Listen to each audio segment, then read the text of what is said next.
Meeting will come to order without objection. The chair is authorized to declare recess at any time. We welcome everyone to today's hearing on oversight of the Federal Bureau of Investigation. This is the first occasion for the committee to get back together since the tragic death of Charlie Kirk. Charlie was a good man, a happy warrior who fought for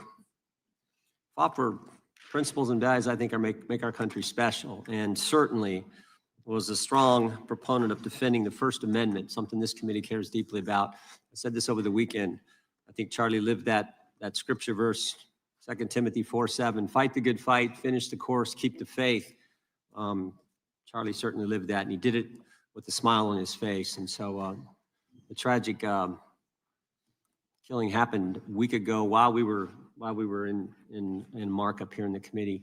And I know everyone, our witness was a friend of Charlie's, and I know many people in the dais were as well. So I know we're all praying for Charlie's family, and I would extend a moment to the ranking member if you wanted to say something. Thank you, Mr. Chairman, for saying that. The whole country reacted with horror and shock to the brutal assassination of Charlie Kirk in cold blood. And there is never any warrant for political violence in America. And just as we all recoiled together at the shocking assassination of Melissa Hortman and others who died in that Minnesota attack, we all stand together categorically against political violence in America and determined to end these cycles of political violence that have traumatized the country. Well said. Chair now recognizes the gentleman from Kansas, Mr. Schmidt, to lead us all in the Pledge of Allegiance. Pledge allegiance to the flag of the United States of America and to the republic for which it stands, one nation, under God, indivisible, with liberty and justice for all. As is customary, we will begin with opening statements. 5 weeks ago, because of the work of Director Patel, we learned that the former chair of the House Intelligence Committee and current United States Senator leaked classified information. We learned this because a whistleblower came forward. Whistleblower with 23 years experience in the intelligence community, a Democrat staffer on the committee, said this: they were pressured to leak classified information, which sort of raises the obvious question. Why would the head of the Intelligence Committee, the chair of that committee, who's supposed to be guarding our secrets, why would he be encouraging the leaking of classified information? Whistleblower told us that answer as well. The leaked information was supposed to be used, the leaked information, false information, was going to be used to indict President Trump. Now, the former chairman wasn't the only person leaking information. Jim Comey was also sharing things he wasn't supposed to share. Again, don't take my word for it. The Inspector General told us this. In his report, he said, quote, James Comey violated FBI policy by disclosing classified information. And what was Comey's motive? Same as the senator from California, to sabotage and undermine President Trump's first term. And we know that Mr. Comey's not been shy about what his objective was. In fact, 4 months ago, he told us, remember this? 8647, Jim Comey told us just 4 months ago. Now, how'd they do it? How did the former chair of the intel community, the former FBI director, and others in our government attempt to undermine President Trump's first term? 7 weeks ago, because of the good work of the Director of National Intelligence, Tulsi Gabbard, we learned from another whistleblower, a second whistleblower, that in the closing days of the Obama administration, the intelligence community assessment was changed. On December 5th, 2016, they had one assessment. That assessment said Russia did not impact the election vote count. There was a meeting at the White House on December 9th, 2016, where it was decided, no, we're not going to have that. We're going to come up with a new one. And the new one said Russia was trying to influence election and did influence election, which just wasn't accurate. And that new one is published on January 6, 2017. Let's just show you a few things that took place. I want to show you first this email from Admiral Rogers, the head of the NSA. You can see it was December 22nd. Says to Jim, John, and Jim Clapper, John Brennan, Jim Comey. And he says, I asked my team if they've had sufficient access to the underlying intelligence, sufficient time to review that intelligence. On both points, my team raised concern. Further states, my folks aren't fully comfortable. A few hours later, there's an email back to Admiral Rogers.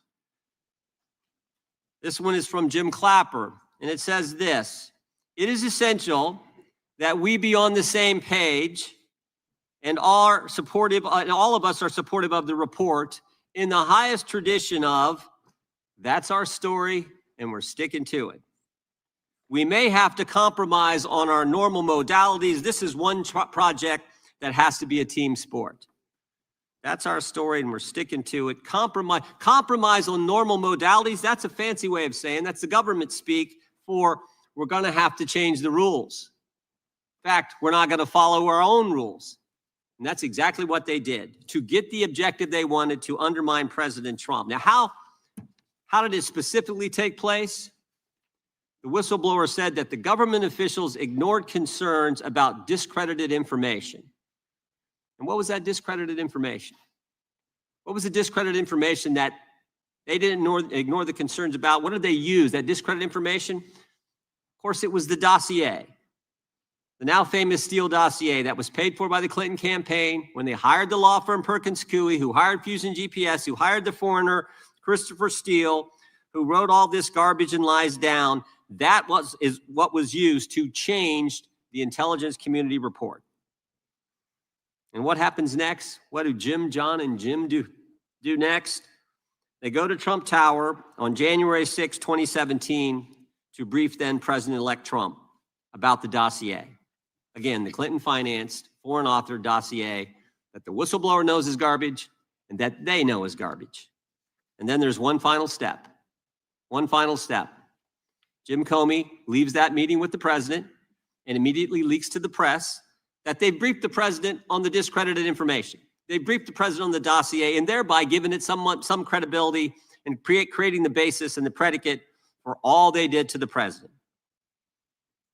They leaked false information. They leaked classified information. They used and leaked discredited information, and they didn't follow their own rules, all to sabotage President Trump's first term. And but for this guy, Kash Patel, but for this guy, we would never have known this information.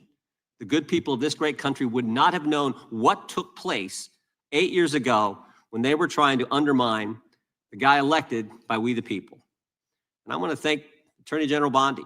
She set up a special strike force, a special team to look into this and see if there's any criminal liability that exists in what took place. Now, in addition to getting the truth to the people, Director Patel is getting the bad guys off the street. He's moved agents out of Washington, got the focus off of politics here in D.C., and is instead putting bad guys behind bars. 21,000 violent criminals have been taken off the streets, which is a 125% increase from the comparable period in the previous administration. He's rescued 4,000 kids. He's got 1,300 predators who he's arrested. He's also ended the weaponization of the FBI. No more spying on parents at school board meetings. No more pre-dawn raids on pro-life Catholics. No more retaliation against whistleblowers.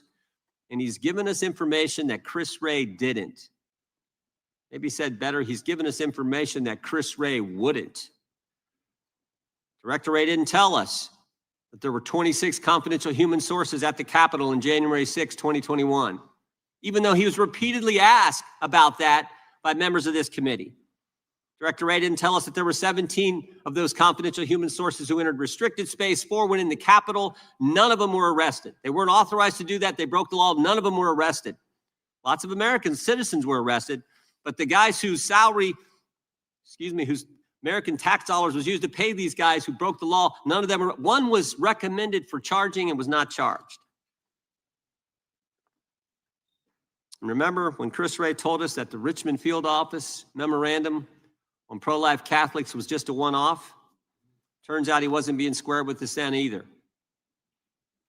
Director Wray wasn't square with us. He told us that multiple other offices were involved in targeting the Catholics. We got that information from Director Patel.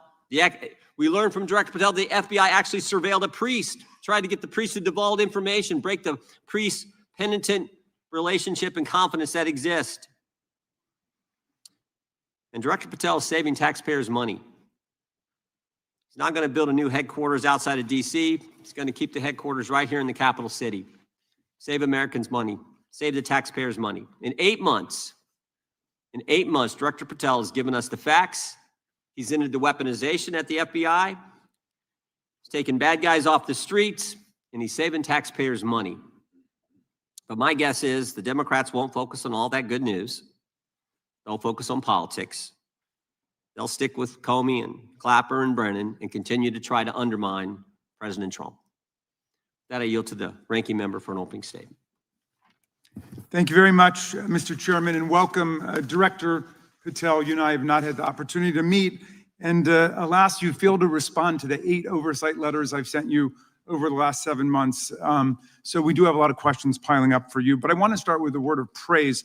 The first FBI director was J. Edgar Hoover, who steadfastly refused to hire women, African Americans, and other minorities as agents. And although he was a closeted homosexual who lived in domestic partnership for decades with Clyde Tolson, he also participated in anti-gay crusades.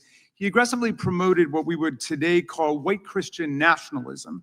And he would undoubtedly be turning over in his grave to see as one of his successors a first-generation Indian American and a proud Hindu. So I congratulate you on being a breakthrough in this sense and being a beneficiary of the civil rights movement that opened up the FBI and the federal workforce to lots of people who never would have been hired in its first decades. Alas, you share J. Edgar Hoover's dangerous obsession with blind loyalty over professionalism and effective public policy. For Hoover, it was blind loyalty to him in keeping his secrets. For you, it's blind loyalty to Donald Trump in keeping his secrets. During your confirmation, it was widely noted on all sides that your primary qualification was your unwavering loyalty to Trump.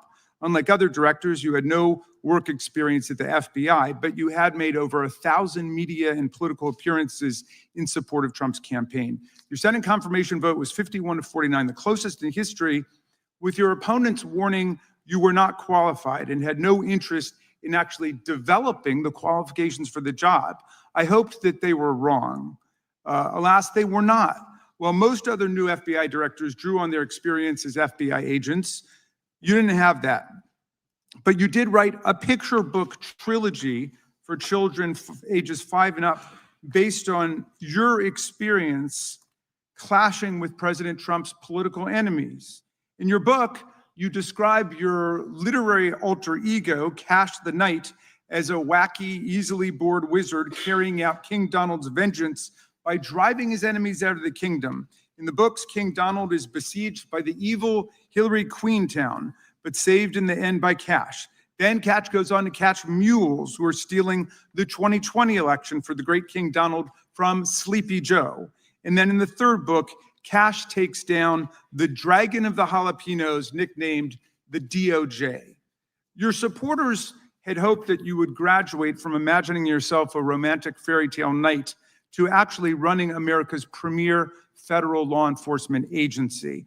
Alas, just as we've learned how dangerous it is to put a science-denying anti-vaxxer in charge of our public health, we've learned how dangerous it is to name as director of the FBI a man who thinks of himself as a fairy tale knight who keeps a fire-breathing dragon named DOJ at home to forcibly drive villains out of the kingdom. When Charlie Kirk was assassinated while his killer was still on the loose, you decided you didn't need to be at FBI headquarters in Washington to work with your team while the chaotic manhunt unfolded. You spent your evening dining in a swanky Midtown Manhattan restaurant and tweeting out false information that the subject of the shooting was in custody, a statement you had to retract 1 hour later. Your performance was so disturbing that even the MAGA base was alarmed. Culture warrior Christopher Rufo, who just a few months ago sat in your chair as a Republican witness, observed that you performed terribly, and he called for your ouster. The FBI might be able to survive your delusions of grandeur and the explosively volatile temper that was on display yesterday in the Senate, but the intractable problem is that you are running the FBI not as a law enforcement agency charged with keeping the American people safe, but as a political enforcement agency working directly for the president's vengeance campaign. 7 months in, it's impossible to overstate the destruction, chaos, and demoralization you've brought to the FBI and its workforce and the resulting danger your actions have caused to our country. You've been systematically purging the FBI of its most experienced and qualified agents, division leaders, and experts in counterterror, counterintelligence, and cybersecurity, precisely the people who have the expertise you lack and which the FBI and the country need.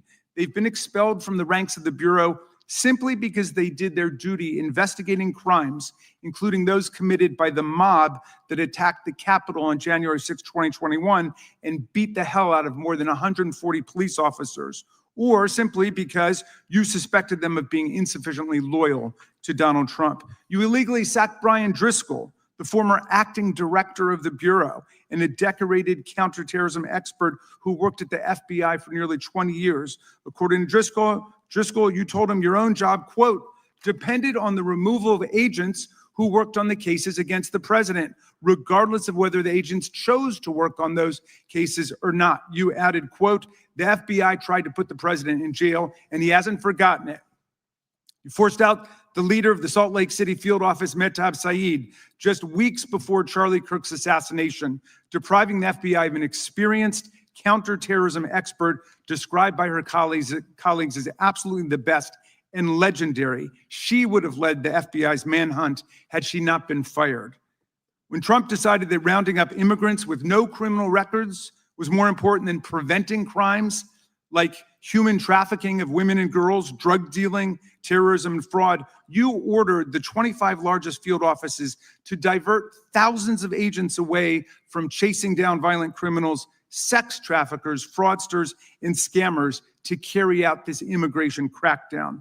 Director Patel, you treated the men and women at FBI with disrespect and paranoia. You've assembled a roving band of freelancing henchmen within your office and charged them with conducting unauthorized investigations, targeting and harassing career FBI employees. Amazingly, you forced senior leadership to repeatedly take polygraph tests to prove their political loyalty and pushed out leaders who refused these demeaning exercises. And now we're seeing one very clear reason why you want to build a political FBI. The Epstein files. You want an FBI blindly loyal to Trump and to you as his enforcer so you can continue your cover-up of a massive international sex trafficking ring with more than 1,000 victims betraying all of the survivors of the sexual violence. Before you got in this job, you called for full release of the Epstein files, telling podcaster Benny Johnson that the only reason the list was not released by DOJ and FBI was, quote, because of who's on that list. Upon your confirmation, you promised that, quote, There will be no cover-ups, no missing documents, no stone left unturned. And anyone from the prior or current Bureau who undermines this will be swiftly pursued. This spring, you ordered hundreds of agents to pore over all the Epstein files, but not to look for more clues about the money network or the network of human traffickers. You pulled these agents from their regular counterterrorism or drug trafficking duties to work around the clock, some of them sleeping at their desks, to conduct a frantic search to make sure Donald Trump's name and image were flagged and redacted wherever they appeared, whether an email, a text, a letter, an interview, a photograph, or a video. In May, Attorney General Bondi reportedly told Trump that his name had indeed appeared multiple times throughout the Epstein files. And not long thereafter, in July, you and the Attorney General released a memo claiming that, quote, no further disclosure would be appropriate or warranted. In a few short months, how did you go from being a crusader for accountability and transparency for the Epstein files to being a part of the conspiracy and cover-up? The answer is simple. You said it yourself, because of who's on that list. Donald Trump's relationship with Epstein over the years is well documented. A week ago, the Oversight Committee released Trump's disturbing birthday book note to Epstein, written over a drawing of a woman's naked body, referring to a, quote, wonderful secret.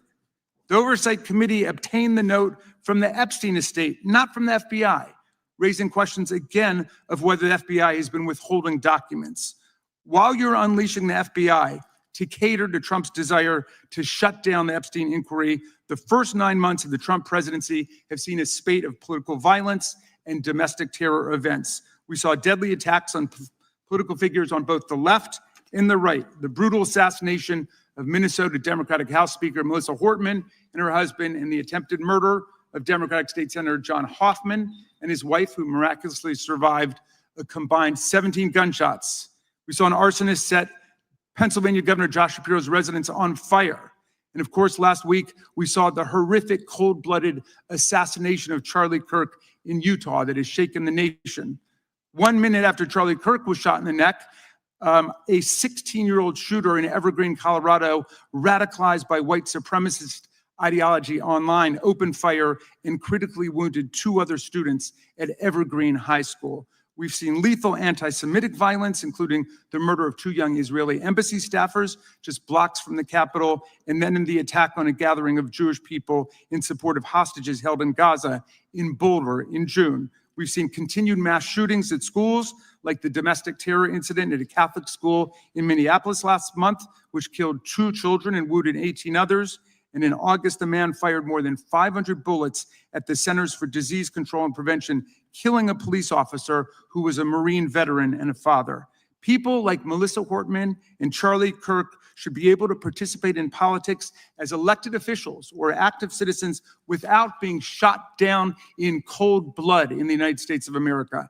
People should also be able to go to elementary school, to middle school, to high school, to work, to the mall, and to church without being shot down in explosions of gun violence. The important position at the FBI requires a leader who puts public safety and national security and the rule of law first.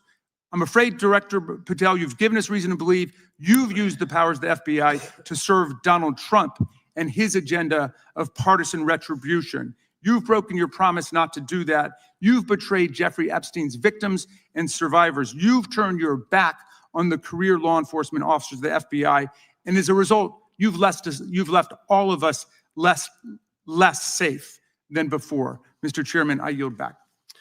Gentleman yields back. That opening statement may have been longer than any book director's ever written or anyone else has written. Without objection, all of the opening statements will be included in the record. We will now introduce today's witness. Mr. Patel has been the director of the FBI since February of 2025. He previously served as chief of staff at the Department of Defense, deputy director of national intelligence with the National Security Council, and also as a congressional staffer, as a federal prosecutor, where he focused on national security cases. And he also worked as a public defender in the state of Florida. We welcome our witness, appreciate his work, and thank him for appearing here today. We will begin by swearing you in, Director. Would you please stand, raise your right hand? Do you swear or affirm under penalty of perjury that the testimony you're about to give is true and correct to the best of your knowledge, information, and belief, so help you God? Let the record reflect that the witness has answered in the affirmative. You can be seated as you are. You know, you've been through this yesterday. Did a fine job. Please know that your written testimony will be entered into the record in its entirety. Accordingly, we ask that you summarize your testimony. Director, you may begin. Good morning, Mr. Chairman, Ranking Member Raskin, and members of the committee. I want to begin today by discussing the appalling assassination of Charlie Kirk. It's important for this FBI to be transparent without jeopardizing our investigations, so a little bit of the timeline is important. Charlie Kirk was unfortunately assassinated on September 10th. We immediately, the next day, released images early in the day in local time in Utah to start the public partnership in our manhunt for the assassin and culprits. At approximately 5 p.m. local time, I arrived on the ground and walked the crime scene myself, and we flew multiple FBI assets in and out to process DNA simultaneously while bringing in evidence response technicians, hostage rescue teams, and other experts to assist state and local law enforcement with their investigation. At 8 p.m. local on September 11th, the FBI collected and populated and promulgated at a press conference a video of the suspect on the grounds. We also released enhanced images. Due to that release that I directed and ordered, the suspect involved was apprehended and in custody at 10 p.m. local time. That's less than 2 hours after we did the video release and the photo release. So within 33 hours, that individual suspect was in custody, and his family, who has since been interrogated, specifically stated to FBI interrogators that because of the video that the FBI released at my direction and because of the photographs that they released, they identified their son, they confronted their son when he swung by their home, and that's what led to his apprehension. We are still, the FBI has that investigation ongoing, and it continues to be ongoing. And I want to thank the state of Utah and the state and local authorities there. And I also want to thank the Attorney General and President Trump for directing resources to allow us to conduct that investigation as we have. Under this administration, the FBI has arrested more than 23,000 violent criminals, 23,000 in 7 months. That's twice as many year to date last year. We've taken over 6,000 firearms off the streets. 6,000 guns are no longer in the hands of criminals in 7 months. We've identified and found and located 4,700 child victims. That is a 35% increase year to date last year. We have arrested 1,500 child predators. That is a 10% increase year to date last year in just 7 months. We've assisted our partners with countless counterterrorism operations around the world. We've captured at the FBI 4 of the most top 10 wanted fugitives in the world in 7 months. To put that in perspective, that's as many as my predecessor nabbed in the entirety of the Biden administration. We got 4, we got more coming. On top of that, in 2 weeks, thanks to the help of the CIA, we collected and captured one of the individuals responsible for the horrific Abbey Gate bombing that led to the murder of 13 service members. We did that in 2 weeks. They didn't do it in the 4 years of the entire prior administration. Nationwide, we've been executing our Operation Summer Heat, the FBI's national focus on targeting violent crime based on intelligence-driven operations. Ask the citizens of Seattle, Miami, Memphis, Charlotte, Chicago, New Orleans, to specifically highlight New Orleans and Nashville. There has been a 250% increase in violent crime arrests in those cities alone and other mid-major cities that I've just listed. In just a few short months, we have already unleashed 1,000 FBI personnel across this country. Every single state across this country is getting a plus up. This is a fiction that the FBI is short or that we are compromising the men and women in the field. They do not need to be in Washington, D.C., so we're sending them into the field to each and every one of your states. Because of that, crime is at an all-time low. We had to do it because of the explosion of crime. And maybe the most important stat for Americans to realize, in just 7 months, we are on track to produce the lowest murder rate in modern U.S. history by double digits. Those are results not of mine. Those are results of the men and women of the FBI. If you want to criticize me, bring it on, but do not attack the brave leaders in the field.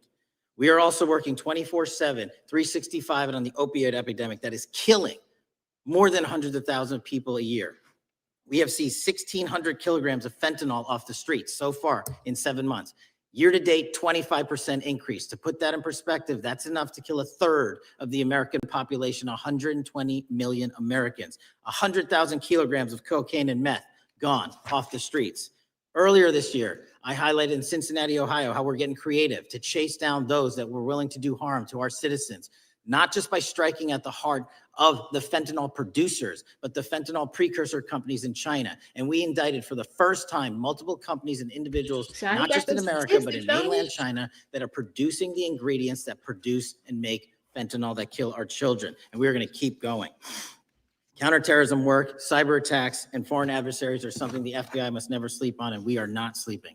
In the counterintelligence space alone, this year, year to date, 30% increase in counterintelligence arrests from the DPRK, Russia, Iran, and China. And I want the American people to know, in this setting, there's a lot of work that the brave men and women in the FBI are doing we just can't get into, but they don't stop. Our cyber threats, ransomware attacks, those harming our children online. We have nearly a 20% increase in indictments arrests in 7 months alone this year. We're going after those that harm our malware, infrastructure systems, telecom systems, and energy structure. Combating SALT and Vault Typhoons are just a little bit of the examples we're doing. Maybe most importantly, under the counterterrorism and domestic terrorism umbrella, are nihilist, violent extremists, and those that label themselves 764, who wish to go online and convince children to maim and mutilate themselves and commit suicide. And we are producing record numbers of arrests under that umbrella organization. We even stopped an individual in the 764 network who wanted to conspire to kill an adolescent girl. He is now in custody. Transparency remains one of my main priorities at the FBI.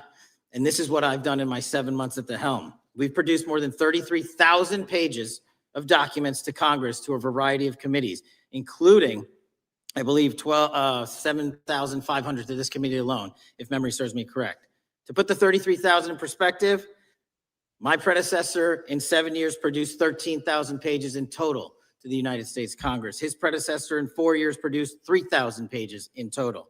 I repeat, I have produced 33,000 pages in 7 years to this Congress and will continue to do so. I'm dedicated to restoring the trust and the mission and the integrity of the FBI, and we cannot do so without congressional oversight, and I promise you I will continue to do so. On the Epstein case, the original sin on the Epstein case was how it was handled by Mr. Acosta when he first brought the case in 2006, 7, and 8. The original case That sound like had a Obama very to me. limited search warrant, had a very limited Good. search window, had a very limited investigative window. I was not there when those search warrants and that investigation was launched. I would not have done it that way. They were limited to only 3 to 4 years of investigations from 97 to approximately 2001 and 2002 to 2005. Mr. Acosta allowed Mr. Epstein to enter into a plea agreement where he served weekend jails for trafficking minor women. He also was allowed to relieve jail to go home on the weekends. Plus, he allowed a non-prosecution agreement to be signed as part of that plea deal, prohibiting future investigations from that prosecution and from that evidence, and prohibiting the collection of further material. That is the original sin. We are working with Congress to produce more than any administration ever has material on Epstein. And I welcome the challenge to tell us that we are not being as transparent as the law allows. We even went to court and asked the judges to lift those prosecutorial agreements and to lift those court order seals, and they denied us 3 times. Congress is welcome to do the same and join the fight. And I'd lastly like to focus on operation that the president led in DC. Because of this, we are taking this fight in DC to every single city across the country. 2,100 arrests in the last month alone. DC has seen a 60% decrease in gun crimes, 75% decrease in carjackings, and 53% decrease in homicides in our nation's capital. And rightly so. We're bringing that fight to the streets of America. I want to thank you for your support, and I'm proud to be the director that leads this FBI into a new headquarters building that they've needed for decades, saving the taxpayer $3.5 billion and also providing our workforce a safe environment. If you don't know the calamity that is the Hoover Building, I invite each and every one of you to walk around. I'll give you a tour myself, and you can see where the cement falls on the heads of our employees that is only to be saved by netting, just to give you an example. Thank you for support to our mission, and I do want to highlight one thing about DC. It's because the FBI gathered sources and evidence that we were able to, through our source network, identify the horrific murder of the DC intern, Eric Tarpinian. And I've spoken to his family, and we are working to bring them justice. And Mr. Chairman, in my 16 years, now my 17 years of government service, if anyone has any questions about my service, bring it on. Yeah. Thank you, Director. We will now proceed under the 5-minute rule. The chair recognizes the gentleman from California, Mr. Ison. Director, delighted to have you here. you are a breath of fresh air. As you outlined, and I won't repeat it, the accomplishments, you did so with the same resources as your predecessor, roughly. Is that correct? I believe so, yes. And so how much of that has to do with taking people out of the backside of the FBI and moving them into the field, into doing the job for which we primarily pay the FBI? It's exactly what we needed done. 1/3 of the FBI's workforce resided in the National Capital Region before I got there. 1/3 of the crimes do not happen in Washington, D.C. Not anymore. Not anymore. So 1,000 personnel of the FBI were deployed across this country on a permanent basis, and every single state in this union is getting a plus up, not a reduction, a plus up of 1811s of intel analysts and support staff. And that is why the crime rates are going down in record numbers. Thank you for doing that. And you know, it's perhaps the hardest thing for a bureaucrat to do is to lower the head count around them that support them. And I appreciate your willingness to do it different than your predecessor. A lot of what you covered earlier was the find, the discovery, and then the prosecution that is done by the DOJ. But I want to talk a little bit about the prevent side. On the Charlie assassination, sir? No, on all of these. Okay. Okay, for example, and I'll bring it up before the Democrats bring it up, January 6th. January 6th, we now know because of your find that in fact, there were people involved who were not just observers, but participants who in fact, it's been alleged, and I personally believe, in fact, were part of promoting, perhaps even the one woman who died, encouraging her to walk through a door that led to her death. When you see that kind of activity, and you know it was done under predecessors with full knowledge, whether it's January 6th, where embedded people crossed the line, or any other activity, including obviously the Russian hoax that we're now dealing with up in, front and center. My question to you is, what can you or others do to prevent it from occurring again? Not on your watch, but on future watches. How can we know that this won't happen again the moment you leave the FBI? It's simple. What I'm doing through our leadership cadre is having FBI agents do what they were trained to do, not what they were not trained to do, not put them in situations that both harm them and the public. We're also utilizing our SORT networks and prioritizing the threat structure to go after the narco traffickers, the counterterrorism people, the counterintelligence threats, and the cyber threats. That's what they were trained to do, and that's what we're letting them do. One major question I have, after decades of doing this, on our side of it, both the chairman, myself, and others, both at oversight and here, have seen that the FBI and the Department of Justice hide behind non-statutory practices. Now, you've changed the interpretation of many of those practices. That's why we're getting the discovery that was previously withheld. How do we work together to make sure that we never again have false walls, non-statutory walls that say the Department of Justice has a prohibition about giving, quote, you fill in the blank, that has led to the chairman not seeing anything until you took over? I'm wedded to aggressive constitutional oversight. Having been a House congressional staffer, I know that is an important part of securing our democracy. And the way we make it an everlasting, enduring process is by showing the American people the results of what we are doing and the important work of this committee and putting it out to them so they can see government waste, fraud, and abuse. And then they can demand from our constituents and our electors that they want this process to continue. Last major question here. Some things are so sensitive that we both would agree they cannot be made public. Will you commit to this committee when it is too sensitive to disclose that you would at least make it available for in-camera review by the chairman and ranking members or others designated? I have done that and I will continue to do that. Well, thank you, Mr. Chairman. This is a breath of fresh air. This is the beginning of what we need. But my questions today for the director are ones in which I believe that we do need to codify by agreement or by statute if necessary, the kind of openness and transparency that we're seeing from this administration, the kind of discovery that's allowing us to do our oversight properly. And I would hope that that be the follow-up to this, obviously along with the Attorney General. And I yield back my 4 seconds. Thank you. Gentleman yields back. Gentleman from New York is recognized. Thank you, Mr. Chairman. Welcome, Director Patel. In the wake of the tragic murder of Charlie Kirk, Donald Trump said, quote, "Violence and murder are the tragic consequences of demonizing those with whom you disagree, day after day, year after year, in the most hateful and despicable way possible," close quote. I would note for the record that Donald Trump has famously demonized practically every person he has ever disagreed with, and therefore, using his own logic, he has put their lives at risk. I should know.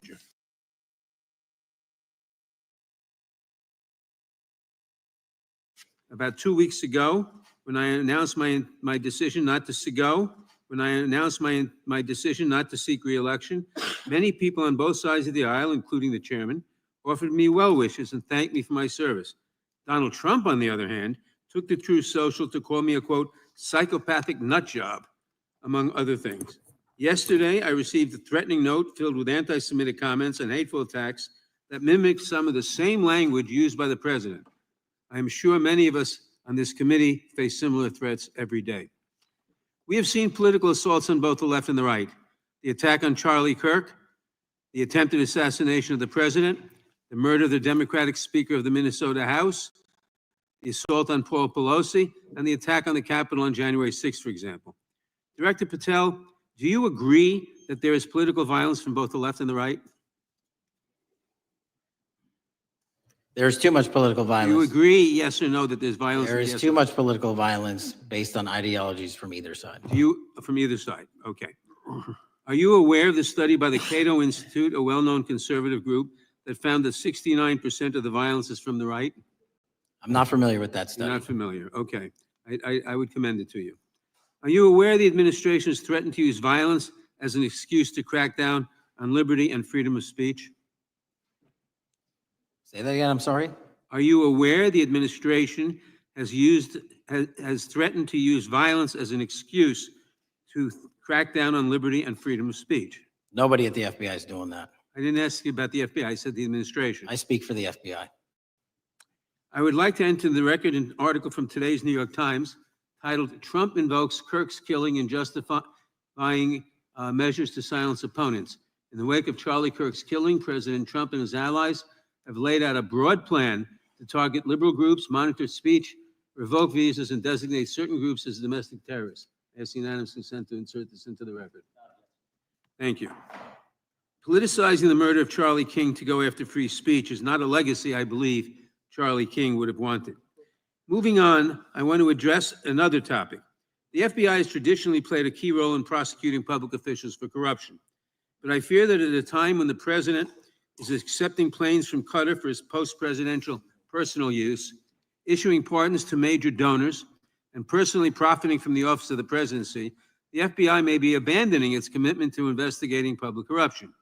Since its creation in the wake of the Watergate scandal, the Public Integrity Section has been one of the crown jewels of the Department of Justice, investigating and prosecuting corruption among the nation's public officials and acting as a key safeguard against politicized prosecutions. This section's work has been supported by an elite squad in the FBI devoted specifically to rooting out corruption. But according to reports, the Public Integrity Section has now been decimated, and the FBI's Public Corruption Squad has been disbanded. I would like to submit for the record a New York Times article entitled, "FBI Dismantles Elite Public Corruption Squad." I ask unanimous consent. Thank you. These actions are an invitation to corrupt politicians to break the law, since they know that the government is asleep at the switch. Last month, Senator Warren and I, along with dozens of other members of Congress, wrote to you and Attorney General Bondi expressing grave concern over your decision to effectively legalize corruption and politicize prosecutorial decisions. And he asks unanimous consent to enter this letter into the record.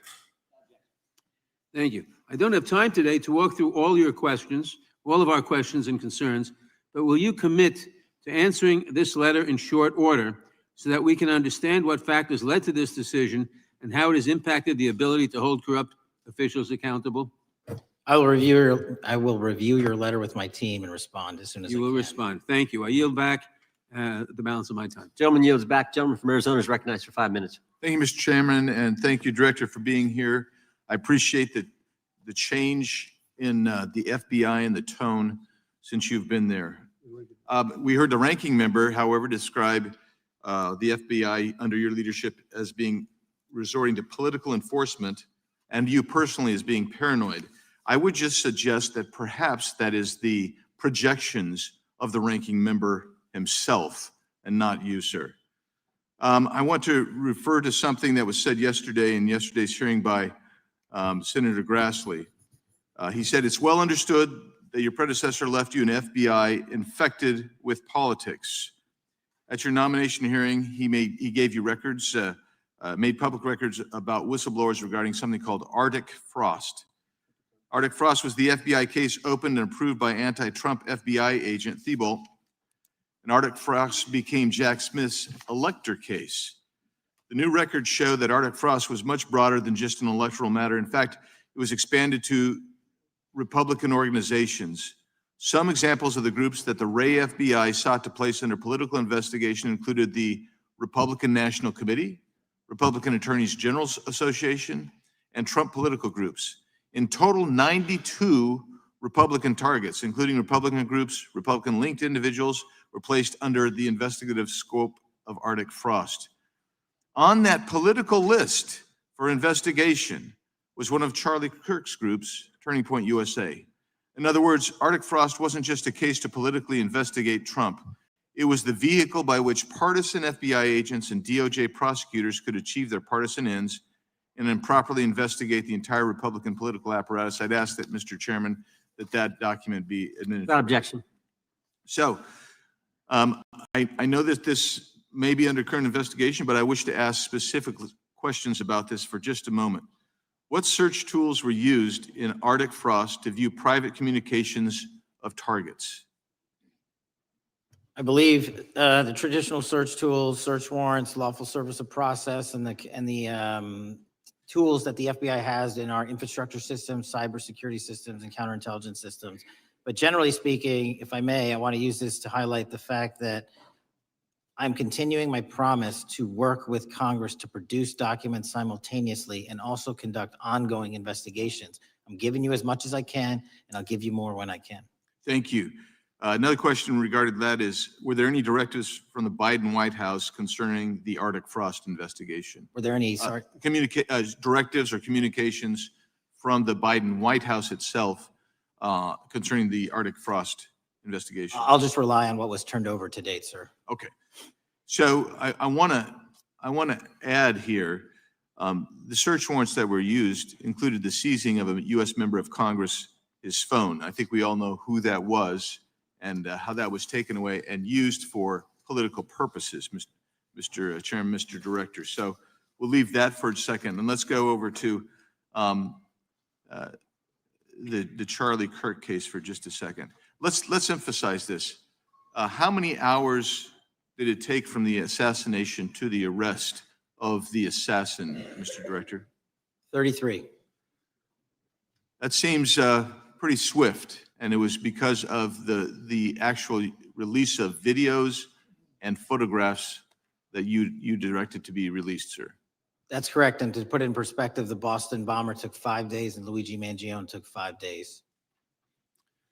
Was the platform Discord forthright from the start with law enforcement about the shooter's communications on its platform? Discord, the platform ownership, has been working with our lawful process, and we are obtaining materials from them on a rolling basis. Thank you.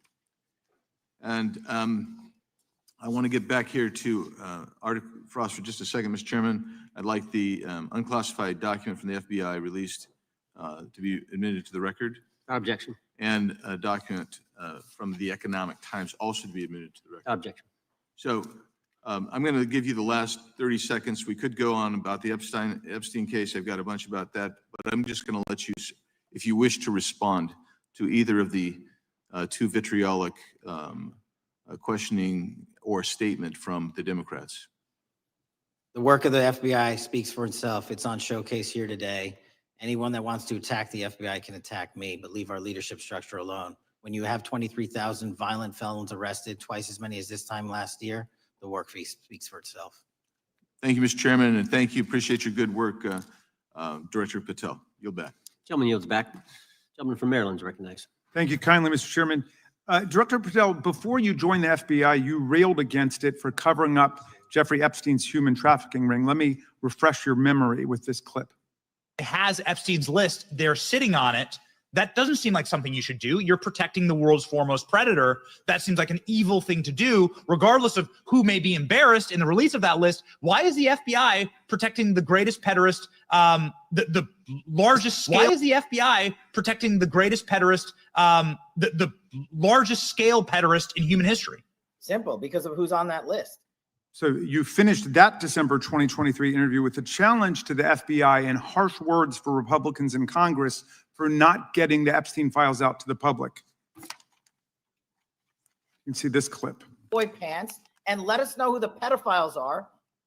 Put on your big boy pants and let us know who the pedophiles are, you said. You emphasized that the president and the FBI director each had complete authority to release Epstein's client list. You said Epstein's black book is under the, quote, direct control of the director of the FBI. Look at this clip. This is way off the topic, but who has Jeffrey Epstein's Black Book? black book? FBI. But who? That is, I mean, Oh, there's. that's under direct control of the director of the FBI. All right, so you were sworn in as director more than 200 days ago. Now the black book is under your direct control. So why haven't you released the names of Epstein's co-conspirators in the rape and sex trafficking of young women and girls?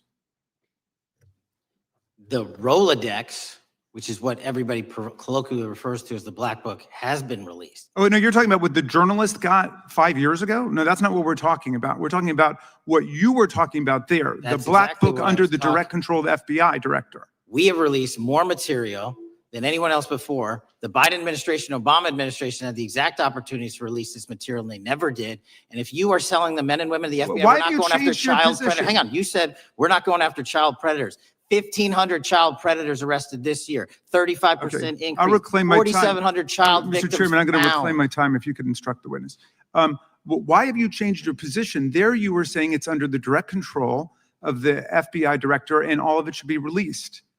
Why have you changed your Everything position? that has been lawfully permitted to be released has been released. And as I told you, Really? the investigation was limited. And let me make something crystal clear. I never said Jeffrey Epstein didn't traffic other people, other women, and they're not other victims. This is the investigation we were given from 2006, 7, and 8, and the search warrants from 2006, 7, and 8. That's what we're working with. Well, wait, have you released all of the stuff that the FBI has seized from Epstein's house? The computers, the emails, the file cabinets, the documents? What about the financial records? Have you released all of that? Everything the court has allowed us to Which release. court are you talking about? 3 separate federal courts have come in and said. We're there are talking about the 3 evidence you've got. It's got nothing to do with what those courts Do have. you have any We're talking idea about the how the evidence- law works? Wait. Do you want me to break the law in a federal judge's order? No, I want you to satisfy follow your own curiosity? word, Director Patel. You said up there it was under the direct control of the FBI director. He had the black And book. everything I have direct control over, we have gone to court. You haven't. Complete your You went sentence. to court. Everything you have direct We- control over, you we said. Have gone to court, and everything we have direct Director control Patel, over. complete your and can sentence. You said everything- lawfully Like to co- release, the we're gentleman- releasing. He'd like to complete his answer. You began the sentence, everything you have direct control over, and then you stopped that sentence. You've released everything that you have direct control over? And I have direct control over and can lawfully release. If you're not familiar with the court orders, that's not my fault. Oh, I'm Go look perfectly, at them. I'm Go perfectly to familiar court. with them. But how did we prosecute Ghislaine Maxwell?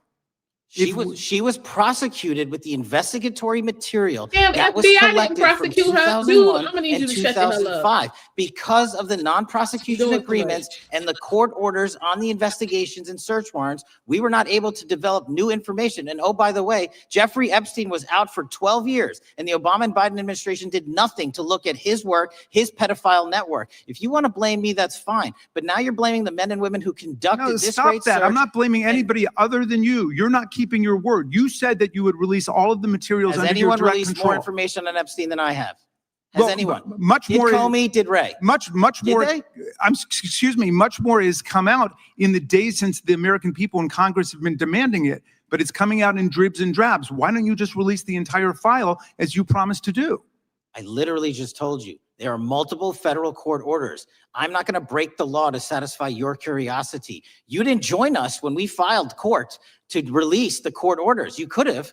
You have lawyers. You could have shown up. You didn't do that. That's a tiny fraction of the material we're That talking is about. not. It is How a do you- tiny fraction. How do you know that? Have you seen No. everything? Time of It's the all gentleman- misdirection. How do you know Time that? of the gentleman has expired. The gentleman from California is recognized. Well, thank you, Mr. Director. Just to be clear, how many of the Epstein files were released in the 4 years of the Biden administration? 0. And how many have you released? I don't have the number, but it's got to be thousands of pages of stuff. I was going to ask you to begin whether Americans are safer today than they were 9 months ago, but you cited dramatic increases in criminal arrests since you've taken office, a dramatic decrease in crime that's resulted. Who would have thought that taking criminals off the streets would reduce the crime rate? But somehow we have stumbled upon that new truth. But it begs the question, what was the FBI doing during the 4 years of the Biden administration to see that dramatic an increase in work under your tenure? The simple answer is I'm letting good cops be cops. We're working with our state and local law enforcement. We're energizing our partnerships. We're bringing on more task force officers. When you have more cops in the streets, when you're using ground-based intelligence, when you're not weaponizing law enforcement and focusing on DC and focusing on the rest of America, this is what happens. It is not a significant mind shift in terms of how we maneuver the FBI. They've wanted to do this work since they signed up. We're just letting them. And we've seen many prominent Democrats oppose your efforts to restore law and order to the streets of our nation's capital. I mean, all of us here have seen a dramatic change for the better here in Washington, D.C. Why are so many Democrats attacking you for that? Sir, Democrats have been attacking me for a decade, as is the fake news media. They didn't like the fact that I exposed the Russiagate host and the largest weaponization of the FBI and DOJ in U.S. history. We proved it to be true with congressional oversight. I'm wed to that congressional oversight and will continue to do that work. Christopher Wray repeatedly warned this committee that the Biden open borders policy had produced a significant increase in terrorist threats that he said kept him up at night. A particular concern, he said, was the 2 million gotaways that entered the country during the Biden administration. That's an average of 41,000 every month. What are the monthly gotaway numbers today? Sir, I'll have to get back to you on the exact gotaway numbers, but identifying that there are gotaways is step one. Going and manhunting them is step two. And that's what we're committing our resources to Well, do. that's my next question is what progress has administration made in apprehending and removing terrorist threats that came in during the Biden years? I think you're talking about, if you're not, let me know, known or suspected terrorists. And we've encountered almost zero at the southern border since the southern border has been sealed. But the problem that we are running into is our northern border. It's largely expansive. The enemy has adapted, and we need more focus on the northern border to stop known or suspected terrorists from coming in from places like China, Russia, the Middle East, Africa, Afghanistan. And what can you tell us about the remaining threat posed by potential terrorist cells here in the United States? The terrorist threat that continues to be posed by international terrorists here in the United States is one of my highest priorities. We are working through our intelligence community partners to identify those individuals, and we've taken down numerous individuals and numerous rings across this country to neutralize that terrorist threat, including places like New York City, Los Angeles, and I believe Dallas, Texas, most recently. How extensively did criminal cartels like Sinaloa, Jalisco, New Generation, MS-13, Trinidad, and others infiltrate our country during the Biden administration? By the tens of thousands. Well, and what progress have you been making in combating their presence? I think the DHS is best to speak to that, but I think I can't remember the numbers of tens of thousands or hundreds of thousands of individuals they found that came in illegally, and the tens of thousands that associations to criminal networks have all been deported. And that effort is being opposed every step of the way by Democratic leaders in our cities, some of our states, and right here in the Congress. Isn't that true? Well, we're just working where we can in every single city we can, and I welcome the opportunity to partner with Republicans or Democrats on fighting violent crime like we're doing. Mr. Biggs asked about Arctic frost. What else can you tell us about that and what we need to do to assure that it never happens again?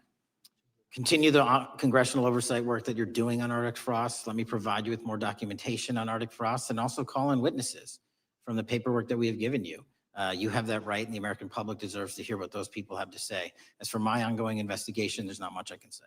What role did the FBI play in suppressing the Hunter Biden laptop story during the 2024 election? Off the top of my memory, sir, I believe the FBI was in possession of verified information from that laptop, and it was improperly publicized that they did not have information and masked it as Russian disinformation. We now know that was categorically false. I don't know why the FBI did that, when they did that, but we've released all the materials related to that. Thank you. Gentleman yields back. The gentleman from New York is recognized. Mr. Goldman. Mr. Patel, does Donald Trump appear anywhere in the Epstein files? I'm sorry, could you say that again? It's not a complicated question. Does Donald Trump appear anywhere in the Epstein files? I didn't say it was a complicated question. I just didn't hear you, so my apologies. We have released where President Trump's name's in the Epstein files and everybody else, and all credible information that we are legally allowed to release has been released. All right, so let's go through that. You're referring to court orders that prohibit you from releasing grand jury testimony under Rule 6E.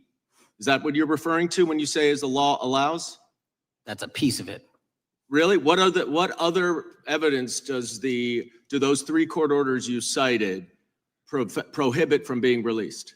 Information that was collected pursuant to those search warrants that were limited Wrong. in fashion. Wrong. That's Okay. not what the court order says, and that's not under 6E. And you're talking, and I said that's 6E, and I said there was others, and I'm answering that there are sealed court order documents. There are protective orders. from They the are court. unsealed. I don't even as know why part of y'all going through this discovery with this man. given He to actually Ghislaine said Maxwell. Charlie They are no Kirk. longer sealed. That's just not true. We can argue about it all you want. Okay, or we well, can go you to court. agree that there are, so your testimony here is that the reason why you are not releasing all of the videos that you have acknowledged, there are I don't so understand many, why y'all and wanna that the do it. FBI spent thousands of hours of reviewing, the photographs, all of the photographs that you have. You're saying that you're not releasing those because there's a court order requiring them to be sealed? Is that your testimony? Never said that about the videos. On the totality of the videos, of the thousands of images that were seized pursuant to the search warrants executed at the time, the overwhelming majority of Foolishness, that Anthony, video is foolishness. pornographic material that was downloaded from the internet and child sexual abuse material. We will never release that. Well, as you should not release the That's the part they victims. want to see. But if there are videos that relate But- to others What who they wanna Epstein see. trafficked to, such as maybe Prince Andrew, or photographs, that Now, what part you of have total control pornographic to material are you release. struggling with? Yes, and if it And exists, so why haven't you released it? why are you supposing that that is a fact when in fact it is false? Are you saying that? You're I'm saying that sitting none on of the that evidence? videos Yeah. relate to It's- anything relevant to the Jeffrey Epstein trafficking ring? Every single video that we have collected pursuant to the prior search warrants has been examined for the last 10 years. And every single video has been utilized for whatever prosecutions were able to be legally brought. I'm not asking about prosecutions. I'm asking about why you aren't releasing the full Epstein files, including the names of people who were involved in the sex ring that you promised to do before you became FBI I director. just told you, I'm not going to release downloaded porn of I'm not children on the asking about internet. that. Fine. I'm asking about all the other files. What other videos? Tell me. Tell me. That's what I'm asking. Tell me. You're saying there are no videos that would be relevant to anyone else involved in the Jeffrey Epstein sex ring. Pursuant to Mr. Acosta's collection of information based on the search warrants. That's all we have in our I possession. understand. And I'm asking you that stuff. That's all we got. I'm not asking all you got. I'm asking you in that stuff, there's nothing that's related to to any other sex traffic, any other people engaged with Epstein in underage sex. That's correct. To my knowledge, no. Okay. Let's talk about the witness interviews. 302s of witness interviews. Those are not subject to the court order. Those are not subject to any fictional sealed order for a search warrant. Why aren't you releasing those with the redacted names of the victims? We are releasing as much as legally allowed. That's why we went back to How the is that? courts. How is that not legally allowed? Sir, do you know how court orders work? Do you know how protective orders work? Actually, Do you know how Mr. sealing Patel, orders I was a work? prosecutor, a real prosecutor for 10 years. I know exactly how. So I was a court fake one? orders.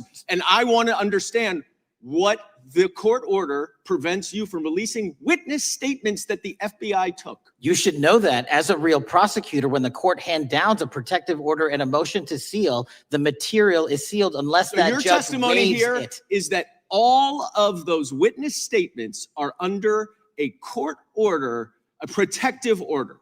We are providing everything we can legally provide. No, that's not my Congress has sent question. us a My subpoena. question is, why are those witness statements that are not grand jury testimony, that if they were under a protective order are no longer under a protective order, why are they not being released? How are they not And under protective? Why order? are you not going to the court like you did for the grand jury testimony to unseal those The records? DOJ did go to the court. No, not on those records. Why Time aren't of you the going? You gentleman. just went on grand jury. Time of the gentleman has expired. The You are hiding the Epstein files, time Mr. of the gentleman Patel. has expired. You are part of the cover-up.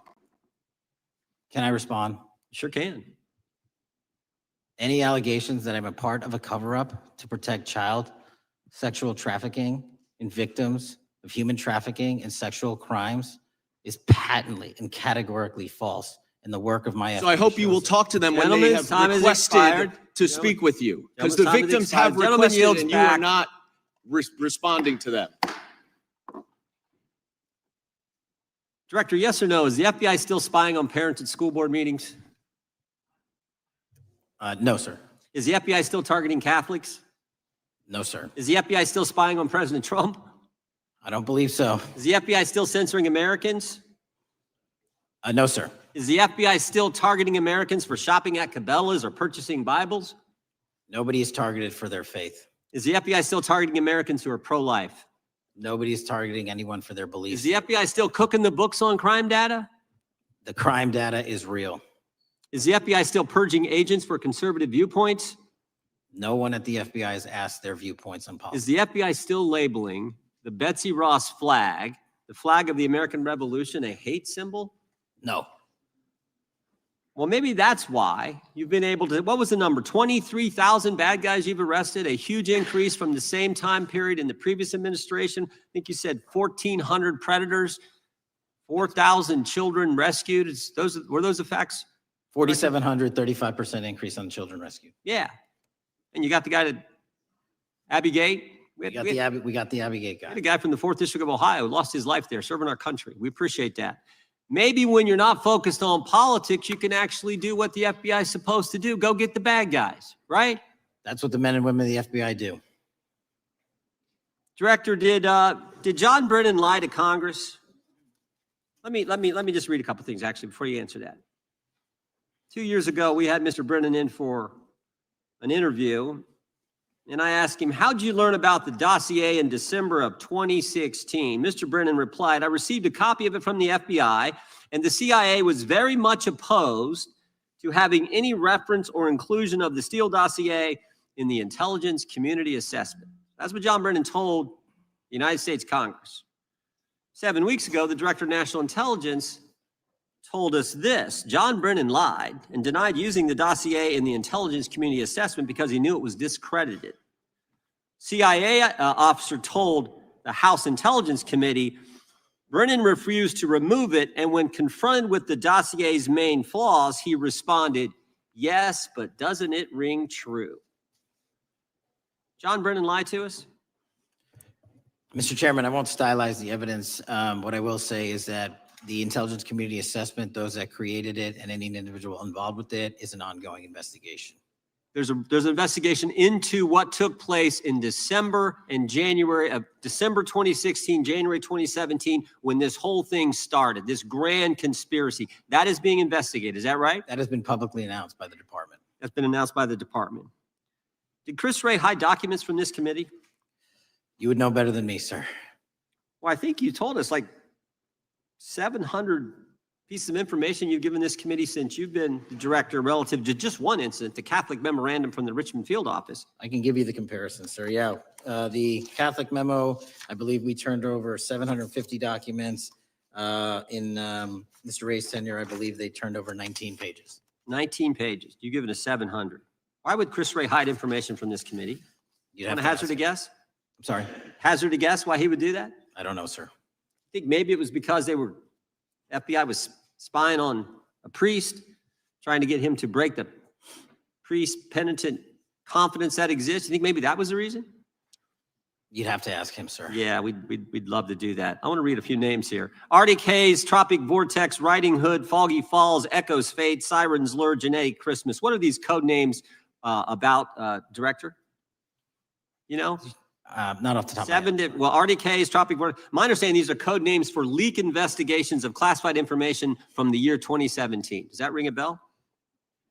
In terms of leak investigations, many of those are classified and many of those are ongoing, Mr. Chairman. But we are working with you to produce documents as we close those investigations or as we declassify them. Let me ask you this question, because this is something I've wondered about, the way the FBI used to work. The way this whole thing kind of, so many of these things unfolded. Seems to me you had all these people in government leaking information that then gets reported in the press. There's a story written about it. And then that article is then used to further the investigation and move forward with what they want to do. Did that take place back in 16 and 17? That's the exact scenario that took place in the FISA application for Carter Page and the rest of the Trump campaign. And that is frightening, because that's what the CIA is supposed to do in foreign countries. It's not supposed to happen to Americans. But it did, didn't it, Director? Yes. And not just any Americans, it happened with the President of the United States. Is that accurate? Yes, sir. Yeah, and you were the key guy in helping expose that. And I think our country will be forever grateful for what you did to let the country know that was going on involving Americans, which is not supposed to happen, and not just, again, any American, but the President of the United States. Chair now recognizes the gentlelady from California. Thank you, Mr. Chairman. I'm concerned by reports that FBI agents have been diverted from their important work on crime and anti-terrorism to work on matters that are not critical to our safety. I'd like to play the video, the whole video. Jeffrey clip. Epstein's Black Book? Black Book. FBI. But who? That is, I mean, Oh, there's, that's under direct control of the director of the FBI. Or the- but the Black Book, it's not just sitting, I mean, that's Hoover power times 10. And to me, that's a thing I think President Trump should run on. On day one, roll out the Black Book. In contrast to that attitude of let it all out, we're getting reports of actions that run contrary to getting everything out and that also involve diversions of FBI resources. For example, an FBI whistleblower reported that you were pressured by the Attorney General to place 1,000 personnel on 24-hour shifts to mine roughly 100,000 Epstein-related records to redact President Trump's name from the files. Bloomberg reported this, that you directed FBI special agents from the New York and Washington field offices to join the Bureau's FOIA employees in Winchester and another building a few miles away, and that while reviewing the Epstein files, FBI personnel identified numerous references to Trump in the documents, and people familiar with the matter said that Trump's name, along with other high-profile individuals, was blacked out. Now, the New York Times reports, and this is a quote, Justice Department So why didn't you officials call their diverted names too? hundreds of FBI employees and federal prosecutors from their regular duties to go through the documents at least 4 times, including once to flag any references to Mr. Trump and other prominent figures. Details of the review were based on accounts by 3 former FBI and Justice Department officials who spoke on condition of anonymity because of fears of retaliation, and further that the FBI finished, after they finished its review of the files and materials, was sent to a team of Justice Department lawyers who double-checked the FBI's redactions and, quote, were instructed to flag any mentions of Mr. Trump and other celebrities. Now, I have 3 questions for you, Mr. Patel, about this. First, how many times did President Trump's name appear in the Epstein files? Was it more than 100, more than 1,000? Were the agents who were pulled from their duties to redact the president's name from the Epstein files working on criminal cases or national security cases or child sex trafficking cases? And are the number of agents that have been reported diverted for these purposes, is that accurate? No. No what? You asked if it was accurate. I said it wasn't. So you're saying that none of this happened? That, No, I'm saying it was inaccurate. okay. How many times did President Nunz appear in the Epstein files? More than 100, more than 1,000? No, and what we've been able to release is what we've been legally able to release, and that has. No, been that's not the provided to the question. I public. asked you, how many times did the president's name appear? I don't know. It's your testimony. You do not know that The answer. number of times, no. Could you tell us how many agents were diverted for this task and what they were working on? When you say diverted, you make it seem as if agents were pulled off what they do all the time. Agents at the FBI masterfully do double duty and triple duty. And because of the public's interest in this case, we flexed resources to make sure that we could answer the public signal demand. So do you want us to look through the material and provide it to you, or you do not want us to do that? So it's Which your one is it? it's your testimony that no one was diverted from a criminal matter, that this was a top priority to go through this material to look for Mr. Trump's name. Is that your testimony? That's the highest priority for what's- the FBI? What's one of the most impressive things about the FBI leadership and the careers that are in place is that they make the decisions on who to send where on priorities and make sure the mission needs are not hurt. And that's what happened here. It's shocking to me that the FBI would think that erasing Mr. Trump's name from the Epstein files is a high priority when we have crime, we have national security threats, we have terrorism threats, we have murders such as that occurred, unfortunately, with Mr. Kirk. It's shocking to hear that that's your highest priority. And with that, Mr. Chairman, I That's yield literally back. not what I said. Gentleman yields back. Gentleman from Wisconsin is recognized. Director, is President Trump implicated in any wrongdoing related to Jeffrey Epstein? Based on the entirety of the evidence that we have, absolutely not. The president is not implicated. Correct. Thank you. I want to talk a little bit about China's malign influence here in America. And, we've seen spy balloons traverse the United States. We've seen police stations in communities around America. And sitting in the chair you're in just 2 years ago, there was a sheriff from Cochise County, Arizona, Mark Daniels, that was here, who said that the exponential increase in the amount of fentanyl that is coming into America is directly related to the open borders policies of the previous administration. Do you agree with Sheriff Daniels' characterization? In large part, yes. So since you've been director, has there been a reduction with, we've talked about how the border is largely secure now, right? The southern border, yes, sir. The southern border is largely secure. Has there been a concomitant reduction or a reduction in the amount of fentanyl that is coming into America? There has been a massive reduction to the tune of, we have seized more than 25% year to date this year than the prior year. And that's enough fentanyl to kill 120 million Americans. Does China play a role in this fentanyl that's coming to America? As I stated in my opening, sir, what they do and the companies in China, mainland China do, is produce the precursors and the cutting agents that they ship overseas through various countries into the Mexican drug cartels who produce it. So they basically are the cooks in terms of the ingredients.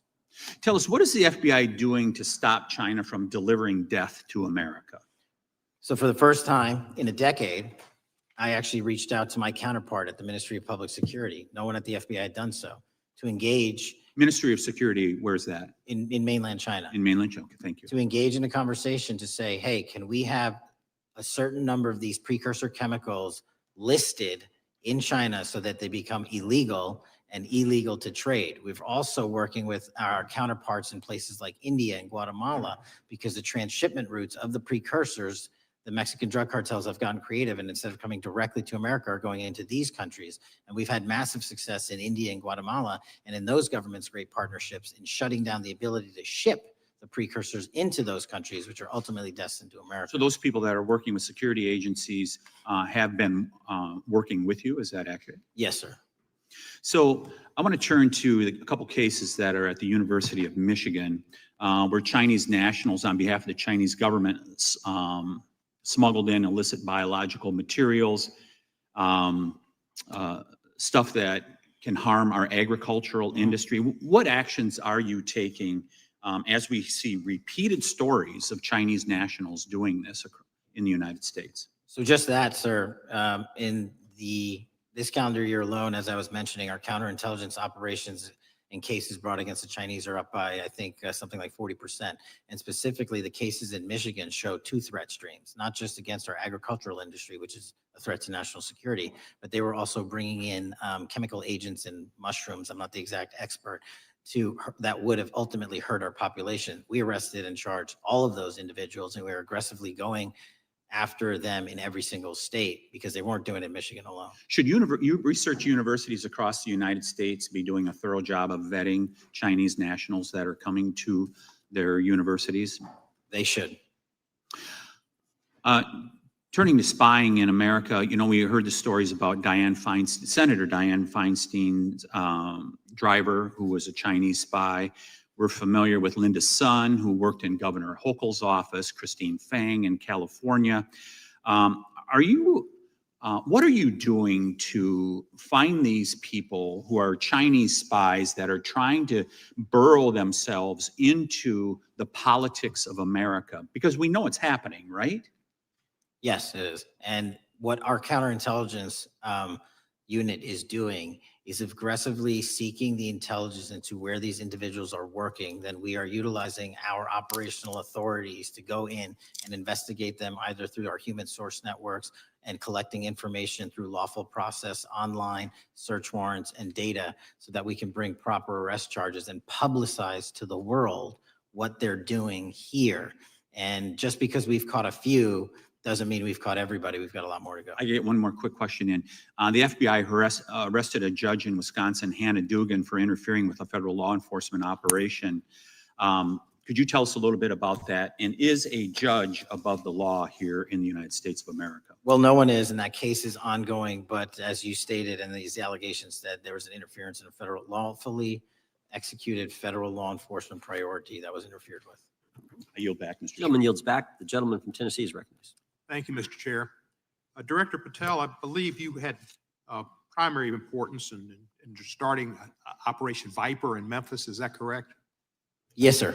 And Operation Viper brought in the FBI, the DEA, the ATF to help the Memphis police in policing the city. That'll be phase two, sir. Phase one was FBI and local law enforcement in Memphis for the last few months. Okay. You did a good job, and the police director and the mayor have told me that has been helpful, the FBI working with the police. And the FBI are trained in law enforcement. They know Miranda rights, they know how to do policing, and they do a good job working with the police. Do you think that the National Guard is necessary to do the work that the FBI is doing now? Thank you. I do think it's necessary to finish it. What we've done is 500 arrests in Memphis and 110 federal indictments. But what we need to do is we've only secured a piece of where the criminal conduct is occurring in Memphis, and we can't work inside perimeters that are not established and safe, and we don't have the manpower to give us the space to fully go into the areas where the criminal activity remains. Well, are you suggesting that the National Guard is going to go into the more heavily crime areas? They're going to establish, like they did in Washington, D.C., perimeters where local law enforcement and the FBI, DEA, ATF, and U.S. Marshals can go into. We can't be going into all these areas knowing that they're extremely volatile and jeopardizing the safety of our agents. Did the National Guard do anything in Washington to help the FBI stay safe from these dangerous elements? They established perimeters.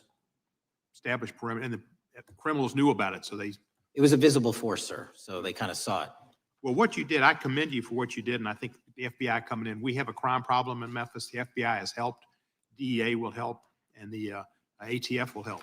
I don't think the National Guard is going to help, and what I've seen, they're not trained in law enforcement, are they? No, sir. And so that could be a problem. Who will direct the National Guard in Memphis? Will it be, will they have control over your agents? No, sir, they won't.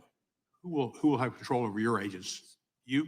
Well, the SAC and then ultimately the chain of command up to Washington, D.C. will control the FBI, but there's a task force that was put together that is going to be led by an interagency. The heads of U.S. Marshals, DEA, and FBI will be working together with DHS collectively on this. Have you visited Memphis before? Yes, sir, I have. So you know how good a city it is. I love Memphis. A lot of us do. And Memphis is a great city, great history. Civil Rights Museum might say something about slavery, but that was the history. Needs to be taught. Blues, Elvis. Beale Street. Beale Street, right, barbecue. And people should come. It's not a troubled city. We've got some crime, but it's not a troubled city. We're not troubled, and we love our city. And we hope that the National Guard doesn't come in and cause people to have questions about Memphis, because it's a city they should visit. Let me ask you this about, you said that the homicide rates are coming down to an all-time low. In modern recorded U.S. history, yes, When sir. does modern recorded history start? I think the FBI, and I'll get back to you on this, has stats on that going back about 30 years, sir. Okay, I was thinking back to Ozzie and Harriet, and I didn't think you could beat Ozzie and Harriet's time. Oh, Secondly, you mentioned the Epstein case. Did any of the women that were victims, and they came up here and had a press conference and all, did any of them contact your office and ask to give information? to my knowledge, no, sir. If they did, let me ask you first, is there a statute of limitations on sex crimes like that, with sex with a minor, rape? The DOJ is the expert, but I do not believe there's a statute on that, limitations on that. So if there's not a statute of limitations, should you not be interviewing those people who know who raped them and the names and the places and give you that information? That seems like that's a treasure trove of information. And it's a serious, serious, serious number of crimes. Sir, I couldn't agree with you more. We've been very public about asking individuals to come forward with new information, and we would run out every single lead on that. Well, I'm sure the women will come forward, especially today, to be sure that they will get an opportunity, because that seems like something we ought to do.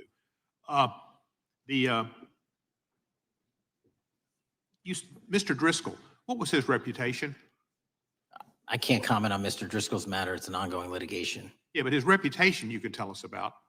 I can't tell you about his reputation. His work has been laid out in that lawsuit.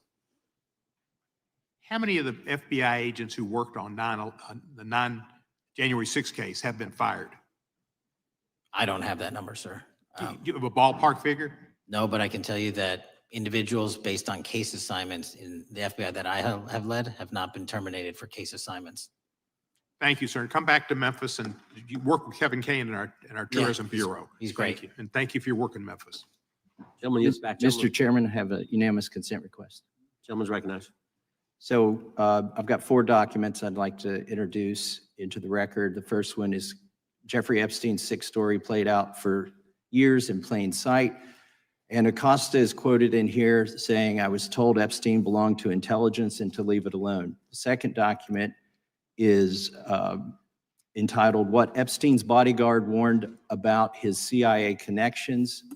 The third document is from Fox Digital. It's titled, "Epstein's Private Calendar Reveals Planned Meetings with Obama Admin Official CIA Chief." And the last document is Wall Street Journal article that highlights Ehud Barak's 36 meetings with Jeffrey Epstein. He was the former Prime Minister of Israel and head of military intelligence for Israel.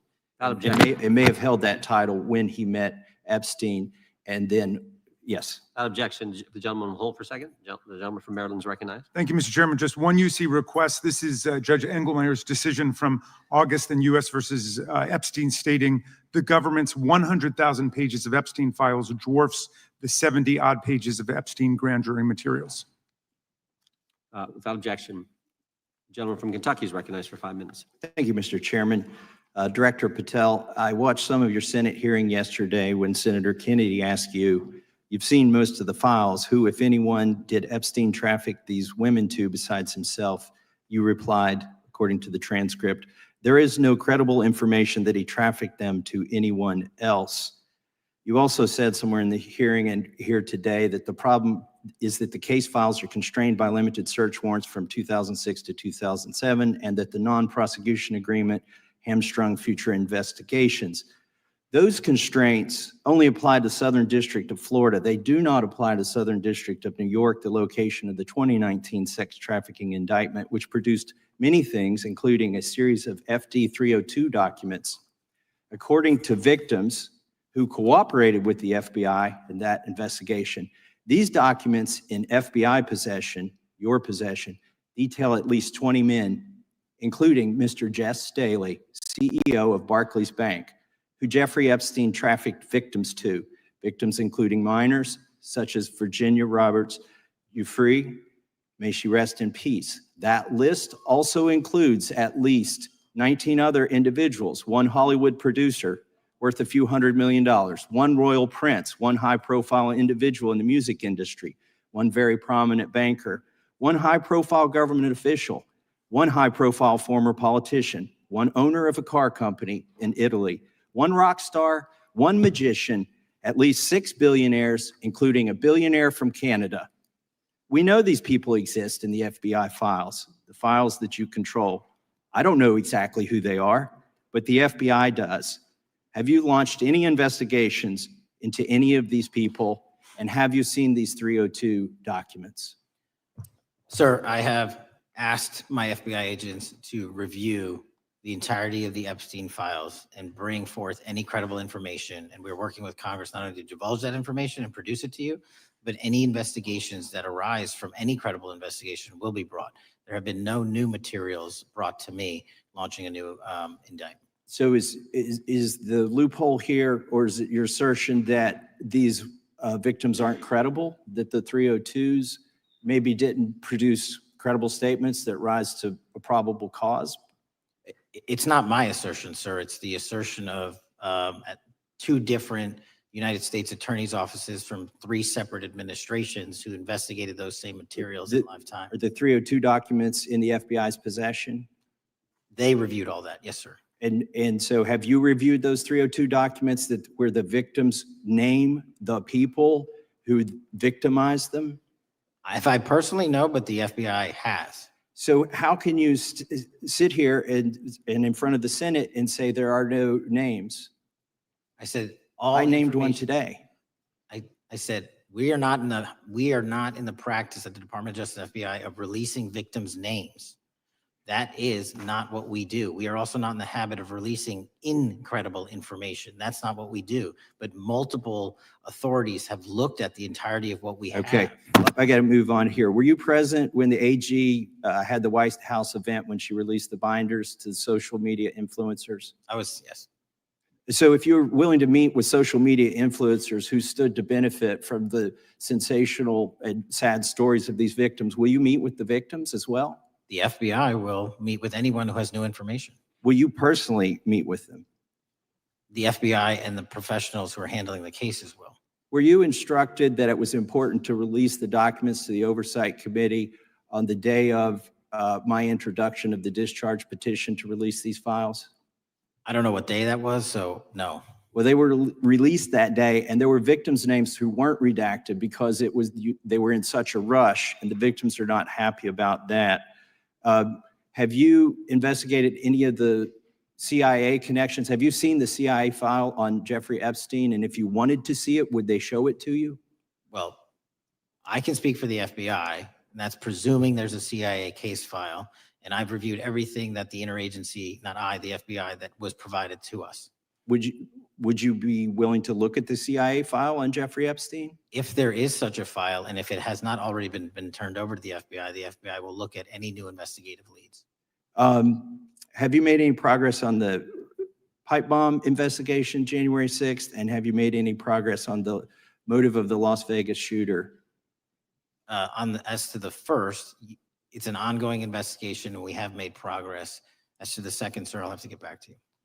All right, thank you. I yield back. Mr. Chairman, I have a unanimous Gentleman consent yields back. request. Unanimous consent request from the gentleman from New York. I ask unanimous consent to introduce an unsigned memorandum from July 7th, 2025 that says we did not uncover evidence that could predicate an investigation against uncharged third parties with the insignia of the Department of Justice and the FBI.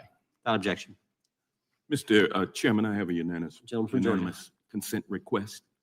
It's a article entitled DOJ Deletes Study Showing Domestic Terrorists Are Most Often Right-Wing. Without objection. Thank you. Gentleman from Georgia is recognized for 5 minutes. Thank you, Mr. Chairman. Director Patel, thank you for being here today.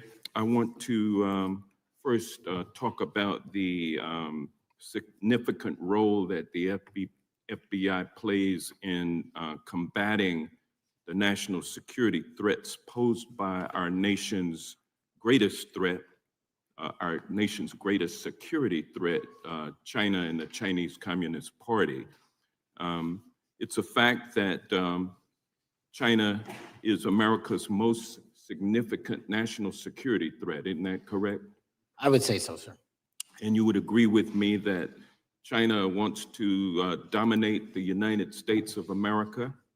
I think that's largely their plan. And they want to dominate the world, both militarily and economically. Isn't that correct? I think so.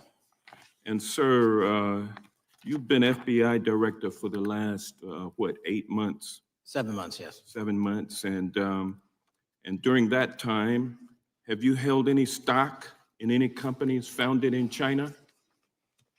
I don't believe so. Well, you do own stock in a company known as Elite Depot, don't you? Which one, sorry? Elite Depot. You own stock. I think that's, I'll have to get back to you. I think it's a law firm and it's a company out of Singapore. Okay, well, no, the company out of Singapore, which is owned by Elite Depot, is the Shein Company, which was founded in China, correct? That company operates out of Taiwan. Well, they changed their headquarters from China back in 2022 to Singapore for tax purposes, but it's owned by a Chinese billionaire. I think his name is Charlie Zhu, and you own stock in the company that owns Shein. Which I disclosed during my confirmation You process. certainly did. And now, do you still hold that stock in that Chinese company? Pursuant to the Department of Justice, who reviewed my material that was submitted during my confirmation process, I was able to hold certain stocks and they made the You decision. still hold the stocks that you have? You still hold on to these Chinese stocks, these stocks in this Chinese company? Okay, so Disagree you that it's a Chinese company, but I was, What you talking about? the DOJ, when you're appointed, makes a call on what you can and can't Well, possess. now, let me ask you this. Chinese companies steal trademarks. They produce counterfeit products and sell them over the internet on platforms such as Shein. They steal intellectual property.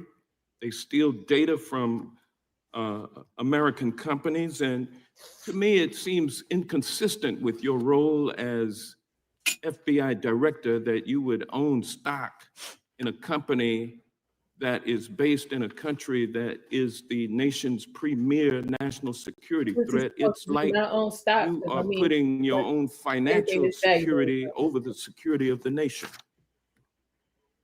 I disagree with that characterization. Well, I think the American people look at it like it's a classic situation of Well, the we fox get it like guarding we the trying to hen get house. paid like the rest of us. If the FBI is charged with investigating espionage, economic espionage by companies controlled by the Chinese Communist Party, and you are the director of the FBI, you've got a conflict of interest. Sir, I would just show if there's any intimation Well, that I'm why against. are you holding on to this stock? It wasn't a decision I made.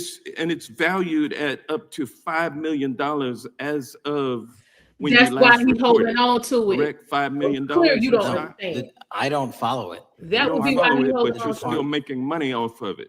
I don't Yeah, make that's money the off of point. anything. Well, you- What I have done, So That's the Trump's whole point. trade policies directly impact the value of that Chinese stock. Won't you agree with that? which trade policy? I'm not a trade expert. Okay, all right. But I wanna you're tell you play this. Crazy on me today. Let me ask you this question. Why are you hiding pedophiles? Why are you shielding pedophiles? Why are you protecting pedophiles? That is maybe the most offensive thing you could say to me, given the numbers Well, you have not released Given the the Epstein numbers files. of pedophiles. You were aware of we the have Epstein arrested- client list that was published in the 18,000. Time the gentleman emails has released. expired. The gentleman yields Can I just- back. Can you answer the Can I question? just respond? Of course, the gentleman can answer the question. Since I took over the FBI, there has been a 33% increase. Sir, all of that Encounter- started under Christopher Your time Wray. is done, No, but it didn't. the witness gets to All of answer that the started question, under and the then we'll go to our previous, next. 33 FBI director, sir, and you're coming in here trying to take credit for something that a previous director Gentlemen, instituted and largely brought to conclusion. I take I no think it's been credit. clear that offensive. the It's director offensive. has numbers are so incorrect much also. better than the previous director. It's Director Patel, if you deceptive. want to I take- answer the question. I take no credit. The men and women of the FBI have seen a 33% increase in the number of counterintelligence Yeah. arrests out of the And PRC. so all of a sudden, when And you the- coming in 7 months ago, And, Gentlemen's time has Heaven on earth. expired. and on the sir, the pedophile American public not gonna accusation, go for that. we have arrested 1,500 child predators in the last 7 months. Under more investigations initiated by anybody the prior Appreciate the directorship. director's good work, and we really appreciate that the time of the gentleman has expired. We now go to the gentleman from Texas. I thank the chairman. Thank the FBI director for coming before the committee. I assume the FBI director, Mr. Patel, I believe you probably agree with me that there is a significant organized effort on the left side of the political spectrum to advance criminal organizations being able to put more criminals out on the streets. That what we've seen this in daily action. Are you familiar with the report that came out this last Monday from the Law Enforcement Legal Defense Fund? I'm not familiar with that, sorry. So this report came out this past Monday, and it said that significant amount of the money flowing out of George Soros and other leftist organizations and funders has been funding DAs and prosecutors, and quote, many of these DAs had never managed an office, prosecuted a criminal case, developed organizational policies.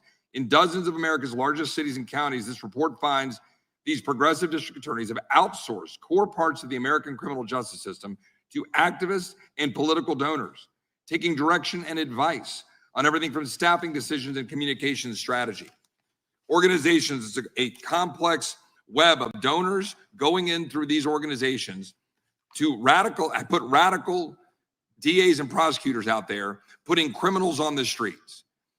Does the FBI director agree that this exists and is a problem? I will accept the factual representation, and if that exists, it is a problem.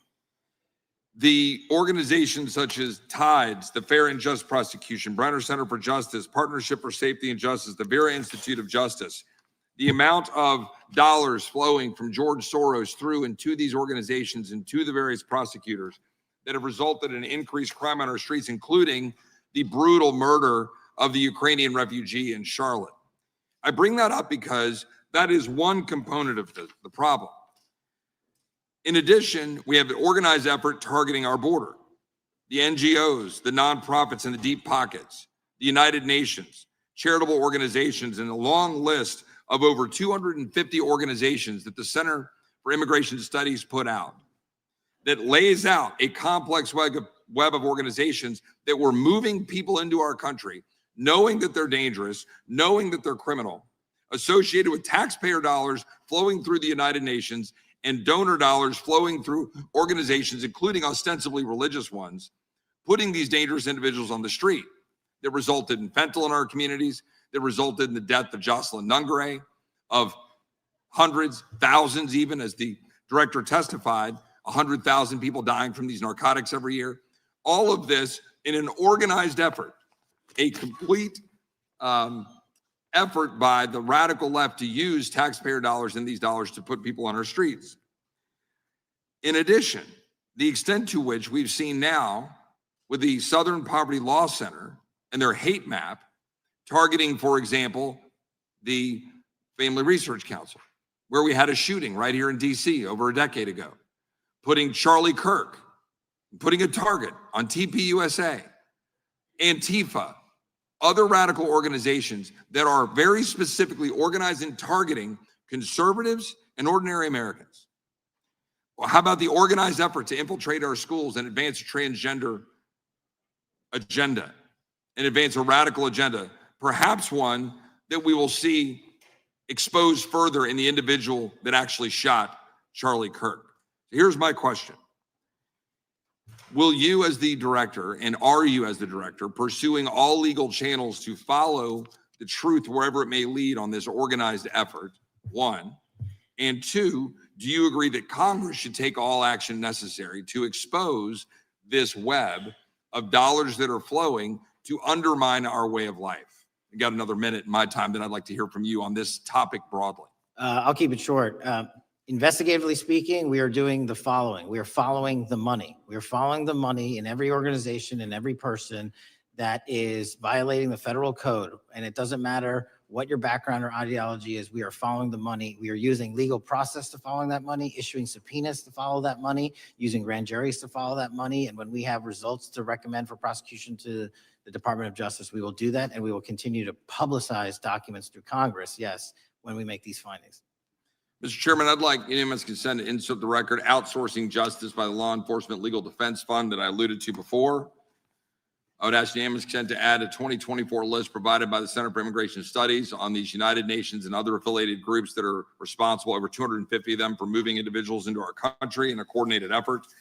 I would like unanimous consent to insert a letter that I sent that currently has 33 members of the United States House of Representatives have signed on it, calling for a special select committee to pursue the organized effort from the radical left to target our way of life and undermine our security by putting criminals on the street and having our borders being wide open and putting us in danger. With that, I would yield back.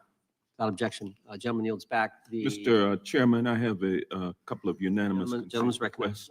requests. One is a letter from Senator Tom Cotton dated last year, urging the U.S. to, quote, ensure that data from U.S. companies is not harvested by the Chinese Communist Party through the purchase of Xi'an software and technology.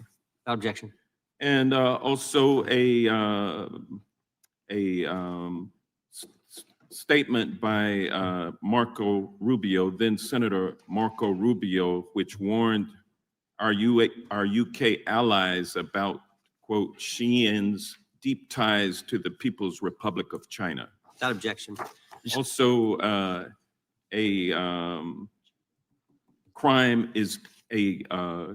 the record crime is down in 2025. Trump doesn't deserve credit, which demonstrates that the crime rates have been decreasing since 2023, which was published by the Vera Institute.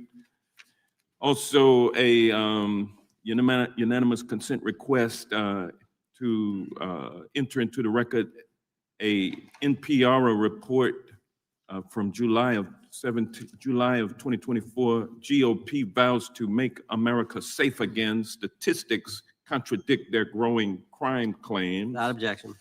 Also, a report out of the American Presidency Project dated January 17, 2025, record low crime during the Biden-Harris administration. Without objection. Also, Joe Biden is correct that violent crime is near a 50-year low, which was a PolitiFact publication of May 2024. And last but not least, a FBI releases 2024 reported crimes in the nation statistics. These are FBI statistics published on August 5th, 2025, which details decreases in murder, rape, aggravated assault, and robbery in 2024. Without objection. Gentleman from Kentucky is recognized for unanimous consent. Mr. Chairman, I ask unanimous consent to submit two sets of documents. The first is a series of emails from the victims of Jeffrey Epstein. They are making FOIA requests to get their own FBI files and not having any success. So I want to bring attention to that by submitting that to the record. The second document that I want to submit to the record, for the record, I know we don't usually read these. This one's not readable. It's completely redacted for the most part, the first 50 pages.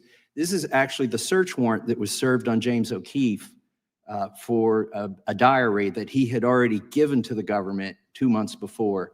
And as it turns out, there were no indictments here, yet he still doesn't know why he was raided. And I think he deserves to know. So, Without objection. Thank you. The chair now recognizes the gentleman from California. Director, the first time you saw Donald Trump's name was in the Epstein files. Did you close the files or keep reading? I have reviewed not the entirety of the files, so I So have. you haven't reviewed all of the Epstein files? Personally, no. You're the director of the FBI. This is the largest sex trafficking case the FBI has ever been a part of. Buck stops at the top, and your testimony today is you have not reviewed all the files.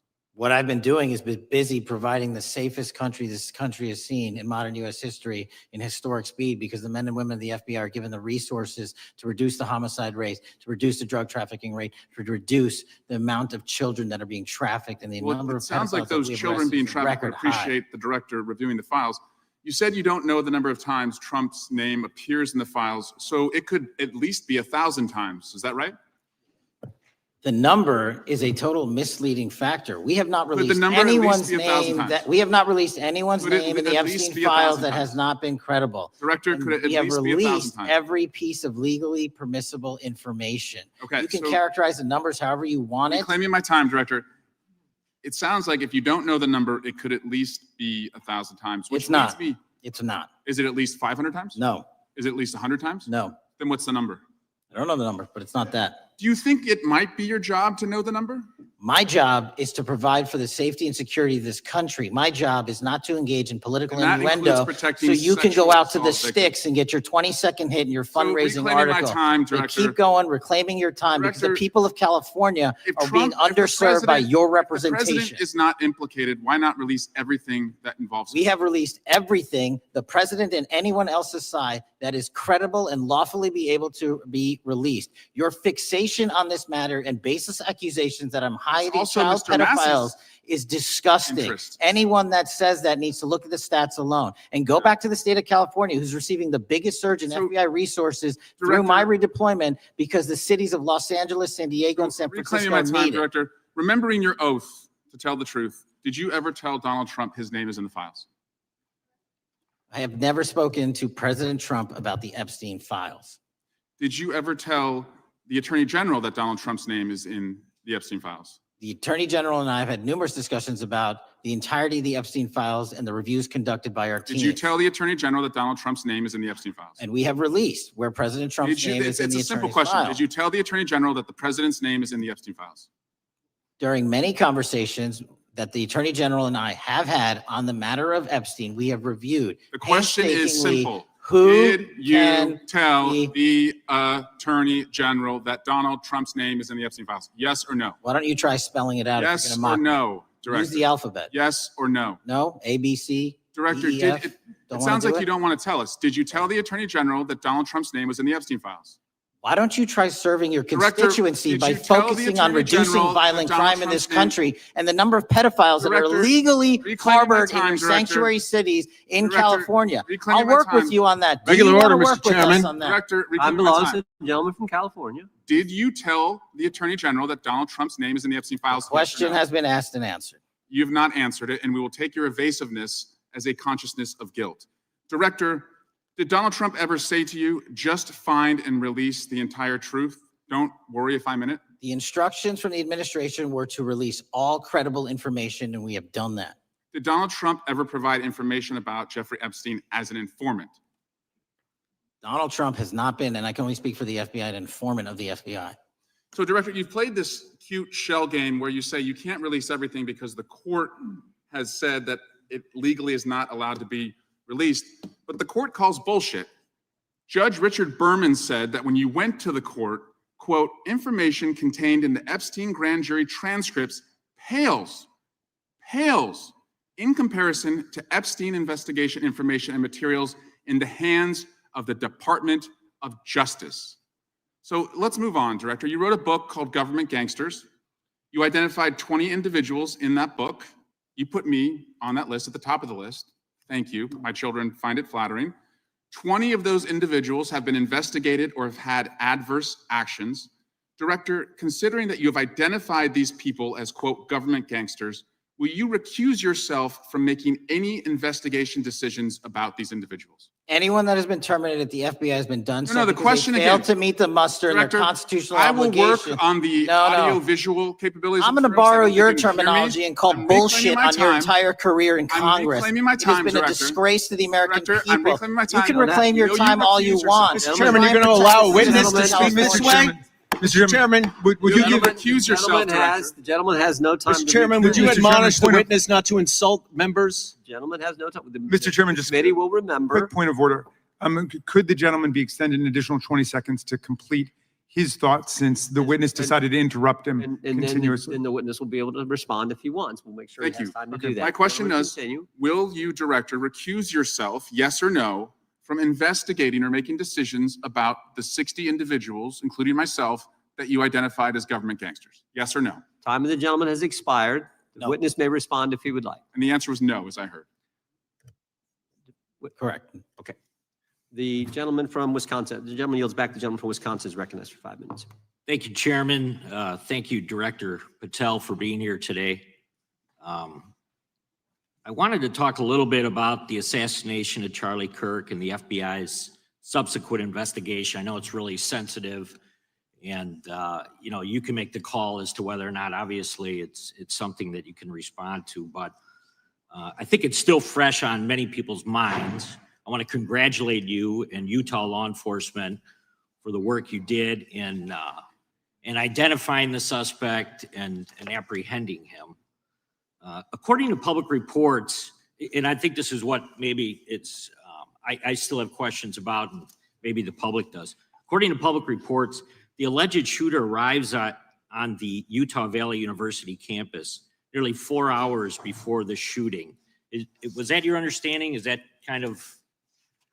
I'll let the public reports reflect themselves. I don't have the exact timeline. Okay, so we don't have any idea kind of his prep or how he set up or how he utilized that time when he first showed up on campus? All of those are being currently investigated through our cell phone analysis and through our witness interviews. And the state of Utah has now announced charges seeking the death penalty against his suspects. So we're a little limited in what we can continue to say. Sure, I understand. And that suspect, like you referred to, is then captured on security footage jumping off the roof of the alleged shooting location, the Losey Center. Do we have any idea how the suspect got up on the roof in the first place? I think for members of Congress, especially after Butler in Pennsylvania, it's just unimaginable that there could be some type of security breakdown prior to an event of that size where somebody could access a rooftop. So not commenting on the case, but having gone to the crime scene and walked the steps that we believe were taken, the roof was actually readily accessible through an exterior stairwell. So anyone could have gotten on it. Okay.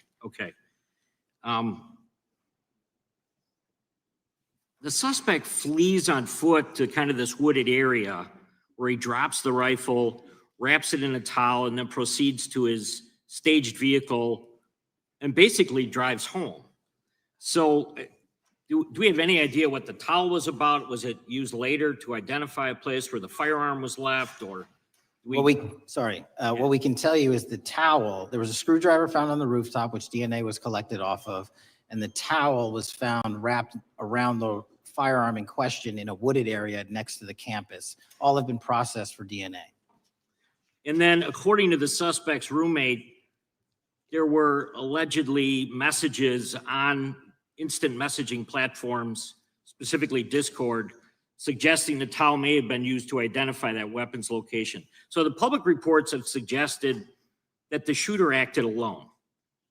Do we still believe that that's true? Do we have any idea as to whether or not those Discord messages led us to believe that the shooter may have had help in any way or assistance? I can only speak to the FBI's investigation, and our investigation is ongoing, and we are interviewing any of those individuals involved in that chat and other individuals in the area. Very good.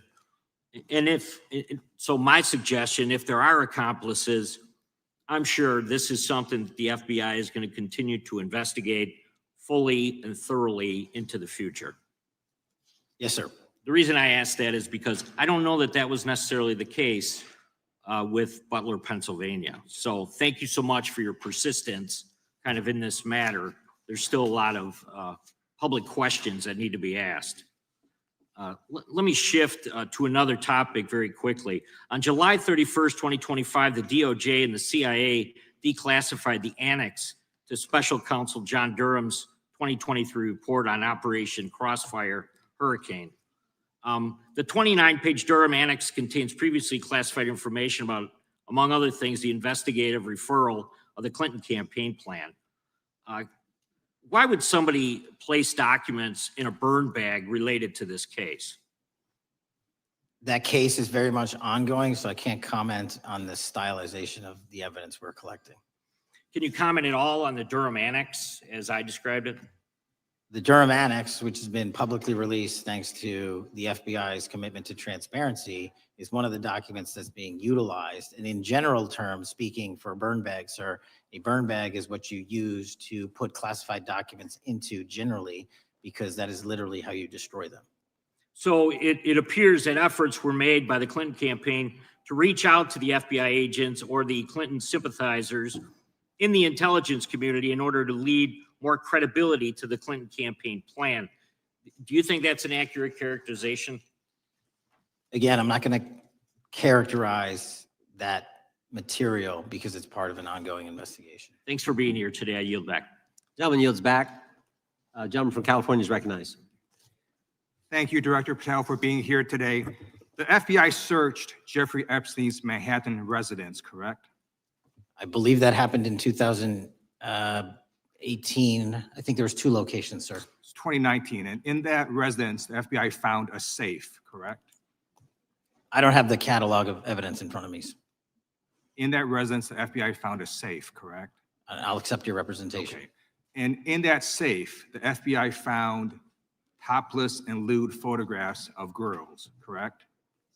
Again, sir, I'll accept your representation. I don't know. Thank you. It was all over the media at the time. There's a New York Times article that says Jeffrey Epstein is indicted on sex charges as discovery of nude photos is disclosed, dated July 8th, 2019. And the Times reports a trove of lewd photographs of girls was discovered in a safe inside financier Jeffrey Epstein's Manhattan mansion. Author Michael Wolff has conducted numerous interviews of Jeffrey Epstein. I'm going to play for you a video clip of what Michael Wolff said Epstein told him was in the safe and what he showed the author was in this safe. So let's please play that clip now. Elected. And I was sitting talking to Epstein and he said, wait a minute, I got to show you something. And then he went into his safe and he came out with photographs. They were Polaroids, I think, and he kind of spread them out like playing cards, and it was Trump. I mean, I think there were a dozen of them, and it was Trump with girls of an uncertain age at Epstein's Palm Beach house, where all of the things that he would ultimately be accused of took place. And I remember very vividly 3 of them. There are 2 in which Trump is, the girls, topless girls are sitting on Trump's lap.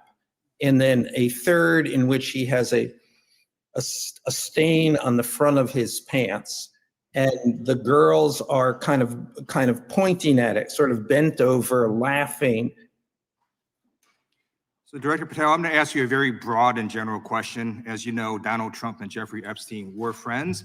There are, of course, photos showing Donald Trump together with Epstein, correct? I don't have the entirety of the photographs, but I think they've been photographed in public together. All right. Are there any photos showing Donald Trump with girls of an uncertain age? No. How do you know that? Because that information would have been brought to light by multiple administrations and FBI investigators over the course of the last 20 years. Well, you know what? That's just not true, because no one knew about the creepy birthday message that Donald Trump wrote to Jeffrey Epstein until the Wall Street Journal disclosed it. And then all of a sudden, the Epstein estate provides it to Congress. Well, so certainly, you weren't there at the search.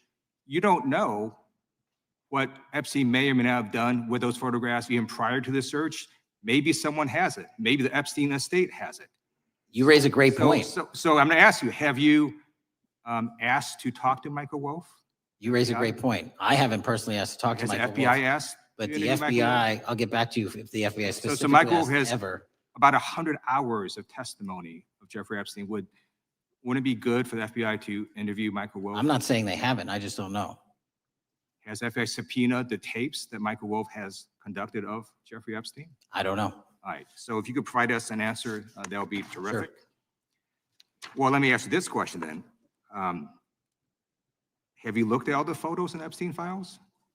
I have looked at all the information that the investigators who investigated this case have provided to run out credible leads. And in the Epstein file, was there that creepy birthday message that Donald Trump had written to Epstein? So that's what I was trying to tell you. You raise a great point. The estate of Jeffrey Epstein has a voluminous amount of information that they have not released before. Okay, so that's great. So wouldn't it be great if FBI subpoenaed the estate of Jeffrey Epstein for all that information? The estate is under no obligation to provide that material, even pursuant to a subpoena. That's a great point. Yeah, that's just false. Okay. That's just false. You're the frickin' FBI. You can subpoena the information from the estate, and you better do that. I'd like That's to move literally on. not how it works. I'm going to move on now and talk about Epstein's client list. You confirmed that exists. Attorney General Pam Bondi confirmed earlier this year that exists. So I just want to ask you a simple question. Is Prince Andrew on Epstein's client list? The material related to Prince Andrew has been made public. Is Prince Andrew on the client list? We have released the index of names All right, that were is- in is- Jeffrey Epstein's. Is Donald Trump on Epstein's client list? The index has been released, and the index will speak for So I'm itself. just going to say, America, there's a huge red flag. The FBI director could not answer Gentlemen, whether Donald Trump was on Epstein's gentleman's time client has list. expired. I Chair yield now back. recognizes the gentleman from Virginia. Thank you, Mr. Chairman. I want to thank the director for being here and for his work over the last several months, removing the taint of partisanship that has infected the intelligence community over the past several years under the last administration, under the last several directors, standing up for law enforcement, standing up for the brave men and women who work in your agency. But to set the record straight, we have to correct the record. And the record, early days of the first Trump administration saw a dramatic spike in news stories that contained sensitive and sometimes classified details about the FBI's bogus Russia probe, about a leak a day. It's unacceptable that senior FBI officials coordinated to leak classified information to try and harm President Trump. Documents produced to the committee in August of this year revealed that the FBI interviewed a former intelligence committee staffer who gave details on a systematic process through which leaks of classified information were affected by then Chairman, now Senator Adam Schiff. Were these findings escalated within the Bureau's chain of command, and if so, to what level? Sorry, were the findings Were these escalated? findings that were given to us escalated within the Bureau's chain of command, and if so, what level? Did you receive this information? That entire matter is currently under investigation by the people at the FBI that handle leaks of classified information. All right, it's good to know that there is an ongoing investigation. Can you tell me whether these leaks to the media compromised any ongoing FBI investigations during the Trump-Russia probe? I can tell you, generally speaking, the leaks of classified information are detrimental to any work the FBI is doing. Now, former Director James Comey testified before the Senate Judiciary Committee that he had never been an anonymous source, nor authorized anyone to be an anonymous source in news reports about matters relating to the Trump investigation or the Clinton investigation. Was Comey's testimony true? In reference to Director Comey, I'm very limited in what I can say because of what the current status of those matters are with the FBI and the Department of Justice. When I am able to make those public, I will. Can you tell me if there's an ongoing investigation there? Again, without identifying any individuals related to the information you're generally speaking about, there is an ongoing matter that has been under review by the Department and the FBI for some time. Because we know that the documents that we received last month revealed that former Director Comey used Columbia University law professor as a conduit to leak stories to the media that contained classified information. Let me move on to the way that the FISA process was weaponized by past directors. Prior to your confirmation, you raised concerns about government misuse of FISA, including Section 702, stating that FISA was in need of major reform. Specifically, you highlighted that the FISC report that the FBI had conducted 278,000 improper searches of the FISA database. Do you remain concerned about governmental abuse of FISA in Section 702? I'm always concerned, but what we've done since I became FBI director is implement new audit systems. We are nearing 100% review of the 702 query system that you are specifically referring to. And we've also eliminated anyone that has ever touched that database that has in any way made a mistake, whether intentional or not. And we have also identified a system in which those going forward who misuse the 702 system, they don't get 2 strikes. They get 1 and you're done. Okay, I'm glad you mentioned you're continuing to audit because, as you know, in May, the New York Times reported you closed the FBI's Office of Internal Auditing. Can you explain why you decided to close this office? Yeah, because under the new restructuring of the FBI, to save resources, there were two different places doing the exact same thing. We have a specific division dedicated to audits. I didn't need another audit system doing the audits again. And so we folded some of those folks with their expertise into our specific division and then took the rest of those folks and are moving them out across the country. Under previous FBI leadership, FBI agents were found to have lied to the FISC. There have been hundreds of thousands of violations of querying standards. In light of past violations, what action is the FBI taking to ensure that similar abuses do not occur in the future? Exactly what I've outlined. You cannot have access to the 702 query system if you improperly queried that system at all at any time in your career. Okay, at a Senate hearing 2 years ago, your predecessor, Director Wray, testified FBI had previously purchased U.S. phone geolocation data for a specific national security pilot project and further stated that the project had not been active for some time and that the FBI relies on court-authorized process to obtain location data from companies. Does the FBI purchase location data or any other data of Americans from data brokers? I don't believe so, but I'll get back to you. Thank you. That'd be important. I appreciate that. I yield back. Gentleman yields back. Gentleman from Washington's recognized. Thank you, Mr. Chairman. Mr. Patel, before you joined the FBI, you had very strong opinions about what the FBI was hiding regarding Jeffrey Epstein. In a September 2023 interview with Glenn Beck, you said the Black Book is under the, quote, direct control of the director of the FBI. In December 2023, you said, let us know who the pedophiles are. Even for a short time after becoming FBI director, in February of 2025, you tweeted, quote, there will be no cover-ups, no missing documents, no stone left unturned. In June, you told Joe Rogan, quote, we've reviewed all the information. We're going to give you every single thing we have and can. But then suddenly in July, everything changed. You and Attorney General Pam Bondi released one video and said that there was nothing more to see. Your July memo says you uncovered more than 300 gigabytes of data and physical evidence, but that you had decided no further disclosure would be appropriate or warranted. That is a quote. I think what happened, Mr. Patel, is that suddenly you discovered that Donald Trump's name was all over these files, and you started a giant cover-up. So you are under oath, Mr. Patel. You just testified to Mr. Swalwell that you did not speak to the president about the Epstein files. To your knowledge, did Attorney General Pam Bondi speak to the president about what was in the Epstein files? I can't speak for Attorney General Pam Bondi. So to your knowledge, you don't have any information. The question was, do you have any knowledge? Do you have any knowledge? I can't speak. You are for the refusing to Attorney answer the General, question. So Pam let me Bondi. tell you that the Wall Street Journal reported that in May, Bondi told Trump that he was in the Epstein files, and at the same meeting said that the DOJ did not plan to release the files. Yesterday, you testified to Senator Kennedy that there was, quote, no credible information that Epstein trafficked girls to anyone else, and that you have, quote, continuously and publicly asked the public to come forward with more information, and we'll look into it.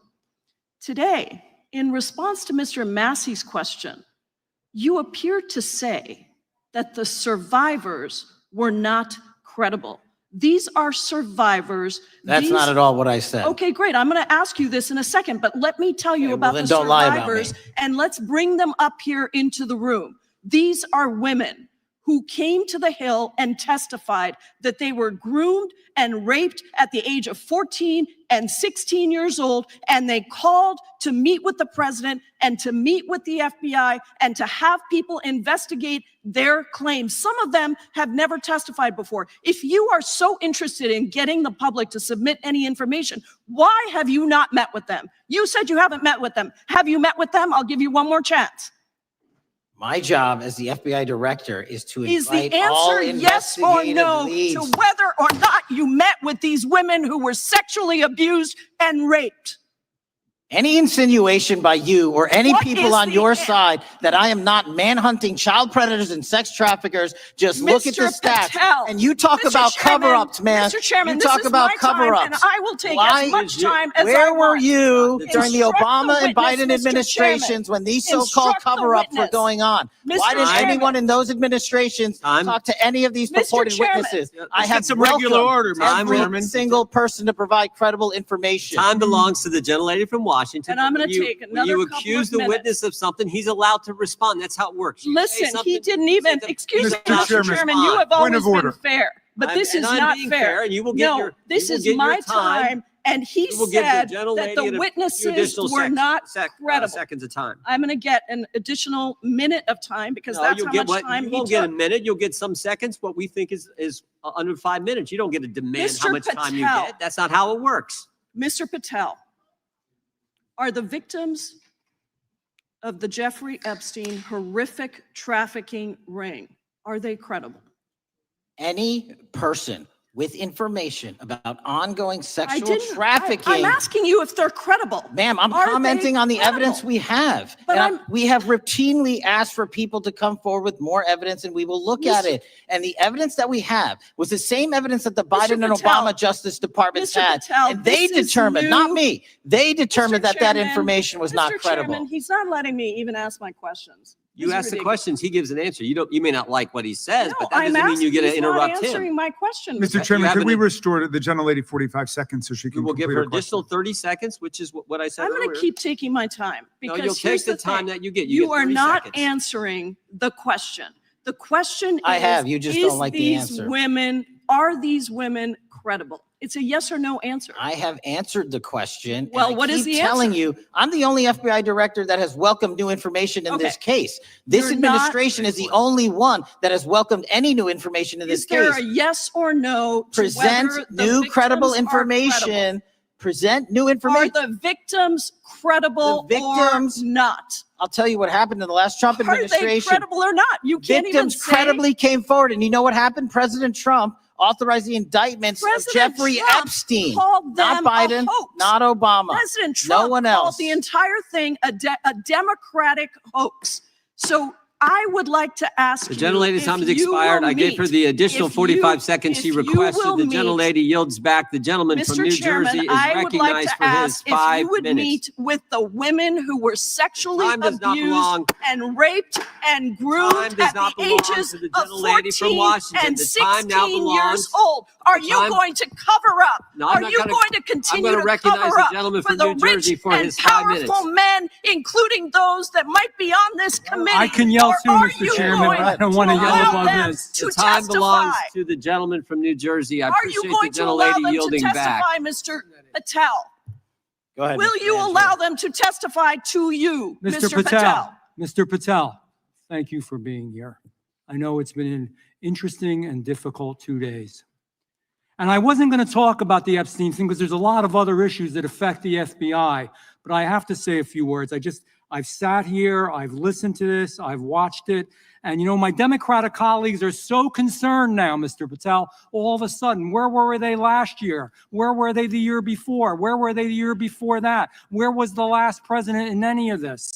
Well, all I know, the only thing I see is a single letter from the ranking member that was sent in 2019 that he didn't like the plea deal, and some people signed on to that. Most of the truth, the real truth, let's be honest, let's be intellectually honest.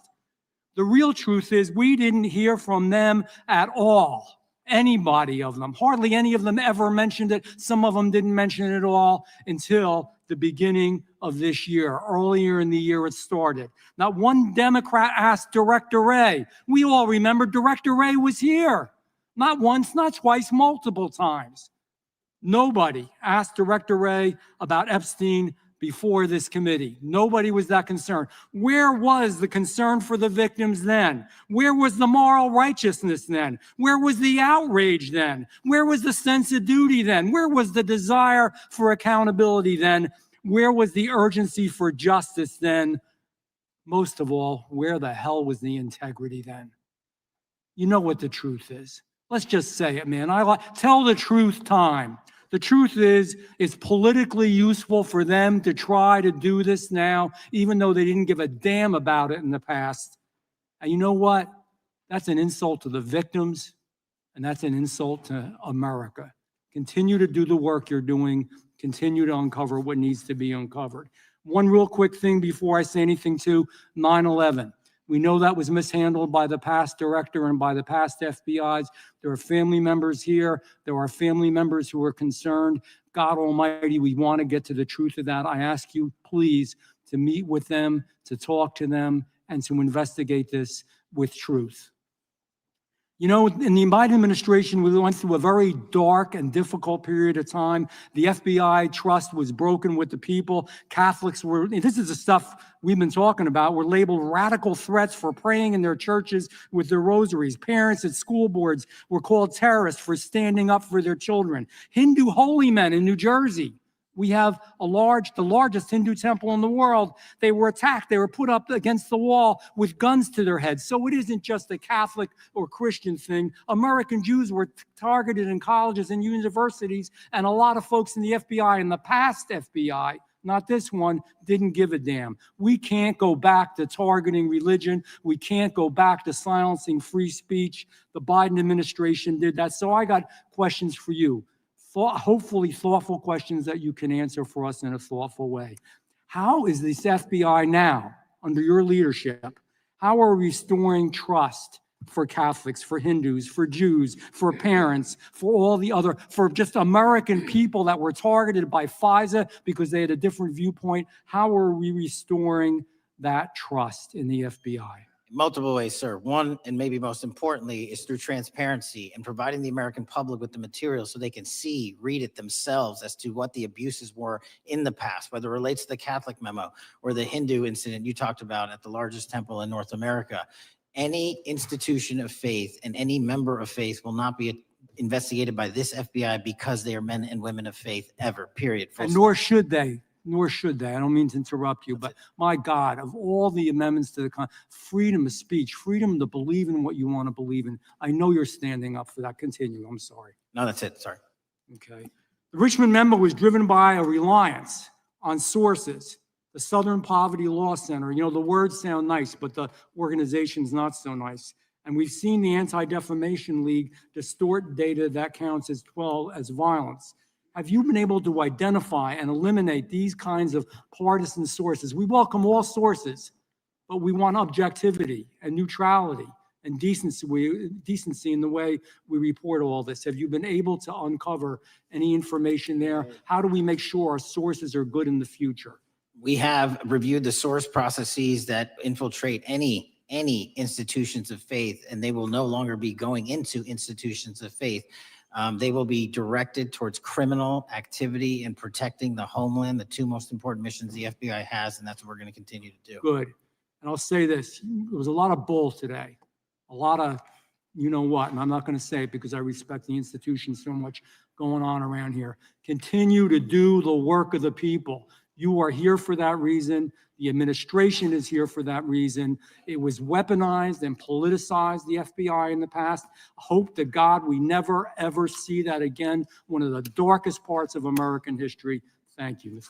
I yield back. Mr. Chairman, I have a unanimous consent. Gentleman yields back. The gentleman from New York is recognized for UC. I would like to introduce a CNN article that explains how an alleged top leader of the MS-13 gang was dismissed. His case was dismissed in Brooklyn so that he could be deported back to El Salvador, even though he was charged with murder. Without objection. Mr. Chairman, I have some unanimous consent The lady from requests. Washington is recognized. I ask unanimous consent to enter into the record an article titled "Justice Department Told Trump in May That His Name is Among Many in the Epstein Files." Without objection. I have another one that is a July 2025 article by the New York Times entitled "How a Frantic Scouring of the Epstein Files Consumed the Justice Department," stating that DOJ and FBI employees reviewing the Epstein files were instructed to flag any mentions of Trump and other celebrities. Without objection. And I have another unanimous consent request to enter into the record an August 2025 article by The Guardian entitled "Ghislaine Maxwell Hinted at Epstein's Ties to Trump Officials. Why Wasn't She Pressed for Names?" stating that Maxwell told Deputy U.S. Attorney Todd Blanche that some of the quote cast of characters around Epstein are in Trump's cabinet? Without objection. Chair now recognizes the gentlelady from Pennsylvania. Thank you, Mr. Chairman, and thank you, Mr. Patel, for coming before us to testify today. I am concerned by your repeated claims that you're not able to disclose anything further about the Epstein investigation and files, and that there's no evidence of a broader conspiracy or other people who should be charged, because the American people aren't buying that you've been transparent or that there's nothing further to be seen. In your exchange with my colleague, Mr. Roy, you reiterated something that I heard you say yesterday in your Senate testimony, and that is, under your direction, the FBI will always follow the money. Is that right? The money, did you say? Yes. Yes, you said you'll follow the money. That's great. And just now you said you welcome the opportunity to investigate new evidence. So there has been significant recent reporting just in the last couple of weeks that after Jeffrey Epstein was arrested, 4 major banks flagged more than $1.5 billion in suspicious transactions connected to him that suggested a massive conspiracy related to his child sex trafficking activities. Director Patel, has the FBI reviewed the $1.5 billion in suspicious bank transactions flagged to the government relating to Epstein and his co-conspirators? I know the FBI has reviewed numerous SARs. I don't know the totality of that number. Okay, can you provide us with that number? I'll get back to you. Okay. And have you initiated any new investigation of those bank transactions since, say, September 8th, when the new reporting came out? I'll check with the Treasury Department because they're the lead on that. Okay, so Director Patel, how many individuals or entities has the FBI interviewed, subpoenaed, or compelled to testify? Can you give us those numbers with respect to these bank transactions? Not off the top of my head. I'll have to work with Treasury. Okay. We're concerned, you see, because you say you're going after child predators, but We are. obviously this is how you follow the money, is if you follow the bank transactions that apparently enabled the child sex trafficking. Would you agree? It's one of the valuable investigative tools is to follow the money. Okay. Have Jeffrey Epstein's victims have asked us to ask you whether or not you've investigated Epstein's lawyers, the lawyers who facilitated those payments. Have you subpoenaed or questioned any of those lawyers? So in 2018 and 19, what I recollect is many, if not every one of those lawyers was part of the investigation. But you weren't there at that time, I wasn't right? there. Okay. So can you get us the names and the numbers of who was investigated then with respect to those lawyers? As long as I'm allowed to release it, absolutely. Okay. Well, if we provide you with subpoenas, I assume you can release it. Is that right? We have a current subpoena and we're working with Congress to provide it.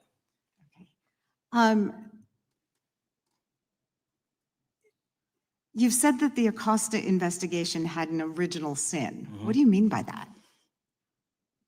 Basically, if you're looking at an actual pedophile ring, what you should not do is limit the time frame in which you're legally able to collect information.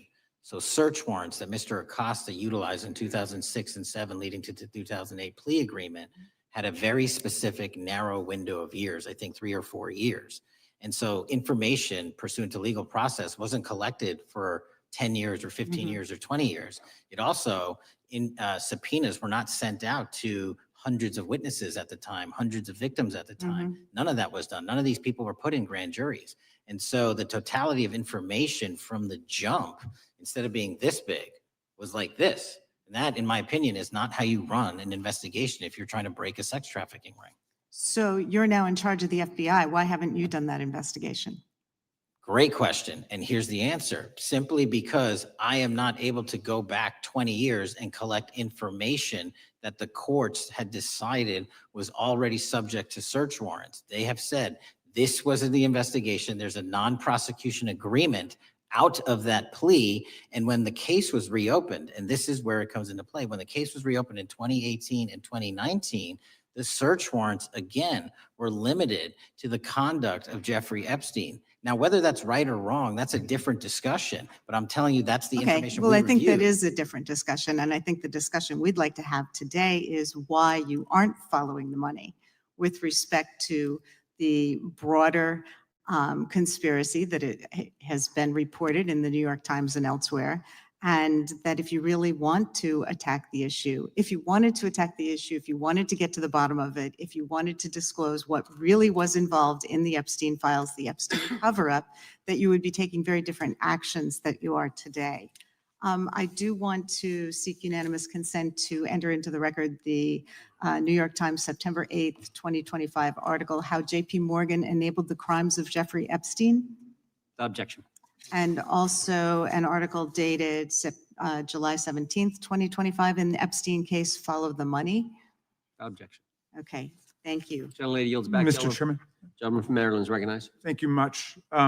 Pursuant to Clause 2K6 of Rule 11, I move that the committee subpoena the CEOs of 4 banks, JP Morgan, that's Jamie Dimon, Bank of New York Mellon, Robin Vince, Bank of America, Brian Moynihan, and Deutsche Bank, Christian Sewing, in order to get the suspicious transaction reports. These 4 banks have flagged to the government $1.5 billion in suspicious transactions related to the sex trafficking crimes and conspiracy of Epstein, Maxwell, and all of their collaborators. And as you know, Mr. Chairman, we got the SARS reports for Hunter Biden totaling around $20 million.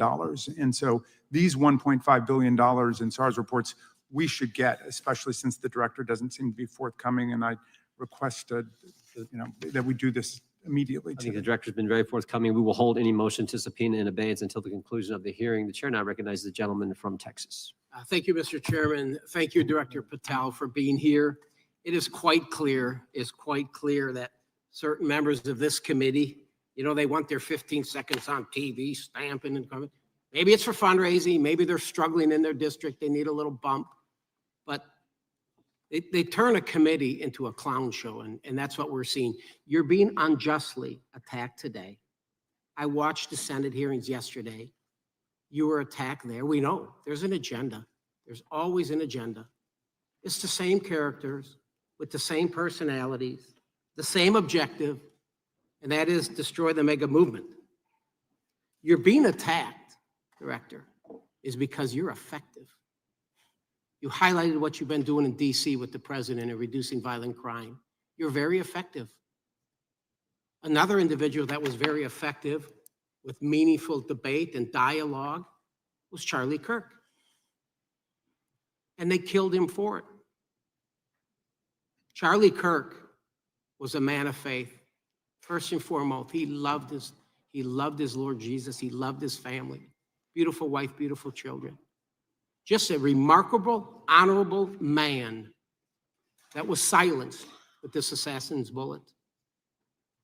I would say if Charlie Kirk lived in the biblical times, he'd have been the 13th disciple.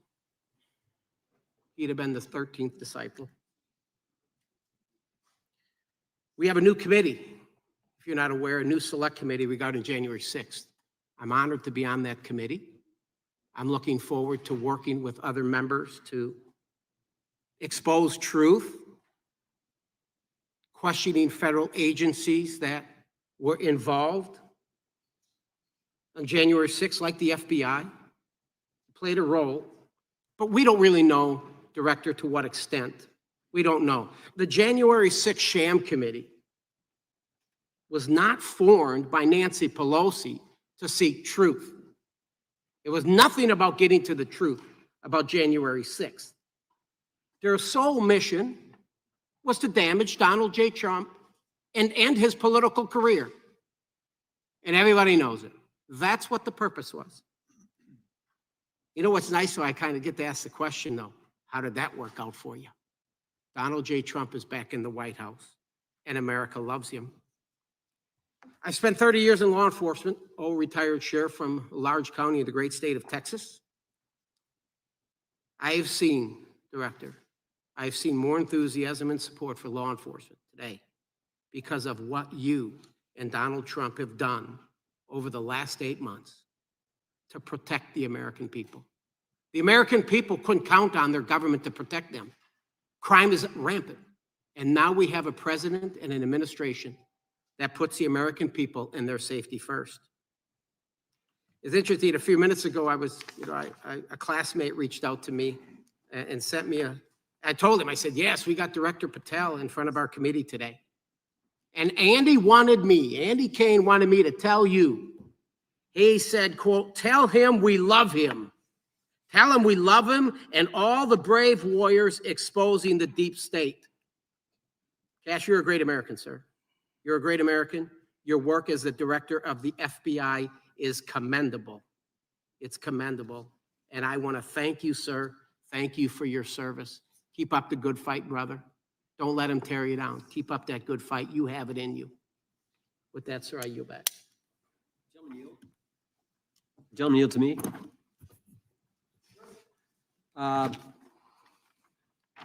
Director Patel, there were 26, the gentleman mentioned the select committee. There were 26 confidential human sources at the Capitol on January 6, 2021. 4 entered the Capitol and thereby broke the law.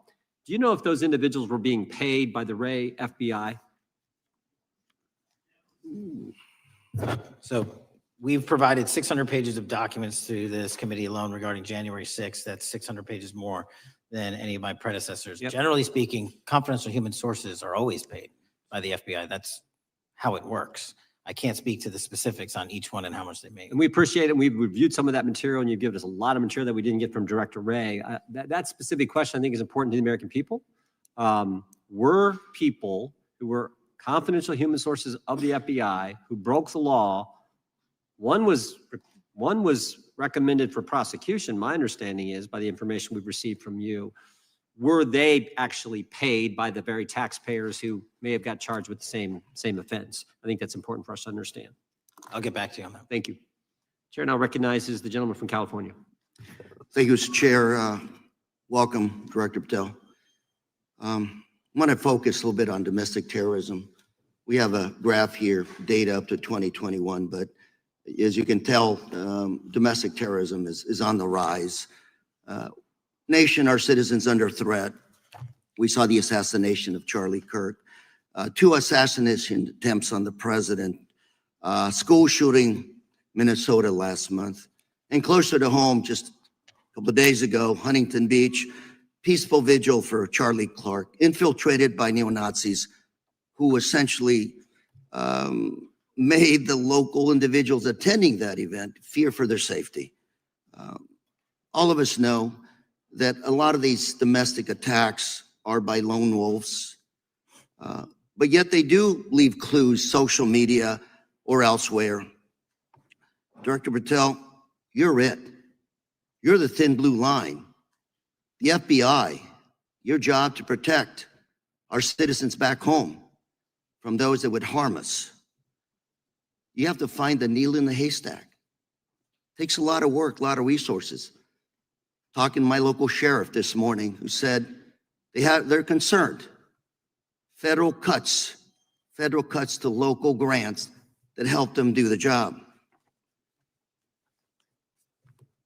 Then, of course, let's not forget about other threats that are coming before us, like high-tech fraud.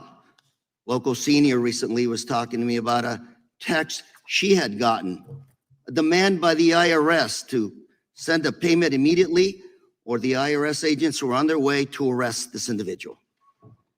Pretty gutsy stuff by folks probably from Europe, North Korea, Russia, China, people, okay, going after those precious savings our senior citizens rely on. Yet the president's proposing a budget cut of $500 million or more to your organization, the FBI. You've said that that'll essentially equate to about 1,300 less jobs at the FBI. So I'm going to ask you essentially, what is it that we can do to help you do your job? Little concerned. Friday night lights. One of the events I love to do on Friday nights, go to the local high school football game. Sit there at the stadium and you always say, what if? What if? You're the thin blue line. Can you do your job cutting $500 million from your budget? Thank you, sir. I think we are doing our job, and the distinction is with the budget that we have, we are flexing more resources to the field. California is receiving the largest FBI plus up of any state in the union due to that plus up. They're not getting a reduction. No state is getting a reduction. Every state is getting a plus up. And so I'm utilizing the money that we have to first plus it up. And the empty vacancies that we have, those haven't been filled in years, not under my leadership. Here's my concern. You're going to do well. You're doing more with less, is what you're saying.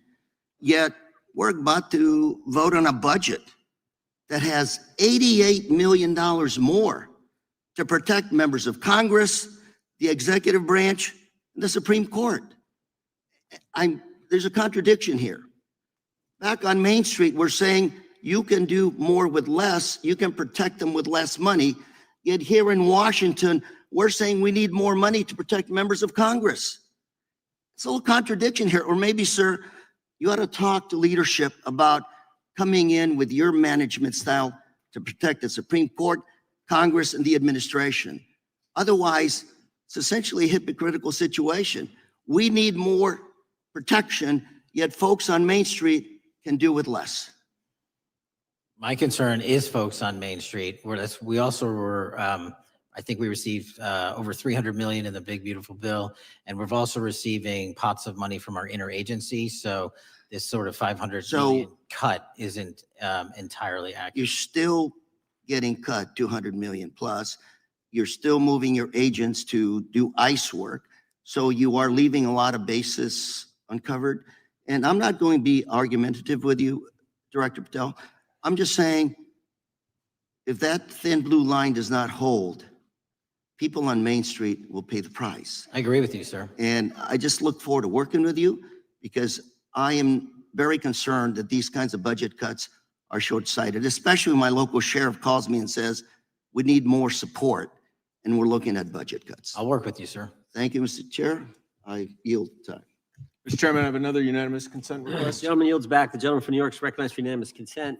I seek to introduce a December 2024 OIG report from the Department of Justice, which confirms the conclusion of the Bill Barr Justice Department that the so-called whistleblower, a disgruntled former employee of the Intelligence Committee, was not a credible witness, and there were no further actions taken. Without objection. Mr. Chair, I'd like to submit some items for the record. You bet. Gentleman from California. First one, Trump's deportation diverts FBI agents off child predator cases. Second one, FBI director backtracks on administration's proposed budget cuts. And number three, Trump administration says 70% of ICE detainees do not have criminal convictions. Without objection. Gentleman from Texas is recognized. Thank you. Director, earlier this year, the committee learned of new documents tied to the Crossfire Hurricane investigation and the Russia collusion hoax against President Trump. Your efforts in declassifying key documents tied to this investigation allowed the committee to acquire thousands of pages that it did not have previously. Did any of your predecessors make any effort to declassify these documents? Not to the extent we have. Did any of your predecessors share or leak any details that were classified at the time? There are ongoing leak investigations across the board at the Bureau related to this. I believe one of those is Mr. Comey, and I thank you for continuing that investigation. Among the declassified documents are the Durham Report Annex, the Crossfire Binder, and the Nellie Orr Criminal Referral. Could you summarize for those watching that what we know about the Russia collusion hoax so far? Well, sir, I think the record will speak that the Russia collusion matter was perpetrated by a political party to go overseas and obtain information from a foreign intelligence asset, only to have that information, which was demonstrably false, turned over to the FBI, who walked into a federal FISA secret court and asked for a secret surveillance court order and lied to the federal court. And we know that because someone was convicted of it, and only to surveil the political opponent. So that is a massive scandal. We helped expose it. And in terms of the pages of productions, I provided 1,400 pages of production related to Crossfire Hurricane, and my predecessors have provided 0. I appreciate that, and I appreciate your courage and commitment to declassifying these important documents for our review, and hope that you'll continue with this commitment. Can we expect to see more declassification efforts regarding the Crossfire Hurricane and Russia collusion hoax? Yes. Thank you. I yield the remaining balance of my time to Chairman Jordan. Oh, I thank the gentleman for yielding. And Director, that's when it all started, right? The whole Russia, that's when it all began. And then it was Mueller, then it was impeachment, then it was Jack Smith and Fonnie Willis and Alvin Bragg and you name it. But it all started then. And that's why I think the gentleman from Texas wants to make sure we get all the information there. And I want to go back to when it was changed. We talked about this earlier. I just want to read to you what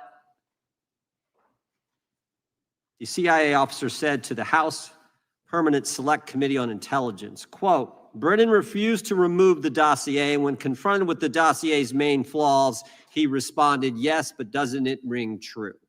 So that's what he initially said. And then when he was talking to this committee, he said the CIA was very much opposed to having any reference or inclusion of the Steele dossier in the intelligence community assessment. So on one hand, you got a witness who was there who said he refused to remove it even though he knew it was garbage. And then he's on the other hand telling the committee, no, we didn't want anything to do with it. It shouldn't have been a part of the intelligence community assessment, which we know it was. You know it was. You found that. Those are two entirely different stories. I think Mr. Brennan has some explaining to do, frankly, what happened there. And I think you said earlier that this whole thing, and I think you said to Mr. Gooden, this whole thing is being looked at as part of this grand conspiracy to undermine the president, whether it's Comey, Brennan, Clapper, former head of the Intelligence Committee, now senator from, whoever it is, that's all being looked at. Is that accurate? Yes, sir. Well, we appreciate that. And part of what's also being looked at, and I think the gentleman from Wisconsin brought this up earlier, what is a burn bag for, by the way? Generally speaking, the intelligence community obviously utilizes and possesses classified documents, but drafts of those classified documents and even ultimate finished products of those classified documents have to be recorded and or discarded. And if they are discarded, the only way we do that, the hard copies, is we literally put them in burn bags that are identified specifically for that purpose. And there is a very exact courier system in which those burn bags are obtained and the material inside is destroyed. So it's to get rid of the material, right? Yes, sir. And it looks like the annex that Mr. Durham in his investigation had was put into a burn bag by your predecessor, I assume, to be destroyed. Is that accurate? Without getting into the stylization of the evidence, anything that's put in a burn bag is for purposes of destruction. Do you find that interesting that the Durham annex was placed in a burn bag, that you would discover that when you took over as the head of the FBI? We found a lot of information in a lot of burn bags. Well, we appreciate you finding that. We'd like to know a little bit more about that, and we look forward to that information coming forward. And I appreciate the gentleman yielding. With that, we now recognize the gentleman from Colorado. Thank you. Thank you, Mr. Chairman, for holding this hearing. Thank you, Director Patel, for being here today. I have a couple of questions regarding a terrible shooting that occurred in Colorado, state, as you may know, that I represent. You've testified previously about, I think, what you would describe as your efforts to provide more information regarding the investigation with respect to the horrific assassination of Mr. Kirk. And so, in that same vein, I'm hoping you can provide this committee and my constituents in Colorado with some clarity. Absolutely. I think, as my colleagues know, in Evergreen, Colorado, Jefferson County, a county that I proudly represent, at Evergreen High School, a shooter ultimately injured. 2 students were praying for their swift recovery. There's an article here from Colorado Public Radio. The title is, quote, FBI was already investigating an account that may have been linked to the Evergreen shooter. You're familiar with the circumstances generally, Director, regarding this terrible tragedy. Yes. So my understanding from the public reporting is that an organization reported to the FBI in July of this year regarding, just reading here from the article, that the FBI opened an assessment into a social media account user whose identity was unknown and who was discussing the planning of a mass shooting with threats non-specific in nature. This is the FBI's statement to the press. And that the FBI continued to work this assessment investigation to identify the name and location of the user up until September 10th, 2025, which was the day of the tragedy. Can you provide us some clarity on what were the impediments to finding, the account user, and maybe describe in greater detail the FBI's work in that regard? Generally speaking, yes, because I know even though the shooter's deceased, the investigation we're not done. Sure. And so the impediments to finding these individuals, and you highlight a great point. We had 2 huge tragedies in the span of days in this country. The school shooting in Evergreen, Colorado being one of them. And proactively going out onto these social media platforms, which are so large, is our biggest impediment. And we need to rely on the service providers. There's actual legislation, I can't remember the name of it, that's up for renewal, which will, and I think at the end of the month, which gives service providers the ability to report that information in from their end without liability. We need that to continue, because while the FBI has so many people and the police are great at doing it, there's just too many platforms to cover down on. Well, I appreciate that, Director Patel, and I think we're certainly, I'm interested in continuing this conversation, because I think the reporting suggests that that there's a pattern, and that ultimately, we want to make sure that law enforcement is able to prevent this kind of tragedy from happening in the future. I have a question. It's not meant as a gotcha question, so it just frame it there. But it is in regards to some reporting around a periodic transaction report that you had filed earlier, this year. So this is in July, pursuant to the ethical obligations as a senior executive official. You remember filing that in July? Yes. Yeah, so in that report, as best as I can surmise, you disclosed that you divested, $100,000 or more in a variety of different stocks, which I presume was pursuant to the ethics agreement that you negotiated with the Department of Justice. In that same report, there's a disclosure regarding purchases of two different transactions. So between $15,000 to $50,000 in a national coffee house chain, and between $50,000 to $100,000 in a semiconductor company on May 9th and May 12th. Are those transactions that you're doing personally, or are these through a stockbroker, or are these transactions that you're handling yourself? So how they happen is I submit proposals under DOJ guidance to say, hey, I would like to trade this or that. And they run their review, and the FBI runs a review, and then they come back and say yes or no. And then I make the transaction. Is there a reason that you decided to make the purchases into those two companies? Generally speaking, before I got this job, I was, trading stocks, but not a lot like most people. And I just follow certain industries, and I thought they would be a good investment. So the reason why I ask, right, because you had divested in other companies, and I presume that wasn't because there were actual conflicts. It's just that you wanted to avoid an appearance of impropriety. It was both. Both, but not all of the companies were conflicts. Whatever they make divested from. I don't make the call; they make the call. Sure. Yeah. I guess my point would be, the reason why I ask is, why I said it's not a gotcha question. I have for years led an effort here in Congress to try to ban members of Congress, senior executive officials, from trading stocks. And it's bipartisan in nature. We're working really hard to get that done, Republicans and Democrats.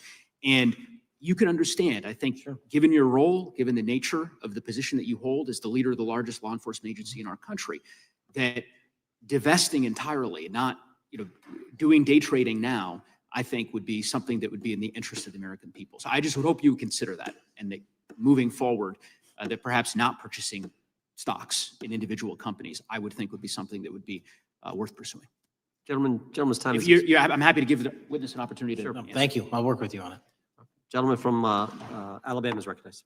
Thank you, Mr. Chairman. Thank you, Director Patel, for being here today. Newly declassified documents confirm that the intelligence community under President Barack Obama knowingly relied on unverified and fraudulent evidence to manufacture a false claim that Russia, in fact, meddled in the 2016 election. Is there more to be done to uncover the depths and origins of the Russian collusion hoax? There is, and we're doing it.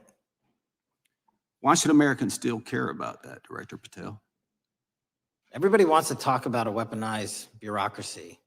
And when we put out the facts about a weaponized bureaucracy, not because I said so, but because we found the FISA documents, because we found the 302s and the 1023s, then it becomes a political football. My job is to continue to put out that information and let the American public read it for themselves when I'm lawfully able to do so.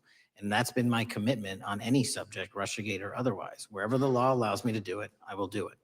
When I first came in 2020, the number one concern as I was doing town halls was the weaponization of the government against the American citizen. And so are there things that you're doing, structural reforms that implementing so that the FBI cannot be weaponized again, whether it's against President Trump or future elected presidents? It shouldn't be weaponized against anyone. And the structural reform is simple. If you're going to go after a political individual or someone seeking political office, There has to be a grounded basis in law and fact to open up a criminal investigation. And if there's not, the investigation isn't even opened. And I've also gone back and reviewed other cases that were opened in prior administrations related to public officials. And we've closed a number of them because we felt that some of these actions were weaponized on either side of the aisle. I felt it wholly inappropriate for the FBI to be playing umpire and referee amongst these decision makers when there was no factual or legal basis to continue those investigations. So I shut them down. And I think that's so desperately needed because we need to restore trust in law enforcement and certainly in the DOJ and the FBI so that American people don't fear the very government that is supposed to protect them. And so thank you for doing that. On August 11th, you released to the committee documents concerning leak investigations that began in 2017. You believe these leaks were accidental or were they intentional in order to influence public opinion against President Trump? When I can publicly make a final decision on that, either through a recommendation of charging that the DOJ makes or findings that I have, I'm able to do so, but they're still not complete. Why did the FBI under Director Comey want to undermine the Trump administration? I don't know. You'll have to ask him. Think it might have been political? How will Director Comey be held accountable for his leaks and classified information concerning the Russian collusion hoax? Well, anyone. Doesn't matter what you did before or what seat you were in. If you leak classified information, that's illegal. And we will investigate it fully. And if we can bring enough evidence to recommend charges to the Department of Justice, we will. But as you know, in these leak investigations, it's very difficult to produce the information necessary. We know leaks happen. They literally happen every week. It's one of the most destructive things to this country. Media receives classified information beneficial to one side or the other. I'm a fan of none of it, and I want to shut all of it down. And we need to bring some real cases to deter individuals from doing that, and that's my focus. What was Comey's role in creating the ICA? You know, speaking from my memory, as the head of the FBI, he was charged under then Director Brennan and Director Clapper and the other IC elements to come in with the NSA, CIA, FBI, and ODNI and put together a collection of information on how the information sort of surrounding Russiagate came together. So he represented the FBI in that. Was former Director of CIA, John Brennan, he's denied that the Steele dossier was used in creating the ICA. Is that true? Well, it's, without commenting on him, the FISA has been released and the dossier was in the FISA. It was in 4 FISAs. So I'll let the public decide. Well, former Director Brennan actually denied repeatedly that he pushed for the Steele dossier to be included in the ICA. Is that true? Denied. I'll let his testimony speak for itself, but then Deputy Director Andy McCabe also testified to the House Intelligence Committee, which has now been declassified, that were there no Steele dossier, there would have been no FISA. Well, my time's getting close, but let me tell you this, sir, and my colleague from Texas said, thank you for the job you're doing. You're making the American people safe. You're restoring trust in these agencies that so many of us had lost trust in. So thank you for the work you're doing. That thin blue line, you're doing a fine job, and we want to let you know we appreciate it. Thank you. God bless you. Lady from California is recognized. Thank you, Mr. Chair, and thank you, Director, for coming here today. And actually, thank you for your response to my colleague from New York who asked you earlier about violent extremism. And you said that there is violent extreme ideology on both sides. And I think you actually alluded to that same statement yesterday in the Senate. So I too have some questions I'd like to ask you. These are not gotcha questions, and just deny, please, what you deem to be false. So Dylan Roof, who followed white supremacist propaganda, murdered 9 Black parishioners in Charleston in 2015. Do you deny this? I'm sorry. Dylan Ruth? Roof? Roof, can you give me some more information? You're head of the FBI, you probably know this. If you don't know, that's fine. You can, You can give me a reminder. I've got a lot in front of me. It was national news. Robert Bowers murdered 11 Jewish worshipers in Pittsburgh in 2018. I do remember that. And it was the deadliest anti-Semitic attack. So do you admit that that happened? I'm not saying the other thing didn't happen. I'm just asking for a little information. Patrick Cruces, who posted a manifesto about a Hispanic invasion, walked into a Walmart in El Paso, Texas in 2019 and began firing. He murdered 23 people that day, and the youngest was 15. Do you admit or deny that that happened? I'll take your presentation as accurate. All right, well, I have to say all of these cases have been adjudicated. As I said, they are not gotcha questions. These incidents were national news. And as director of the FBI, you have access to all of this information.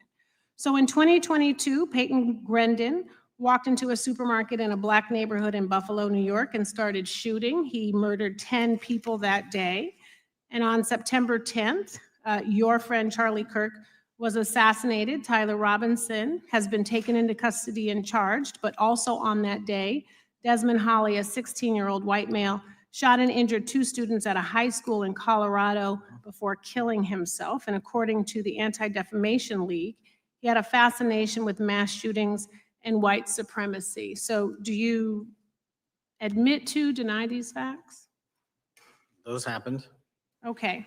Your predecessor, former FBI Director Christopher Wray, said that one of the most dangerous concerns is that racially motivated violent extremism, especially white supremacists, has been the biggest chunk of our domestic terrorism cases and is responsible for the most lethal attacks over the last decade. Do you admit or deny, A, that he said this? I'll let the record reflect that. Whatever he said was what he All said. right, and do you agree? That there is racially motivated crimes being committed in America, yes. Yes, especially white supremacists, which is the biggest chunk of our domestic terrorism. I'm glad that you said this. So last week, President Trump was asked if there were extremists on both the left and the right. He was actually asked this by Fox and Friends, and his exact words were, "I'll tell you something that's going to get me in trouble, but I couldn't care less. The radicals on the right oftentimes are radical because they don't want to see crime. The radicals on the left are the problem, and they're vicious, and they're horrible, and they're politically savvy." Do you agree with the president? I don't speak for the president. The president speaks for himself. Do you agree with the president? I don't, on what matter? On the question that I just asked, do you agree with his statement about the radical left? That there's ideology that's driving violence on both sides? Yes, that's what he acknowledged. No, he didn't. He didn't. But I'm glad that you're saying that and actually creating some separation between you and the president. And I'm glad that you That's literally are not what happened. He said acknowledging both. that there is violent extremism on both sides. What's interesting is that the research arm of the Department of Justice, the National Institute of Justice, do you know what that is?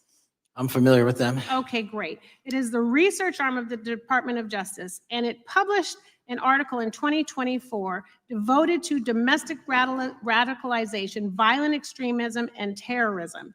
I have it. It's interesting that it's no longer on the website. It has been scrubbed, but I ask these questions because what makes a strong, qualified director of any business, of any household, of the FBI, what makes a reputable prosecutor is not lapdog loyalty, but a commitment to the creed that evidence is agnostic and that the evidence will lead you to making the right decisions. In your job, no one's job is to like the data or the evidence. It is to collect it. That is how you gain trust. And Mr. Chair, I would like to enter into the record, if I may. White supremacist group stands by racist ideology with unanimous consent. Without objection. Dylan Roof, the radicalization of the alt-right and ritualized racial violence. Without objection. Thank you. Another article, how Robert Bowers went from conservative to white nationalist. I'd like to enter that into the record with me. Without objection. Patrick Cruces believed he was fulfilling Trump's wishes in El Paso attack, his attorney said. I'd like to enter into the record. Without objection. Buffalo shooting, how far-right killers are radicalized online. I'd like to enter that into the record. Without objection. Evergreen high school shooters online activity reveals fascination with mass shootings, white supremacy. I'd like to enter that into the record. Without objection. Murder and Extremism in the United States in 2024, a report by the Anti-Defamation League. I'd like to enter that into the Without record. objection.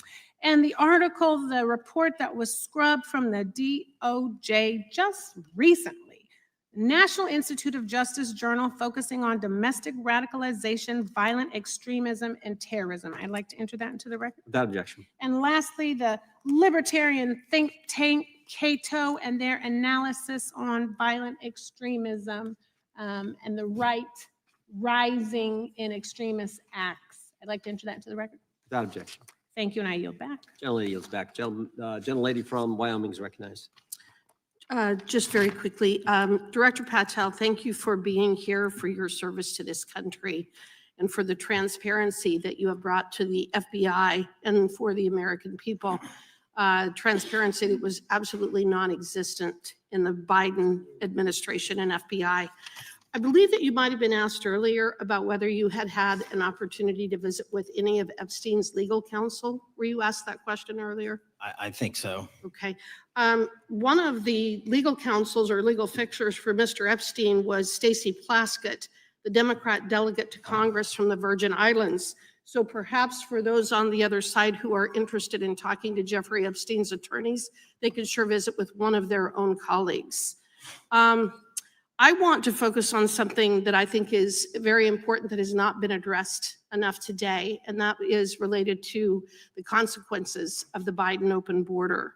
One consequence of the Biden border crisis is the impact that it continues to have on our tribal communities, with the cartels taking advantage of our open borders, the Mexican drug cartels, by infiltrating our reservations and bringing violence, drugs, murder, trafficking, and more. Last year, when I questioned the Attorney General Garland about what the DOJ was doing to protect these communities, he simply deflected responsibility and said that Congress had not appropriated sufficient resources for them to be able to protect our tribal communities.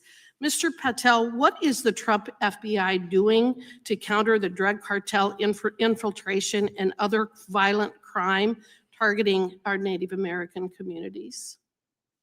Thank you. It only took more than half of this proceeding to talk about one of the priorities that the FBI has, which is crimes on tribal lands. Every single crime that we have been talking about, whether it's child predators, human trafficking, narco traffickers, murder, they all happen on tribal lands as well. And I've said since the beginning, it is a priority, which is why we launched Operation Not Forgotten on tribal lands. And I'm the first FBI director to meet with the staff and tribal leaders here in Washington, D.C. and elsewhere, and invited them into my office and headquarters to see them, because I need engagement with tribal leadership, and I need our police and FBI agents to be engaging with tribal leadership. Otherwise, we're not going to break through. We have 1,900 Indian country cases open right now. We've got 600 indictments this year alone.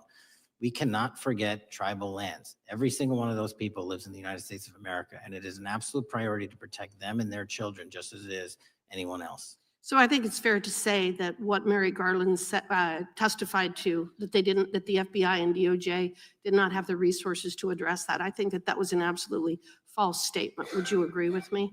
It's a decision by him not to do so. That's not my decision.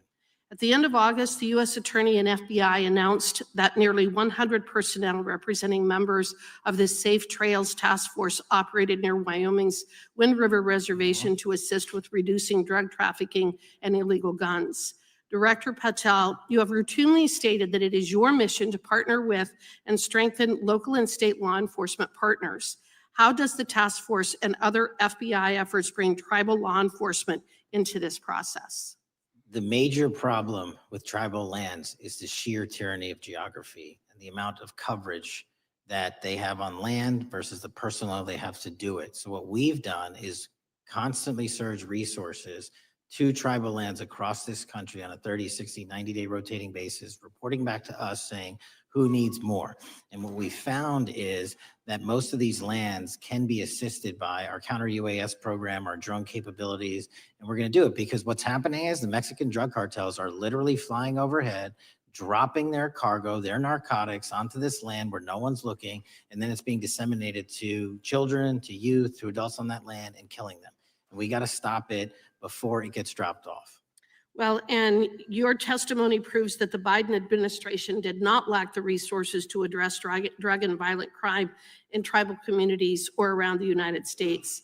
It instead expended and wasted these resources investigating parents, Catholics, we now find out Turning Point USA, the RNC, and Republican organizations, rather than protecting our Native Americans by closing the border. Is that fair? I think so. Wonderful, thank you. And I do appreciate the work that you've done in this regard. I was previously the chairman of the subcommittee on Indian and Insular Affairs with the Natural Resources Committee, and safety and security on our reservations and for our tribal members has been one of our priorities, one of my priorities, and I very much appreciate the work that the FBI has done. Let me know if there's anything else I can do to help you. And with that, I yield back. I will, ma'am. Gentlelady yields back. The gentlelady from Georgia is recognized. Thank you, Chairman, and thank you for coming in today, Mr. Patel. In the past few months, the country has experienced a string of horrific, high-profile attacks that have been motivated by racial hatred or political ideology. Shooter attacked the CDC headquarters, firing hundreds of rounds and killing a police officer. An arsonist set fire to the Pennsylvania governor, Josh Shapiro's residence, with the governor and his family actually inside. Minnesota House Speaker Melissa Hortman and her husband were assassinated earlier this year. Clark and Charlie Kirk was murdered last week. Bomb threats have been made against HBCUs and the DNC, and just the list goes on and on. I only have just a few minutes today, so I don't want to take a lot of time to go into all the countless and devastating violent crimes and incidents that have happened at our schools or on our streets and in our communities that have just been happening all year long. Mr. Patel, just yes or no, is this type of political violence ever acceptable in your eyes? No. I'm glad that we agree that these heinous acts designed to instill fear and division in our nation are never, ever acceptable. Yet each of these incidents has recently taken place under your watch. The FBI's website states that protecting the United States from terrorist acts is the FBI's #1 priority, including from domestic terrorists. Is this still your #1 priority? Domestic terrorism? Preventing domestic terrorism. Our #1 priorities are protecting the homeland and international terrorism and crushing violent crime, and domestic terrorism sort of interlays between both of those. Okay, so well, then I'm glad that you're giving us the right answer, but unfortunately, your actions kind of tell a different story. Earlier this year, you granted the ranks of the FBI's Domestic Terrorism Operations Section. This is the section of the FBI that is most directly responsible for addressing political violence in our country by preventing attacks from occurring and effectively responding to them if they do. The agents in this section are the ones who stopped an individual stockpiling weapons, who planned to attack schools and churches in Florida and seize bombs made by an ISIS sympathizer in New Orleans.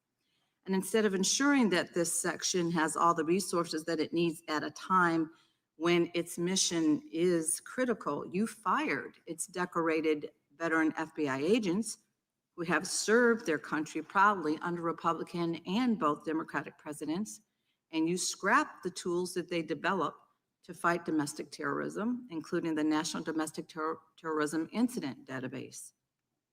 I mean, most of that is just not true. We have 1,700 current DT managed programs. We're up 300% in the amount of cases we brought against nihilistic, violent extremists, including 764, wishing to harm our children. The FBI and the men and women are getting after that problem set more than ever because I've unleashed them to do so. And any insinuation that these tragic occurrences across the country are somehow singularly my fault or disgusting because that watershed goes down to the men and women at the FBI, Mr. and Patel, they I'm are gonna not reclaim my time. responsible Mr. for it. Chairman, I'm I'd like happy to work with interrupt you Mr. to get them what they Gentlelady need. gentlelady request- controls the time. Unanimous consent request.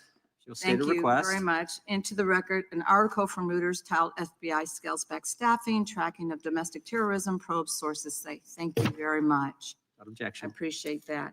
So, Mr. Patel, and it isn't just the domestic terrorism operations section. Under your watch, agents are fully diverting their attention to these anti-immigrant and city takeover operations, leaving our children vulnerable to dangerous networks of online predators, both domestic and international.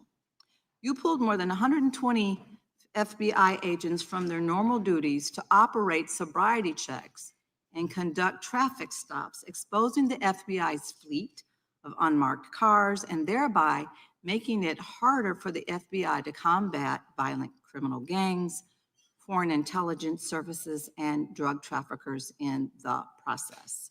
That's simply not true. If we were not able to do two things at one time, how would we be Patel, I seizing reclaim record my amounts of time. I reclaim my fentanyl? time. 23,000 Chairman, I'd like to violent enter felons have been into the arrested. Time belongs to the More More gentlelady. than twice as many as Consent last Time request. belongs to the gentlelady from Georgia.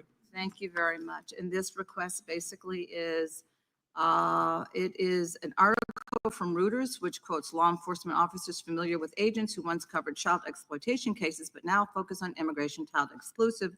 Thousands of agents diverted to Trump immigration track down.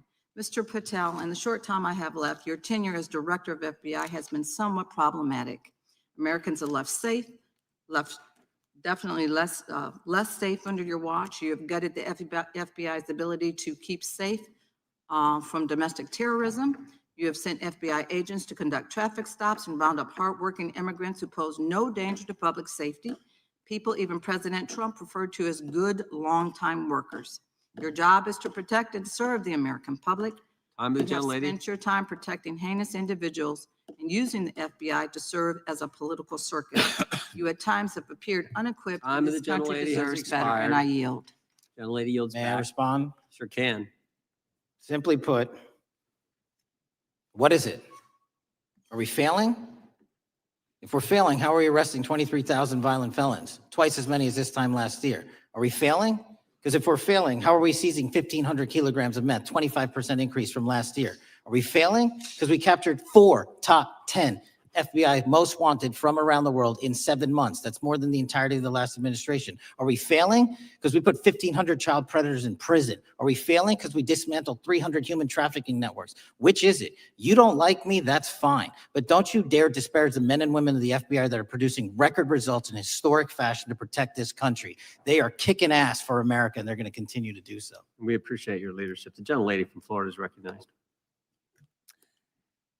When I was home recently, I met with the agents leading the Tampa office of the FBI, and I saw what they're focused on in my community: stopping drug traffickers, rescuing children from exploitation, fighting cybercrime, protecting us from acts of terrorism, foreign and domestic. And I know from my time as a federal prosecutor and a judge that this work by the Bureau doesn't make headlines, but it is happening every single day.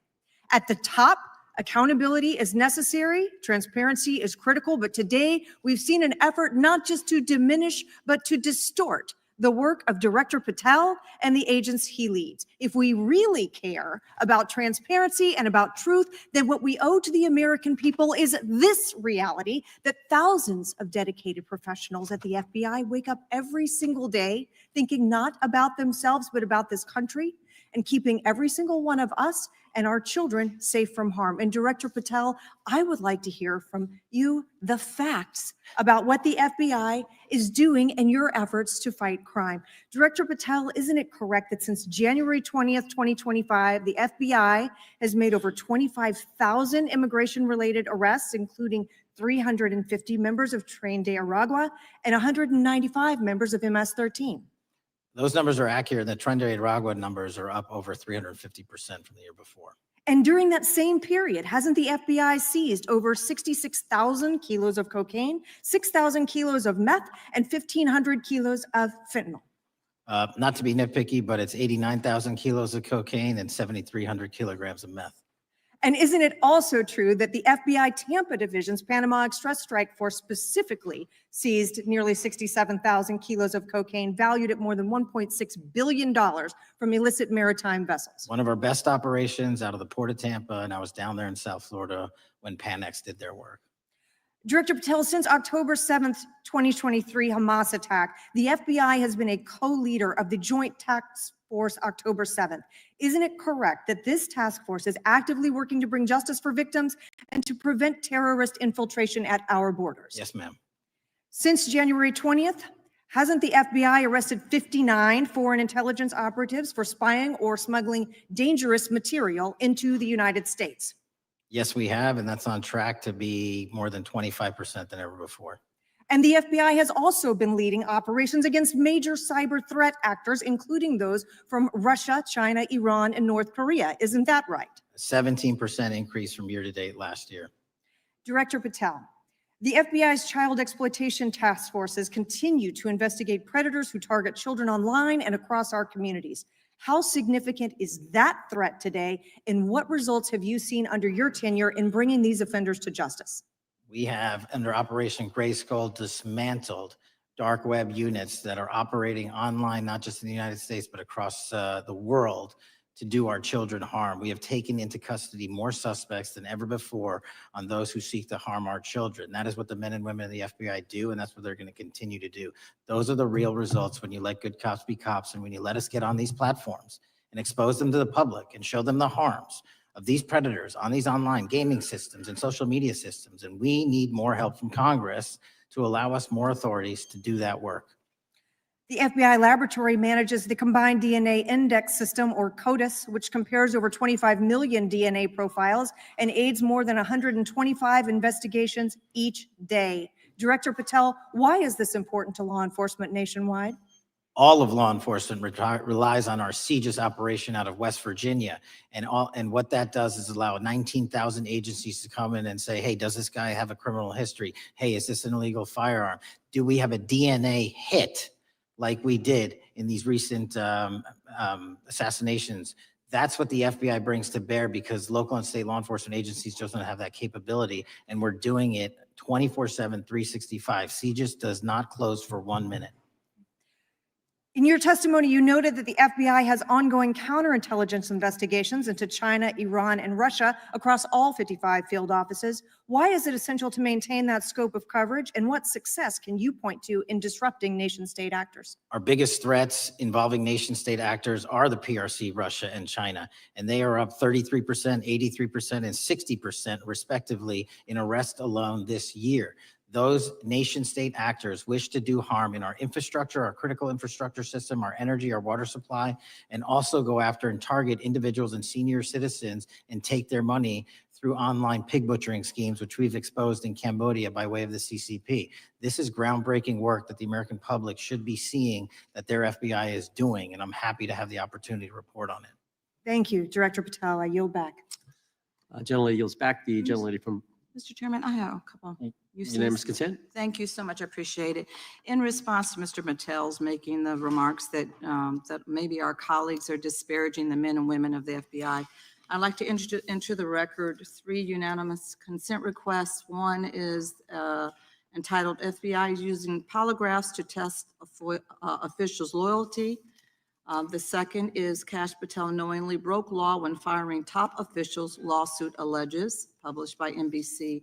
And the third is FBI forces out more leaders, including ex-director who fought Trump, demand for January 6 agents' names. Without objection. Thank you. Gentlelady from Vermont's recognized. Thank you, Mr. Chair. Director Patel, thank you for being with us today. Appreciate your time. Let me say at the top, political violence should have no place in this country. And I strongly, unequivocally condemn the killing of Charlie Kirk last week. And this is exactly the kind of case that warrants a swift and thorough investigation by the FBI. What shouldn't be happening, however, is this administration's seeming attempt to exploit Mr. Kirk's death within minutes of this horrible, horrible assassination, dividing us even further without knowing enough about the killer's complicated, confused political ideology and the extent of his motivation. And this week, Vice President Vance claimed that this is, quote, an extremely destructive movement of left-wing extremism, and said that, quote, it's part of the reason why Charlie was killed. He pledged to go after organizations on the left. But Director Patel, it was just 3 months ago that Melissa Hortman, the Minnesota House Speaker, and her husband, Mark, were shot to death in their home in the middle of the night by a self-identified right-wing extremist and Trump supporter. When that assassination happened, the FBI released a written statement denouncing the killings and pledging to hold the killer accountable. And I thank the Bureau for that. It was clear, concise, to the point. But when you compare that statement to the over 50 mentions of the Charlie Kirk killing and just 4 for the Hortmans, on accounts affiliated with the FBI and your personal account, it appears to many Americans that you're valuing some lives more than others, and that's painful. And this is what I'm hearing from my constituents, so I just want to convey that to you. And the vice president didn't even call on right-wing organizations to tone down their rhetoric after that horrific killing in Minnesota. And he never once spoke about dismantling conservative institutions. This week, when the president was asked by a reporter about Speaker Hortman, he claimed he didn't even know who she was. One of the most high-profile assassinations of an elected official in recent memory, and the president claims to know nothing about it, hasn't even heard of it. It was absolutely devastating for her colleagues and for her family. And I think we all can agree in this room that we have to stop this political violence. So my first question to you is, Director Patel, what is your plan as director of the FBI to turn down the temperature, especially in light of the fact that it seems like members of the administration are reacting to political violence based on party affiliation? What's your plan? I can only speak for myself and the Of course. FBI. And what we are doing is, I think I mentioned earlier, we're following the money, because whatever attack you are describing, and they are all despicable, equally so, people need money to operate. People need money to conduct these attacks, to conduct these investigations. And so what we are doing is finding the people that supported this infrastructure system, because even when you say there's a lone, quote unquote, lone wolf actor, he's not truly a lone wolf actor. Something happened along the way. I agree. And so can I just because we have such little time, are you making a commitment right now to follow where the evidence goes in investigating whether it's violence on the left or the right? Because over the last 10 years, when you look at the ideology, I want to follow up on what my colleague from California said. When you look at the data, you look at the Anti-Defamation League data, 96% of ideological motivated killings were committed by the right wing. When you look at the Institute of Justice report that she cited, it's 5 times the number that 5 times the number of far left extremist incidents are perpetrated by far right. And it's been reported, and she mentioned this, that as of September 12th, 2025, just 2 days after Charlie Kirk's killing, that the DOJ removed that report from the DOJ website. That's why Americans are concerned that there seems to be a separate system of justice, that if you are a Republican and you are attacked, you will get the full weight and authority of the FBI in this administration. But if you are somebody serving in the Minnesota State Legislature and you are assassinated in your home, that the response is different. And I think to ignore the threats from the right or try to do a both and when there are multiple instances when it's overwhelmingly coming from the right, this is a disservice, because Americans want to know that whoever they are, whatever their political affiliation, that the response is going to be the same, and it is going to be done with the same diligence. And I'm wondering if you will commit to me right now that you will be a voice right now standing up to those voices in the administration that are adding to the violent rhetoric right now. That's what I'm asking you. Will you commit to this? Time the gentlelady has expired. The gentleman can respond. My voice will be through the investigations that the FBI conducts, and we will conduct them all lawfully and equally. Can we expect in the future that your tweets in related to one killing will be the same level of concern? The gentleman from Texas is recognized. Thank you, sir. Director Patel, thank you for being here today. And most importantly, thank you for restoring trust and faith in the FBI, which has been severely eroded under the Biden administration. Thank you for your service and your continued service in this capacity. On April 7th, 2025, Charlie posted on X, "Assassination culture is spreading from the left. 48% of liberals say it would be at least somewhat justified to murder Elon Musk. 55% say the same about Donald Trump. In California, activists are naming ballot measures after Luigi Mangione. The left is being whipped into a violent frenzy and set back. Whether losing an election or losing a court case justifies a maximally violent response," end quote. And unfortunately for Charlie, that reaction also came when they couldn't win a debate on a college campus. You cannot be intellectually honest and say that this problem is on both sides. It's not just what happened to President Trump, it's also what just happened to Charlie. We've gotten to a point in America where violence is encouraged. We have a former president of the United States that opens up his campaign in 2019, that's Joe Biden, by saying that his opponent is a, quote, existential threat to this country. Houston, we have a problem. People that you disagree with are not existential threats. They are not Nazis. They are not fascist. They are not racist. They are not deplorable. They are not irredeemable. They are your fellow Americans who have a different perspective on how government should run and what government should look like.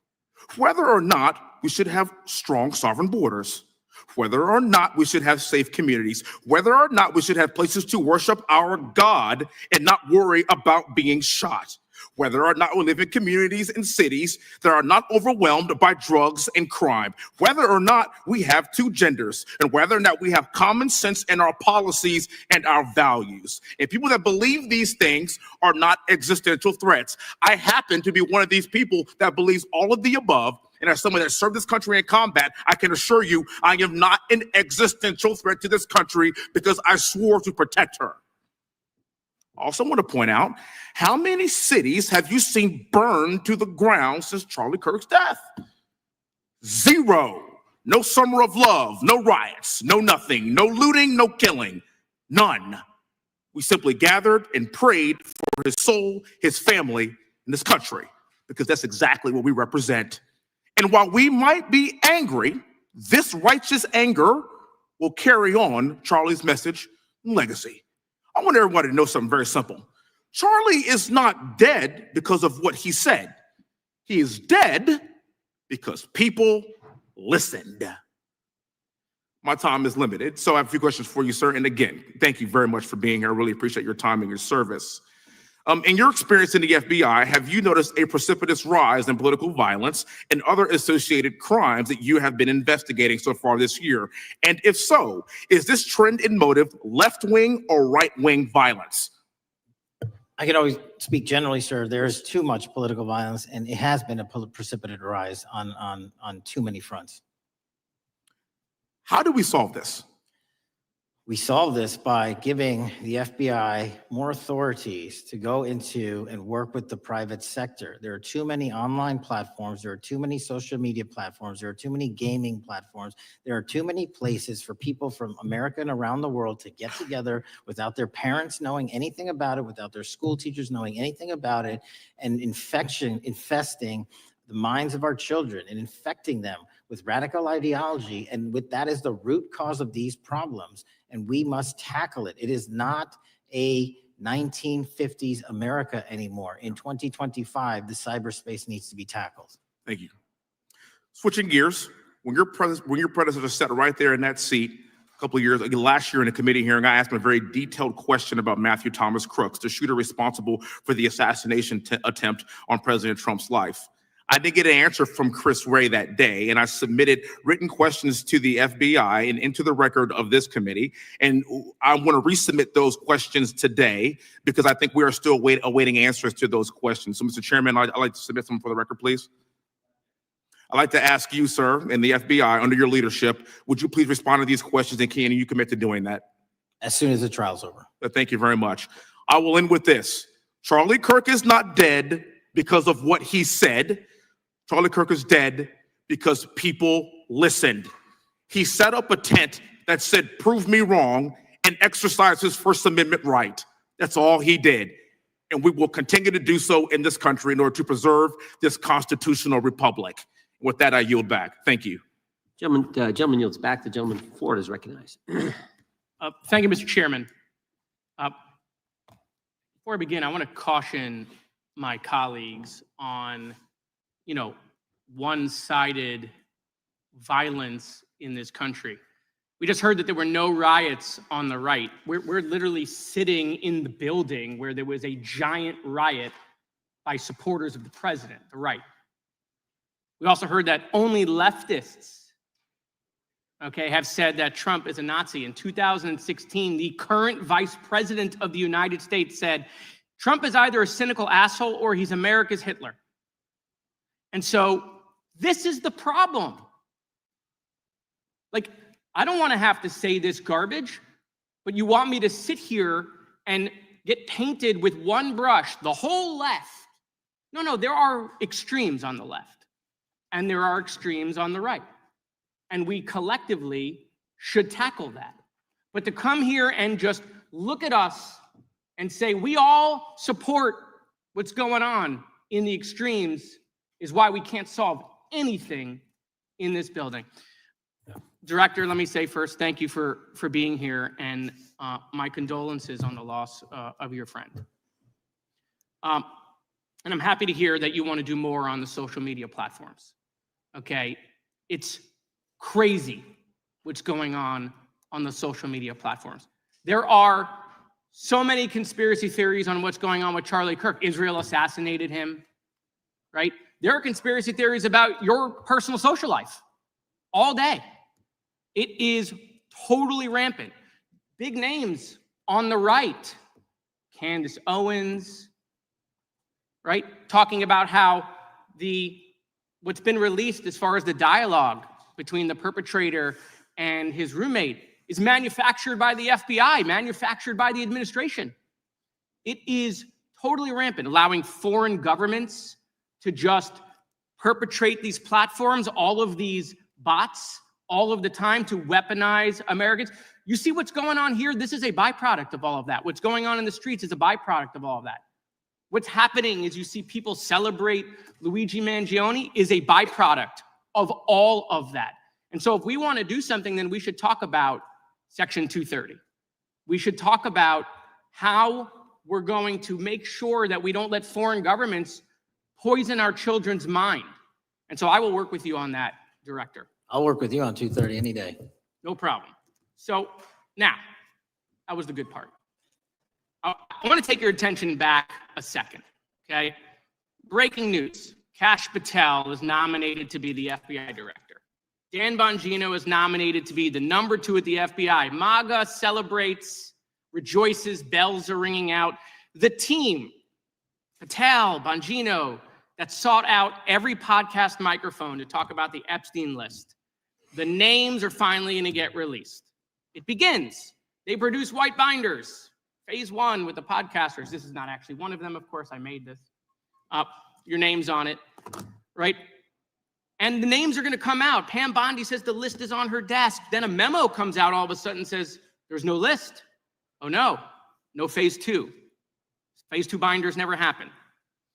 You said the conspiracy theories around Epstein just aren't true. They never have been. And yesterday, in an answer to Senator Kennedy, you said the FBI is not in possession of any credible evidence that Epstein trafficked girls to anyone but himself. So according to your testimony yesterday and in this committee, according to the evidence the FBI has, the number of names on the list are 0. No, Zero. The index has been released, and the number of people involved in that trafficking operation were charged in 2008. Other than Epstein and Ghislaine Maxwell, your testimony in the Senate and here is that according to the evidence you have, the number of other names is 0. That were charged based on credible evidence. Well, who are the other names? Give me the other names that weren't charged. We are not releasing the names of anyone because the Department of Justice never does that of anyone that didn't have any credible information to attack them. Let me move forward. The president has, you've seen the picture of the woman's body with the writing and the president's signature. The president says that's not his. Okay? President says it's not his. The Republican colleagues say it's not his. The administration say it's not his.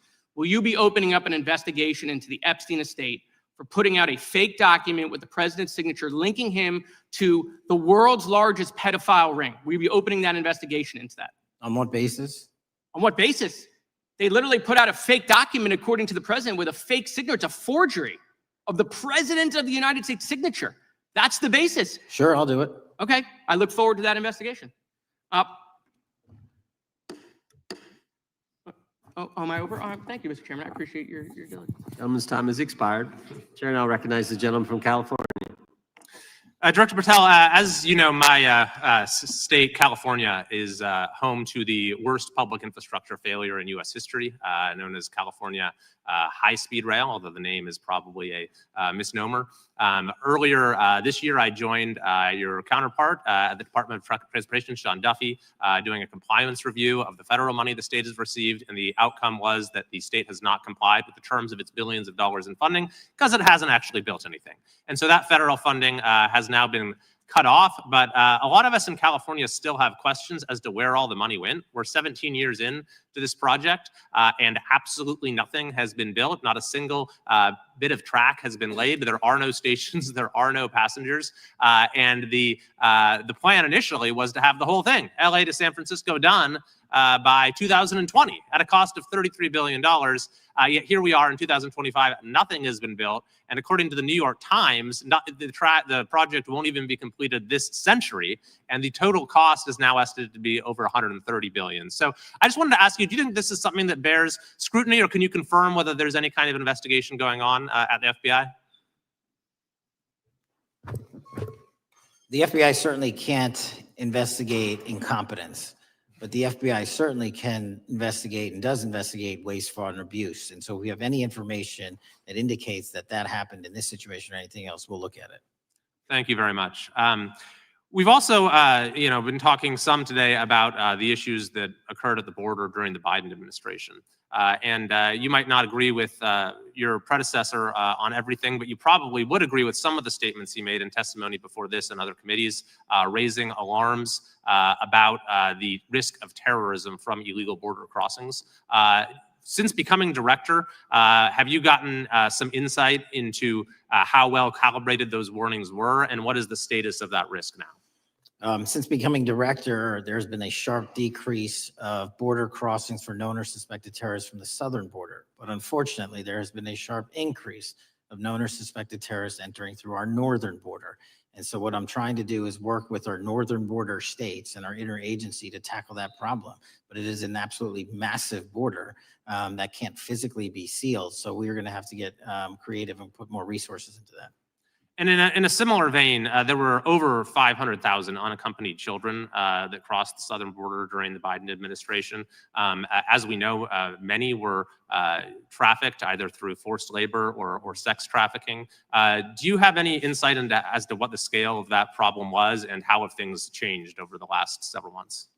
Other than what you outlined in terms of how it was described, I don't have any additional details. In terms of how many people are being trafficked into this country, especially unaccompanied missing children, that number is drastically reduced because the coyotes that smuggle these children for their criminal activity are the same ones that smuggle in narcotics, or the same one that traffic older age women. They're all interconnected. And because of the sealing of the southern border by this administration, that has come to a near halt. That is a very important point, that we have seen far fewer victims of human trafficking because we finally prioritized border security. And by the way, you have children who are getting rescued because of the immigration enforcement activities that unfortunately some politicians in my state are trying to stop, thereby stopping those kids from getting rescued. We've seen, of course, a substantial reduction in crime here in Washington, D.C. since the FBI and the National Guard got involved. I'm kind of asking you to state the obvious here, but what is the mechanism there? Why have we seen a reduction of crime when DC has had such a huge crime problem for years, and then almost overnight we see such a big difference? Because of the dedication and resources from President Trump's administration to utilize all federal, state, and local assets in a heavily crime-ridden area. I mean, if we did not have a crime-ridden area, then homicides, carjackings, and gun violence would not be dropping by 40, 50, 60%. And when you allow the police, the MPD, to work with federal authorities and allow the National Guard to set up your perimeter, this is what you can do in a few short weeks. And we at the FBI, under Operation Summer Heat, have set those Phase 01 operations in motion 4 months ago, quietly at the direction of President Trump. So we are scattered across cities across this country doing just that. But we're going to need more help to complete the job. Yeah, in too many places in this country, crime has just been treated as sort of a norm, that this is the way things have to be. What's happened in DC shows that is not the case if we have the right policies and the right priorities.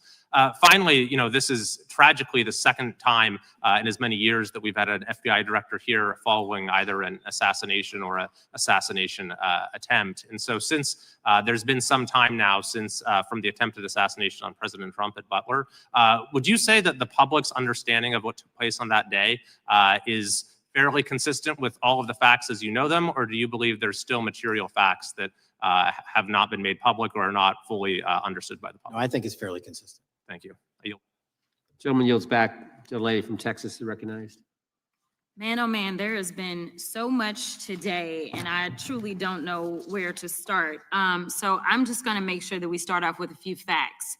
So a couple of facts that we need to make clear for everyone is that, number one, Director Christopher Wray, when he was appointed to be the head of the FBI, was appointed by Donald Trump. Now, I will agree that I definitely take issue with a number of decisions that Donald Trump makes, especially when it comes to the people that he decides to appoint to very important positions, including this one, because I did have to make sure that I wasn't going crazy. But when I say that you are the least qualified FBI director in the history of the FBI, that is real, because you are the only one that never even served with the FBI prior to joining. Yet we are supposed to believe that That's you are false. the greatest thing since sliced bread. I didn't ask you a question. Now, what I want Still to go false. through is to talk about why you are a failure and why, honestly, we just need to tell you bye-bye. I know that you got a little upset and you put on your show for your boss because it seems like you're trying to save your job when it came to talking to Senator Booker yesterday. But let's go through some of your failures. So before you were even confirmed, and I think one of my colleague from Georgia, pointed out that you are already targeting career officials so that you could direct illegal firings. Mind you, these cases that you were so upset about, which are the ones tied to Trump, the cases came through his handpicked FBI director. And frankly, when people sit around and say things like, oh, you know, we're happy because now we feel safe. I don't know who feels safe in this country except for the white supremacists, because I specifically as a Black woman definitely don't feel safe. And frankly, my colleagues have been real nice to you today, and I applaud them, but I don't have the same demeanor because I know that multiple colleagues on this side of the aisle have faced death threats. In fact, somebody tried to kill one of my colleagues. And frankly, I don't know if this FBI or under your leadership, if those people would have been caught. I don't have any confidence in you. And if we start talking about the reasons that I lack confidence, we could start with you not just wanting to acknowledge some simple facts. Simple facts like the vast majority of the threats are coming from right-wing extremism. And I know my colleagues have tried to stress this, but I decided that I would maybe do it in a different way. Number one, I have a couple of UCs. Kim Buck, one of multiple Republicans receiving death threats for voting against Jim Jordan as House Speaker. Without objection. Another one, Republican lawmaker says she received death threats after voting against Jim Jordan in Speaker's race. Without objection. In addition, there was another one from another colleague who now is leaving Congress because they said that they were calling his wife anonymously and threatening her life to the extent that she ended up sleeping with a firearm. Without objection. Okay, so here's the deal. How are we supposed to have confidence when you're sitting up here telling the Senate yesterday that it will take you 14 years before you can get the FBI fully staffed to do their jobs? You're also now redirecting resources so that they can go and play ICE agents on the streets. You're getting rid of your most qualified people. And even when it came down to somebody that you consider to be a friend, you were posted up having some fancy dinner to the extent that you posted not only once erroneously, you posted twice erroneously as it relates to catching somebody. And then you want to go and say, let me take a victory lap.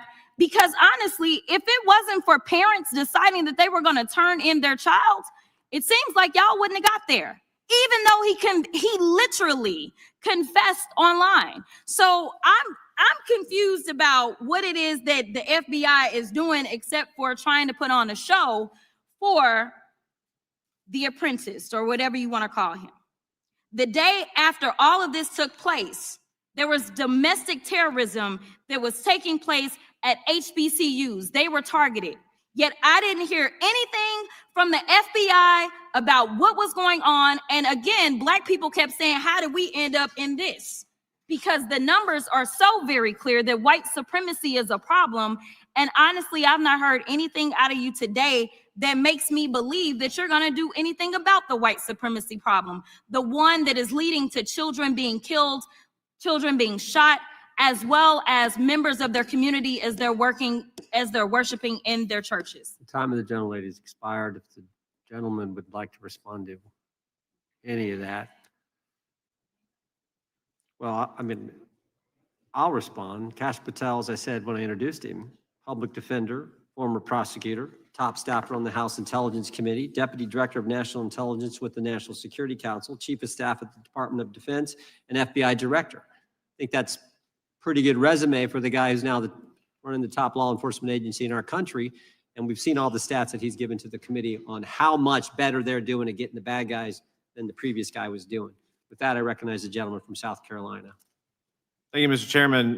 Director Patel, I think you're witnessing some auditions, clickbait auditions for the Academy Award for my Democratic colleagues. We'll see how they fare as they're on MSNBC later on today. Do you care, before I launch into my line of questioning, to respond to Ms. Crockett from Texas on that very elaborate and theatric display? Here's what I've learned in my government service. I don't give a damn what they say about me as long as I'm succeeding in the mission. We're succeeding in the mission because the men and women of the FBI have never been empowered to do more work and to hit the streets harder than by President Trump's authorities and resources he's given us. And so all I care about is that we are capturing more child predators than ever before, taking more drugs off the streets than ever before, that we are capturing murderers at a significantly historic rate, and we're delivering this country the lowest murder rate in recorded history. That are facts that you cannot dispute. But you can come at me all you want. I don't care. Thank you, Director, for that. And we appreciate your service. We appreciate the results speak for themselves, I think, pretty plainly, and your commitment not only to results, but to transparency. So we do appreciate that. Director, who was John Durham? He was a former federal prosecutor, United States attorney, and ultimately appointed special counsel in the first Trump administration. Correct. And what there was a document that he released in his findings called the Durham Report. What was the Durham Report briefly, and what were the findings very briefly? It was every special counsel that's appointed produces a report to the Attorney General. Special counsel's Durham Report largely focused on Crossfire Hurricane and included extensive summary findings in classified and unclassified manner. And we released the classified version, finally declassifying it for the American public in this committee. Correct. And you released that in July of this year. I think so. Yes, sir. Isn't it true that in the classified Durham Annex, as it's referred to, that in 2016, the Obama administration obtained intelligence information from a source contained in two separate memoranda, one in January of 2016 and one in March? The two memoranda described confidential conversations between DNC Chair Debbie Wasserman Schultz and two individuals from the Soros Open Society Foundation. Isn't that true? As written in the report, I'll let her speak for itself. In the Durham Annex in January of 2016, the memorandum noted in part that President Barack Obama intended to scuttle the FBI's investigation into Hillary Clinton's private email server and mishandling of highly classified information during her time as Secretary of State. Isn't that found in the report? I believe so. Isn't it also found in the report that in March of 2016, the memorandum also included references to the same Obama effort to shut down the Clinton investigation, but additionally outlined a plan to falsely connect Trump to Russia? Isn't that in the Durham Annex? I think it's in more than the Durham Report, but yes. The memo also stated in part that, quote, the Democrat Party's opposition is focused on discrediting Trump, among other things. The Clinton staff, with the support from special services, is preparing scandalous revelations of business connections between Trump and the Russian mafia. Isn't that also found in the now unclassified Durham Annex? I believe so, sir. According to the Durham Annex, based on analysis and translation of the intelligence, FBI analysts believed that special services could either mean the FBI or CIA, or the Trump dossier author Christopher Steele. Isn't that in the Durham Annex? I believe so, sir. When the Obama administration received intelligence in March of 2018, Fusion GPS was preparing open source opposition research regarding purported ties between Trump and Russians. The research was paid by the Clintons campaign and the DNC. Isn't that open source and also in the Durham Annex? I believe both. Okay. And so also in the Durham Annex, which I found interesting, was the potential campaign plan was shared with high-ranking career officials at DOJ. Isn't that in the Durham Annex? I believe so, sir. The Durham Annex describes that in July of 2016, emails allegedly between Leonard Bernardo, senior vice president of George Soros's Open Society Foundation, included data providing specificity on the Clinton plan in an attempt to smear Donald Trump by falsely linking him to Russia. Isn't that in the Durham? I believe so. And so briefly, this additional evidence that you've unclassified and released to the American public, what does that purport to show or augment about the Durham report that you can share with the American people? Put simply, that the FBI was weaponized. Against a political campaign. Yes, sir. Thank you for that, Mr. Chairman. I yield back. Gentleman yields back. The I have UCs. gentlelady from Texas recognized for unanimous consent. Yes. First one is Russia's ghostwriter hacker group takes aim at German election. This is from Politico. Objection. The next one is Director of National Intelligence, 30 days until election 2024, which specifically states that our assessments about activities and goals of Russia, Iran, and China are unchanged from earlier election security updates, and that they were meddling. Objection. And I've got three more. The last three are that how Russia is using artificial intelligence to interfere in elections. Moscow's attempts to interfere in US and other elections are nothing new, though their tactics and strategy are constantly evolving. Objection. The next one is Russian interference coming soon to an election near you. Russia pursues a systemic strategy of undermining elections and influencing public opinion in the West. EU and NATO countries must recognize that Moscow often acts through agents within their own borders and build resilience to such interference. What's the source? This one is CarnegieEndowment.org. Okay, without objection. Thank you. The gentlelady from North Carolina is recognized. Thank you, Mr. Chairman, and Director Patel. I'm glad that I'm going a little out of order here because I'm going to pursue some of the things that you were just talking to Mr. Fry about and remind you about your confirmation hearing. At your confirmation hearing in January, you said under oath, and I quote, "There will be no politicization at the FBI. There will be no retributive actions taken by the FBI should I be confirmed." And in your written response to the Senate questionnaire, you said, I quote, "Personnel decisions shall be based on performance and adherence to the law. And every FBI employee will be held to the absolute same standard and no one will be terminated for case assignments." So I want to just go through a couple scenarios with you to get a sense of whether you think these are examples of politicization of the FBI or making decisions based on the performance and adherence to the law. So, first question. Would hiring FBI agents, analysts, and supervisors from only one political party being politicization of the FBI or making personnel decisions based on performance and adherence to the law? We don't ask FBI people, applicants, where their political parties are.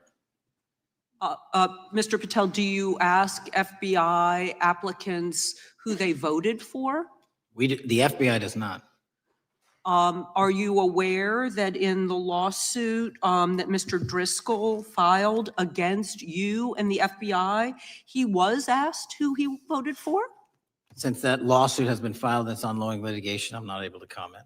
Well, but it also means that you just said that what happened in his situation didn't happen. So we will go on to the next question. Let me ask you an even easier one. Does firing agents for working on the cases that they were assigned to and that the president didn't like, is that politicization of the FBI or making personnel decisions based on performance and adherence to the law? The FBI doesn't terminate anyone based on case assignments alone. Has the FBI ever been sued by somebody who felt that they were terminated based on case assignments? In the entire history of the FBI, I'm sure they have. No, since your tenure. I'm sure there's ongoing litigation. Yes. In fact, there is ongoing litigation. And in fact, people have been asked who they voted for. And in fact, you are running an FBI for the President of the United States rather than the people of the United States, because my questions were not hypotheticals. They are the things you have done during your tenure. And according to a lawsuit filed last week by long-term FBI agents, you fired former acting director Brian Driscoll. He had served with the Bureau for nearly 20 years, earned a Medal of Honor, Medal of Valor for bravery during the dangerous ISIS raid, and had a wealth of crisis response experience and led the FBI's critical incident response group. When the Trump administrations interviewed Mr. Driscoll for that role, they interrogated him about his political leanings and who he voted for in the last 5 elections.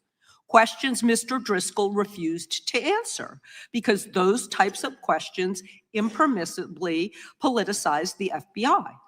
You also fired Steve Jensen, who served the FBI for nearly 2 decades and ran critical terrorism, counterintelligence, and organized crime operations, whom you once described as embodying what the American public demands of the FBI. But he was fired because he took part in investigating crimes committed on January 6th. And Trump's MAGA base lambasted you online for keeping him at the FBI. So he's no longer at the FBI. You also fired a decorated combat veteran with decades of experience in the Bureau, Special Agent Walter Jardia, because he worked on the investigation into the Russian interference in the 2016 presidential election and helped investigate Trump's ally, Peter Navarro. Director Patel, it is very clear that you have flunked your own test. You've put saving your job, which I actually believe you were being honest about during your confirmation hearings, over doing what's right for the FBI and the American people. That is not adherence to the law. Thank you, and I yield back. Time of the gentlelady is expired. The chair now recognizes the gentleman from North Carolina. Thank you, Mr. Chairman. Director Patel, it's great to have this opportunity. Thank you for being here. Thank you for your service. And I've got to say, one of the most disheartening components of the previous administration, when I was working with local law enforcement all over the state of North Carolina, all over the country, people rightfully did not really care about the inner workings of Washington, D.C. The FBI had previously been the paramount, the sterling, the top of the top law enforcement agency. They wanted their FBI to fight crime. Whatever small town, city, whatever it may be, FBI was expected to deliver for the American people. And then reports started to come out, in addition to the likes of McCabe, Comey, Clapper, Strzok, Page, that the FBI was targeting Christian nonprofits. They were targeting parents for protesting radical gender theory at their schools. They targeted Catholics, churches, pro-life organizations. And the FBI was really bruised in just modern day America. And your focus on getting the FBI back to the streets, fighting criminals, locking up bad guys, whether they're violent criminals, whether they're sex predators, whatever they may be, that is restoring the reputation of the FBI, and I thank you for that. In regards to the perceptions, I want to be very clear here. You mentioned the statistics about removing dangerous illegals, removing thousands of kilograms of drugs, violent criminals, guns. The border is secure. These accomplishments are noteworthy and they're needed. But at the same token, I want your take. The fight is not over. Isn't that correct? When we look at what happened in the previous administration, the number of illegal alien criminals that made their way into this country of every type, they're embedded, they're here, and it's going to take a sustained effort to win this battle. That's the critical component, sustained effort. And that's the critical component when you look at what happened in Washington, D.C. We're not here for 4 seconds in terms of safeguarding Washington, D.C. It's a sustained initiative. We're taking it to Memphis and wherever we decide else. And so we are going to continue the mission till it's done. In regards to offloading some of the agents from Washington, D.C. to the states, to the people, can you just explain how tactically that is a force multiplier in the law enforcement community around the country? It's pretty simple. You don't even have to be in law enforcement to know that. If you put cops with other cops, they're going to do cop work. That's right. And what was needed in the communities out there was more cops. What was not needed in the bloated bureaucracy of Washington, D.C. was a third of the FBI's workforce, because a third of the crime does not happen in the Washington, D.C. NCR area. And so the results speak for themselves. Our state and local partners, I've always said this, are our biggest ally, our Yes. greatest ally and partner. And we cannot do the work without them. But we got to send our guys to them. That's right. And in regards to the last 4 years, the open border policies, whether it's terrorism, drug trafficking, human trafficking, violent crime, massive amounts of organized retail theft, and other types of criminal behavior, can you describe, just so anyone who's listening here can talk about, how serious the levels of criminality have become in the United States? Well, unfortunately, in order to have these record-breaking numbers of arrests and seizures, you tragically had to have a record-breaking explosion in violent crime. And it doesn't happen overnight. And it came in from all corners of the earth and from all platforms, including social media. And that's the root cause of all of these evils. And in order to clean it up, it's not going to happen overnight. But the men and women of the FBI, what they did in these 7 months, everybody should be talking about it. Every single district in this dais is safer now, today, than it has ever been because of that work. And in regards to the ongoing political climate, Director Patel, how do sanctuary policies that are still being implemented and defended in certain states, cities, and counties, how do they help or hurt your efforts to make America safer? Well, if you are harboring criminals, you are harboring our ability to keep our communities safe. It's that simple. If you have a fugitive warrant for a violent felony offense and we are not able to procure you because of policies or rules that don't allow us to go get them, and time again, we have heard all too many illegal immigrants who should not have been here, murdering women, murdering children, giving drugs to our youth, and raping our children. And that is unacceptable. Straightly put, can you separate immigration enforcement with fighting crime? They're intertwined. Thank you. In regards to policies like cashless bail, how does that help or hurt your efforts? Criminals know that there are certain jurisdictions where if they shoot someone, they'll be out the door within the next hour to do it again. And that's an ethos that is, and a system that has been built out over years that we are combating. How is defunding the police around the country, how has that helped or hurt? As long as I'm in this seat, we're not defunding any cops. Good. Thank you, Director. I yield back. Gentleman yields back. Mr. Garcia is recognized. Thank you, Chairman Jordan, and welcome again, Director Patel. As members of the Judiciary Committee, we have a responsibility to conduct oversight of the FBI and assess whether or not you're doing a good job in a responsible and impartial manner, or whether you're just a henchman for Donald Trump, who's weaponizing the Bureau at the expense of public safety. As Congressman third tenure is the Bureau's expanded role in low-level, non-criminal immigration enforcement. I have a report here from the conservative Cato Institute. They've obtained ICE documents showing that over 2,500 FBI personnel are now working on immigration enforcement. A yes or no question. Did you sign off on this? 2,500 FBI employees are not currently working on immigration enforcement. Did you sign off on this?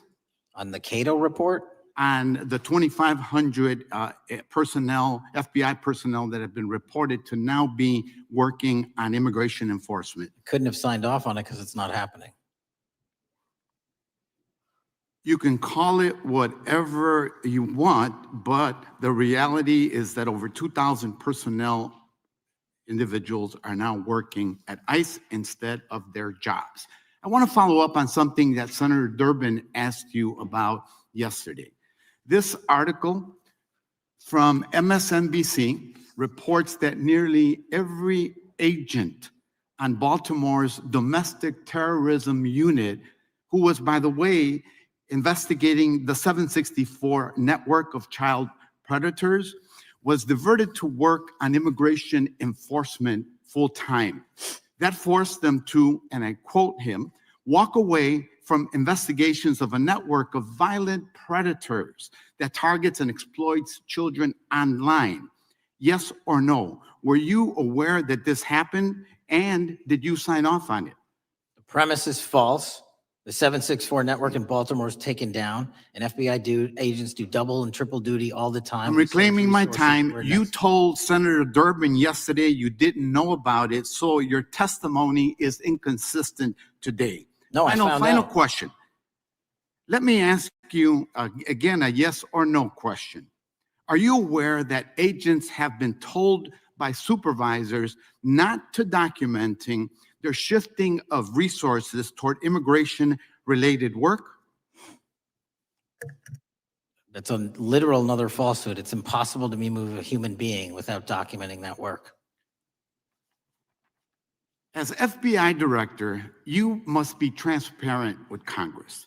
You need to provide us information about how many agents have been diverted to non-criminal immigration enforcement, why the Baltimore unit was dismantled, and whether there's a cover-up of what's happening under your leadership, because this goes to the heart of whether or not you're carrying out the stated mission of the FBI, keeping our communities safe.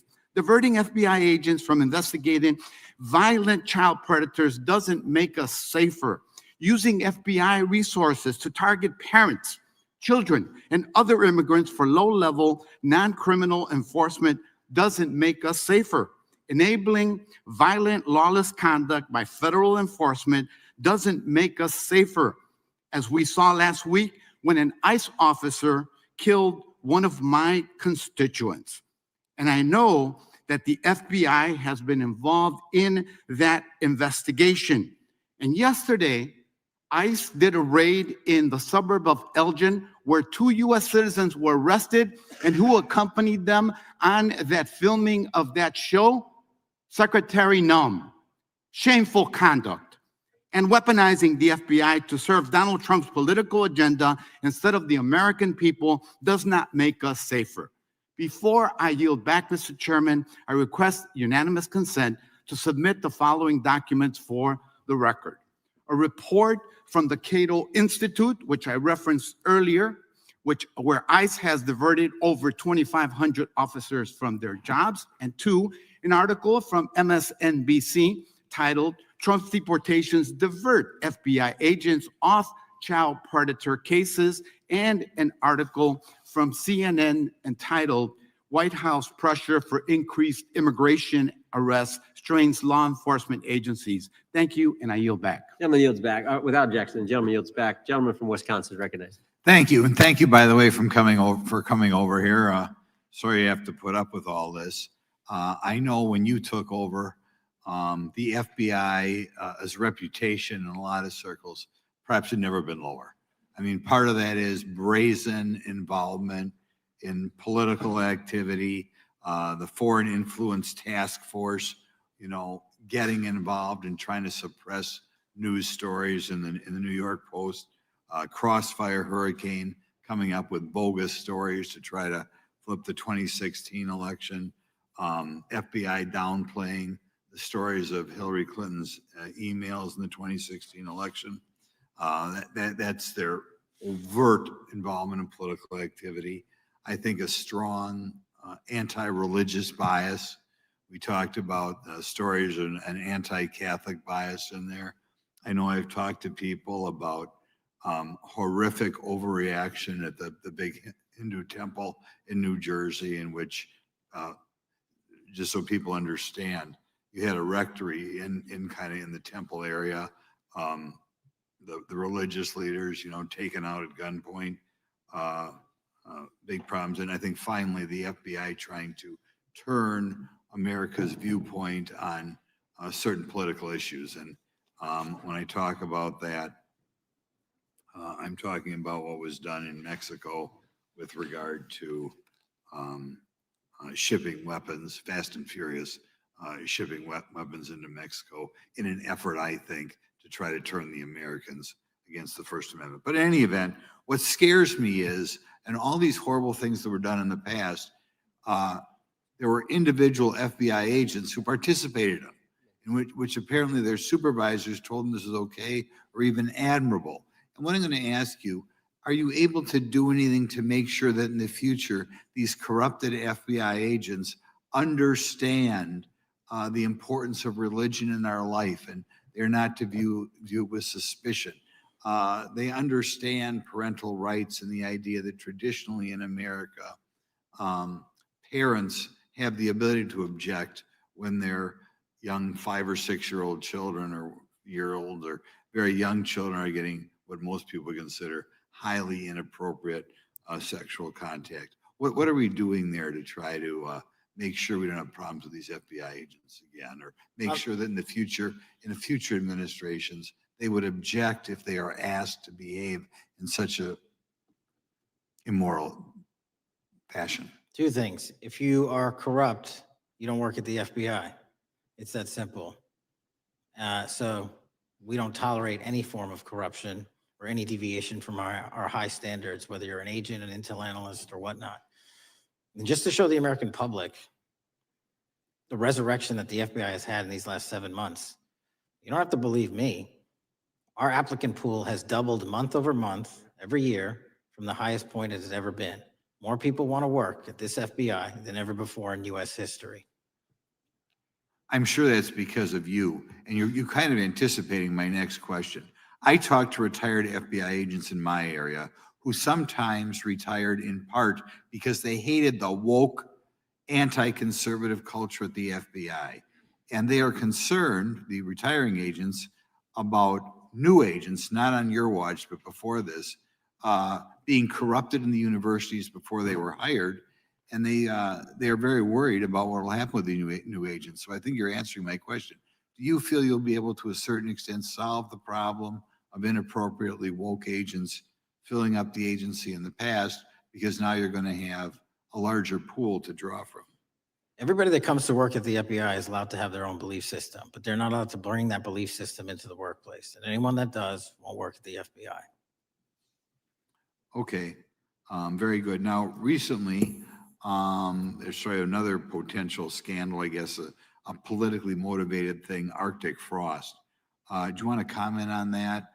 And it appears one more time as perhaps the FBI was getting involved in what would normally be considered political events. We are not getting involved in political events, except this one. Okay. And final thing, with regard to prejudice against Catholics, what happened in the big Hindu temple there in New Jersey? Do you think, has anybody ever apologized to the Catholic Church or apologized to that temple? I don't know, sir. Okay. Is that something you think would be perhaps a good idea to do in the future? I think leadership should address it. Thank you. Gentlemen, time has expired. Gentleman yields back the, so we got the gentleman from North Carolina, Mr. Harris.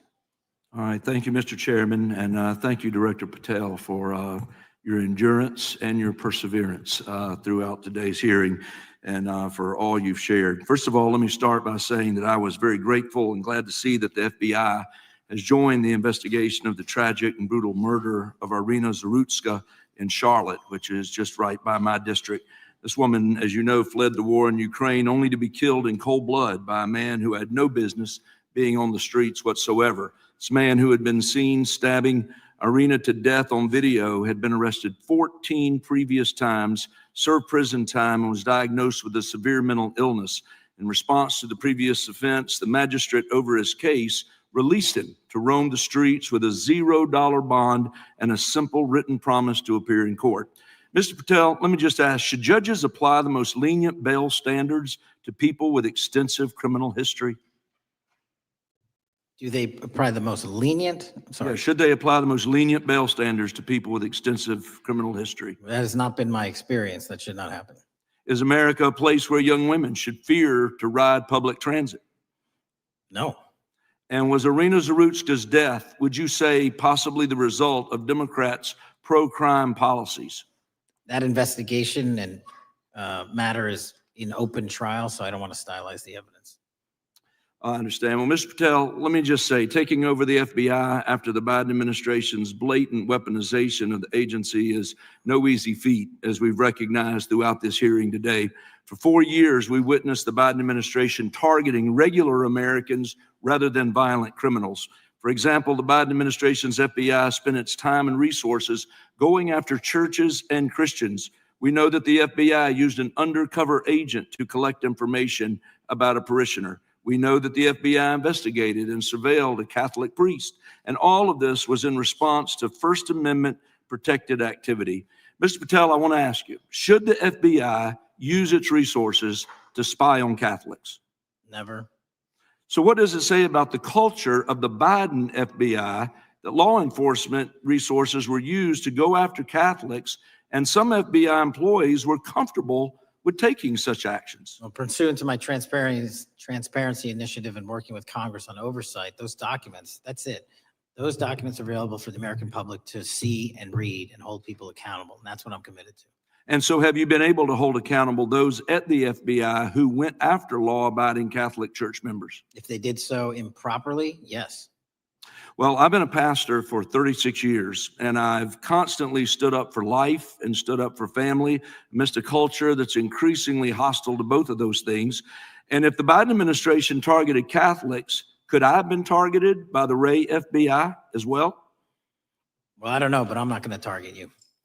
Well, I know that President Trump respects religious liberty and that his administration is seeking to right the wrongs of the Biden administration. Securing our freedoms and protecting faith leaders and communities requires a multi-pronged approach. What would you say in just the last few moments, what is the FBI under your leadership doing to make sure that our religious liberty and religious leaders can rest comfortable this evening? Zealously protecting our First Amendment rights, Amen. but zealously going after those that abuse that right that leads to criminal conduct. You will be investigated, you will be looked at and referred to prosecution every single time the evidence warrants. Thank you, sir. One final area. I do want to draw attention, Mr. Patel, to Waxhaw, North Carolina, a town in my district that just fell victim to a cyber attack on September 12th that interrupted emergency services. Waxhaw is working with state partners, and the FBI has been notified on this attack, and I certainly pray they're able to help out with the ongoing investigation. Could you just speak to what the FBI is doing to bolster our community's cybersecurity to defend against any future cyber attacks? Well, in North Carolina, you're slated to get a plus up of 22 FBI employees, and they're already on the way. And that encompasses cyber, counter intel, counterterrorism, field agents, intel operatives. And what we're doing on a macro level on the counterintelligence and cyber front is going after the people that fund these operations on these online platforms and breaking their banks. Because once we do that successfully across the board, they won't have the ability to attack us. Well, thank you, Director Patel. And let me just add my comments to those of my colleagues that are very grateful for your leadership, grateful for your courage, your consistency, and for being willing to stand in the gap for us. And with that, Mr. Chairman, I yield back. Gentleman yields back. Gentleman from Missouri is recognized. Thank you, Mr. Chairman. And Director Patel, thank you for being here with us today. Over the past few years, we have seen a disturbing increase of attacks on Christians and conservatives. Since the leak of the Dobbs decision, there have been 354 attacks on Catholic churches. In the first year following the leak, there were more than 100 attacks against pro-life pregnancy care centers. and the shadowy pro-abortion group Jane's Revenge claimed responsibility for 24 of these attacks. Meanwhile, the Biden FBI focused resources on attacking Catholics and peaceful pro-life protesters like Mark Houck and Paul Vaughn. Many of these attacks on Christians and conservatives were coordinated or praised by dark leftist cells who lurk on the online chat rooms of Reddit, Discord, and game sites. This is a war room for Antifa and violent transgender activists. There have been essentially no incidents of violence by Catholics, pro-lifers, or parents at school board meetings, but there have unfortunately been multiple shootings motivated by leftist and transgender ideology, including recent attacks in Nashville, Colorado Springs, Denver, and Aberdeen. Worse, the targeted violence reached a boiling point this past month. A few weeks ago, an anti-Christian transgender terrorist murdered 2 children and injured 17 in a shooting at a Catholic mass. And last week, while we were sitting in this committee room almost to the hour, Charlie Kirk was assassinated by a 22-year-old who appears to have been motivated by leftist and transgender ideology. As you confirmed yesterday to my Senate colleagues, he may not have acted alone, and you testified that in his online chat room of more than 20 trans ideologues that you were aware, I believe you said many more, many were aware of and possibly complicit in the assassination. Director Patel, in light of the increased violence emanating from the far left, is your FBI investigating this violent trend of anti-religious, Antifa, and transgender-driven violence? All of it across the board is being zealously investigated, no matter what your motivation or bias is behind it. Very good. We've also noticed a dramatic surge of the number of clinics offering so-called gender-affirming care. Whistleblowers in a recent NIH study confirmed that these clinics prey on some of the most mentally ill children and young adults in our society. And these clinics are quick to prescribe life-altering puberty blockers, cross-sex hormones, and surgery. And often these patients get worse rather than better. And unfortunately, some have become violent. Some have even committed mass shootings. And the partner of one of them assassinated Charlie Kirk. Director Patel, is the FBI looking into the role that these gender clinics may have in the recent attacks in making these mentally ill individuals violent? We're looking at the entire spider web for any of these attacks, be it Denver or Charlie or where have you. And that's why our investigations are ongoing. We don't have a final product yet. One of my Democrat colleagues, as an aside, mentioned, quote, the federal takeover of our cities. And I don't know whether my Democrat colleagues, for some reason, liked Washington, D.C. better when it was more dangerous and more violent, when there were more robberies and carjackings and murders and rapes. But what has the crime picture in Washington, D.C. looked like since the so-called federal takeover? 2,100 arrests, 37% decrease in violent crime, same time last year, 60% decrease in gun crimes, 74% decrease in carjackings, and 53% reduction in homicides in Washington, D.C. in the last month alone. Very good. And I thank you so much for your testimony. I know it's been a long day, so I'll give you a little break and yield back the rest of my time. Gentleman yield? Yes, and yes. Director Patel, what's a 302? It's a report, the number of the report, whenever an FBI agent goes out and interviews someone. And are you familiar with the 302 where the FBI agent interviewed the whistleblower who's come forward and talked about the former chair of the Intel Committee here in the House pushing staff members to leak classified information? Well, I'll just read from it. Staffers were instructed to use, this is from the 302, interview this person. Staffers were instructed to use any sources that had developed within the United States intelligence community to gather information, which would then be made public through the media in order to compel public opinion. You familiar with that? I am. Yeah, and that's how they played the game, wasn't it? Leaking information, classified or otherwise, true or otherwise, to create this public opinion to compel action to undermine the president. Is that accurate? I believe so. Just one other point I would make from this. This witness also said in the 302 that the agent recorded that the witness provided the interviewing agents with copies of both his handwritten notes and an email. So he gave them the stuff he wrote, and at the actual time this was taking place. That's all in the 302, right? Yes, sir. All right. Mr. Chairman. Mr. Chairman. Gentleman from Missouri. Mr. Chairman, I would like to submit for the record an article from The Hill, Massive Crime Drop in DC, City Sees Zero Murder Week, dated August 25th, 2025. And I'd also like to submit for the record an article from the New York Times dated April 18th, 2025. Man who set fire on Shapiro's mansion cited treatment of Palestinians, police say. Yeah, thank you. Without objection. I have. Gentlelady from You see- Texas and then Pennsylvania. Thank you so much. First you see is the FBIAA letter to Congress on summary terminations, where it states denying fundamental due process and summarily dismissing special agents will only make it harder to protect our nation. These actions distract agents from their work, foster fear that their assignments could cost them their careers either now or under the next administration, and increase the risk of criminal and national security threats by undermining unity and morale within the Bureau. Without objection. The next one is a CNN article. FBI agents are again pulled from their day jobs to address a Trump priority.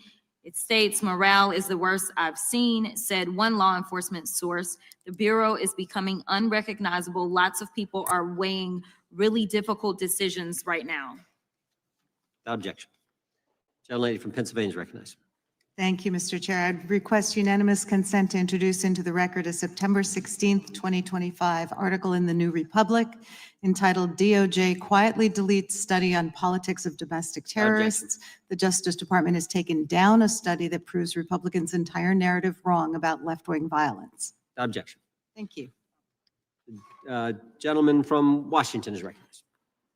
Thank you, Mr. Chair, and thank you, Director, for being here.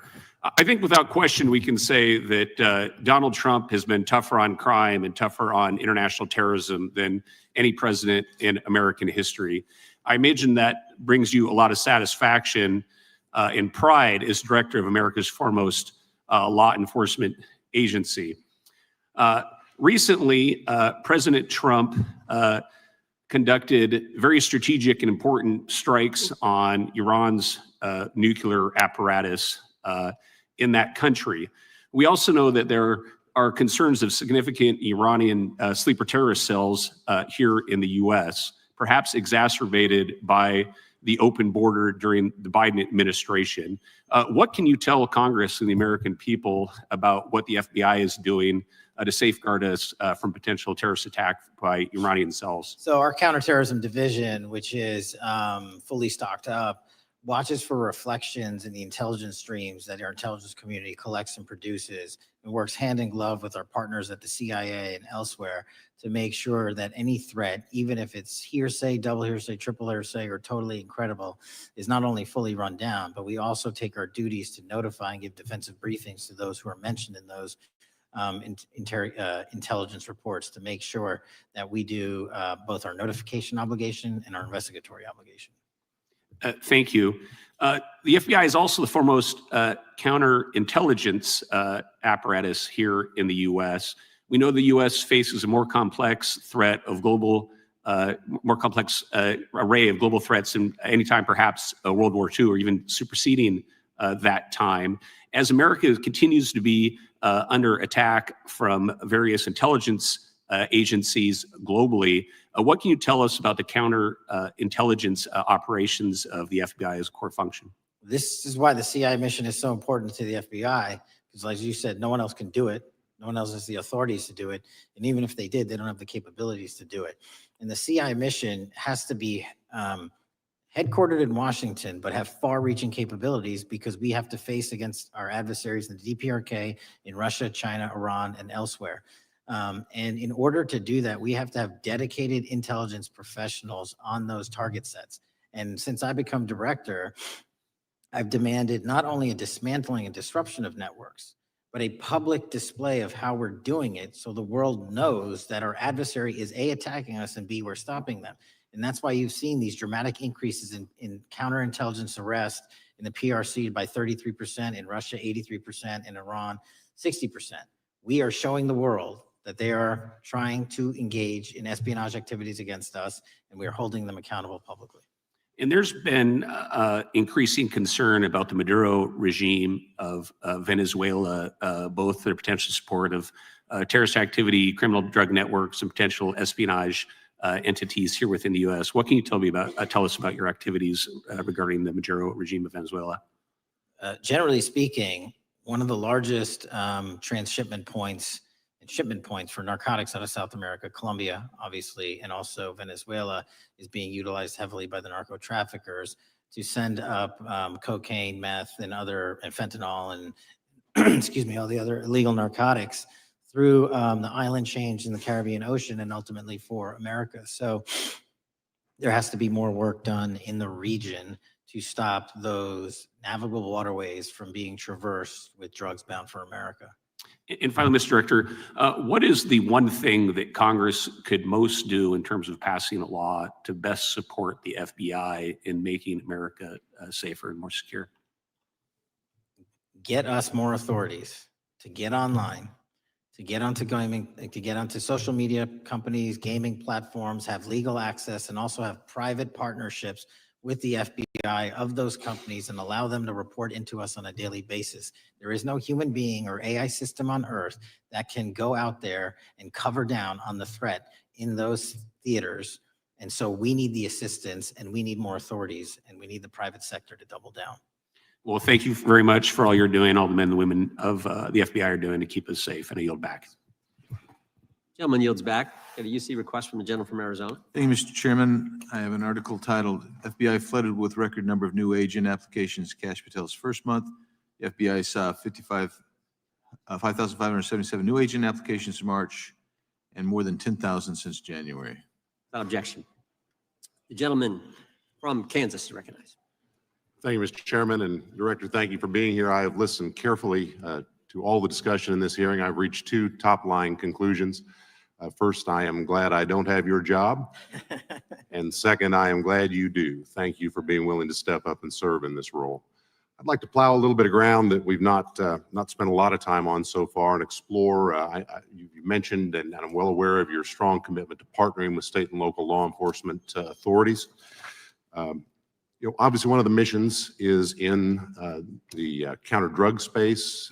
Another is in the forensic laboratory space, where both you and a lot of local and state agencies cooperate in terms of evidence analysis.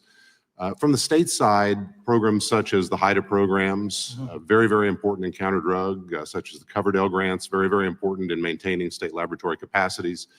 Would I be correct in concluding that if we are able to maintain robust funding for those types of programs, including both Coverdell and HIDA, that would contribute to the safety of the United States and to your mission? Absolutely. Director, you have talked a little bit about some of the counter-drug work that you've been doing.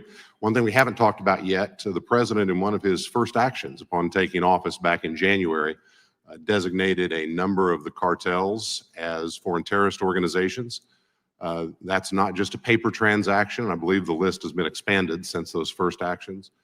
In terms of America's military engagement with the cartels abroad, in terms of our intelligence engagement with them abroad, that designation has had real meaning and has affected some of the thinking and approaches of our military and our intelligence community. Can you talk a bit about how that designation might be affecting or should be affecting the FBI's approach to dealing with the domestic activities of the cartels? The simple way to analogize it is after 9/11 and the manhunt for the foreign terrorist organizations overseas in places like Afghanistan and Iraq, the FBI received certain authorities to go out there and dedicate a mission to go after them both lawfully and investigatorially and collect evidence and provide it to our interagency partners.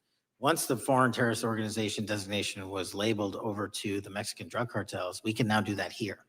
And in Mexico, and in Colombia, and in Venezuela, and anywhere else they are. And so that's the best analogy I have. What we're able to do is take our counterterrorism platform, traditionally used for global terrorist manhunting, and bring it into this hemisphere against a very real threat, which is the drug traffickers, and they are foreign terrorist organizations. So we just have so many more resources and authorities now directed at them. So for example, Director, in the regions, from the vantage point of local law enforcement, there are structures that have historically handled those partnerships separately. HIDA, for example, is an example on the drug trafficking side. The JTTFs are an example on the terrorism side.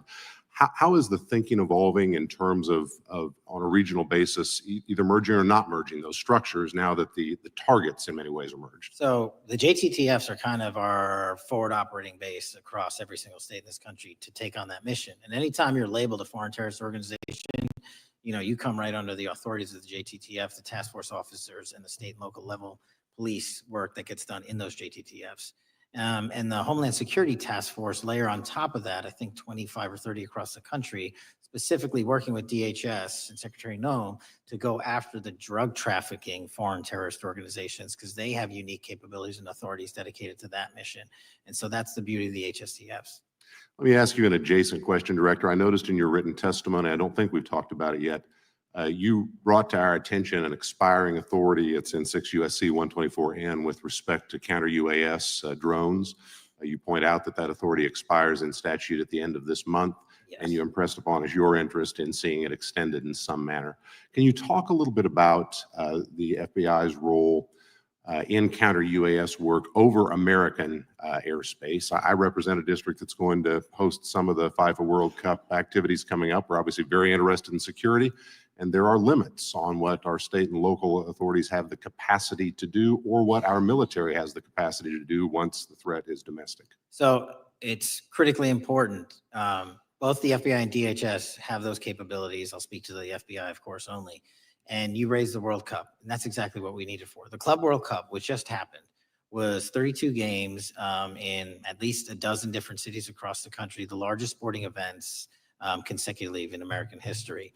And we used our counter drone capabilities to not only inspect and secure stadium locations, but where fans were hovering and we call base camps.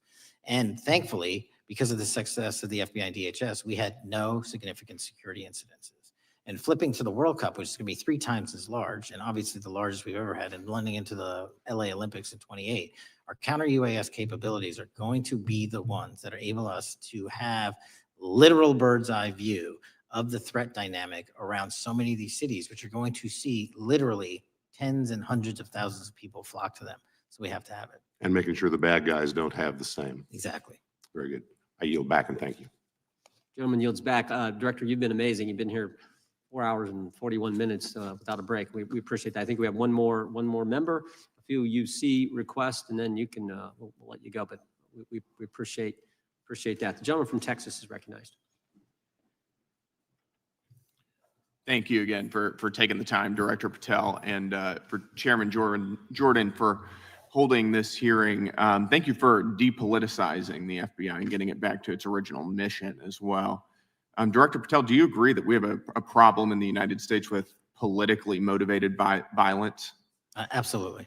And I very much agree. I think we can all agree that political violence is wrong, it's evil, regardless of which side it comes from, and that we can all adamantly and vehemently reject it, or we certainly should. But one of the things that we've noticed recently is that affinity and tolerance for political violence is not equally distributed on both sides of the aisle.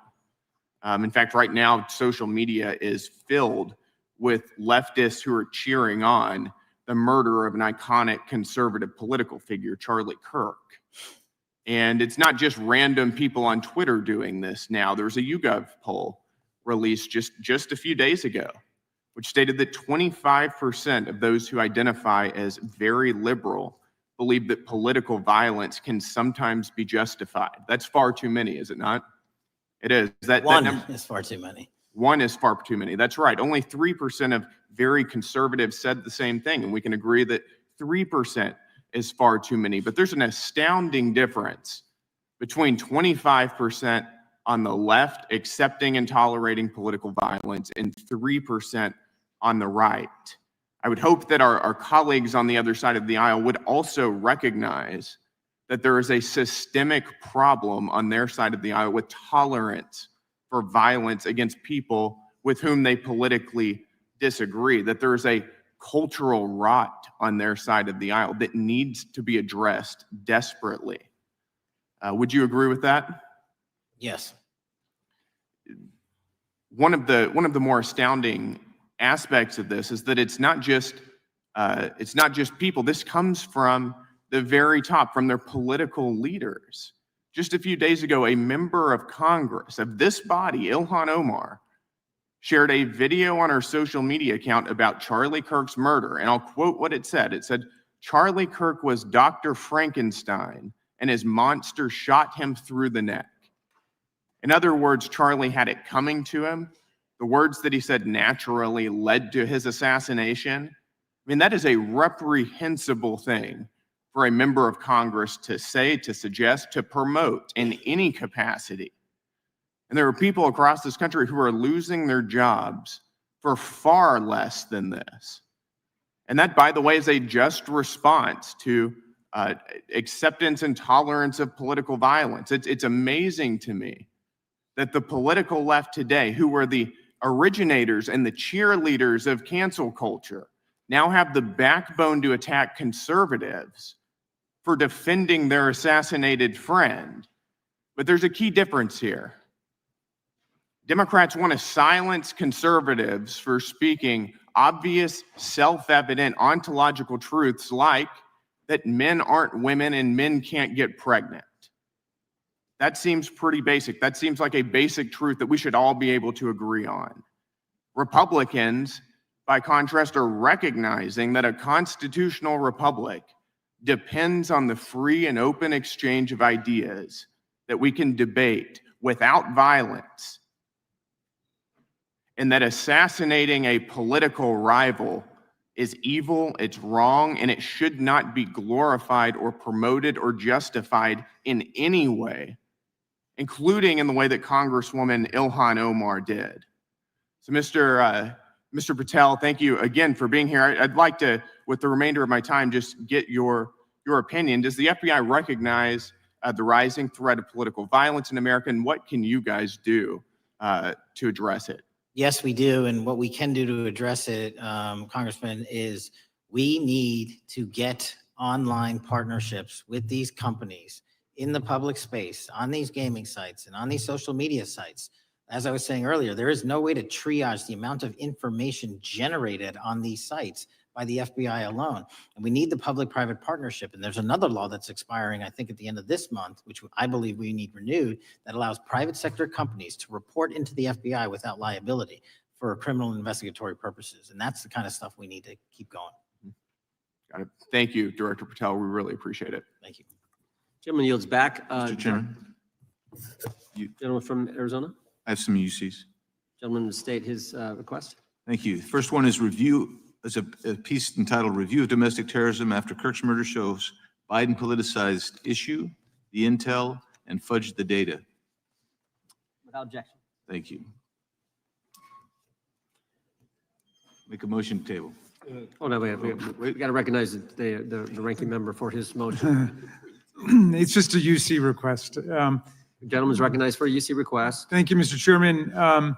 This is the ADL report issued February 21, 2025, titled "Murder and Extremism in the United States in 2024, concluding that for the third year in a row, every single extremist-related murder in the United States in 2024 was committed by right-wing extremists, 8 of the 13 involving white supremacists and 5 having connections to far-right anti-government extremists. Objection.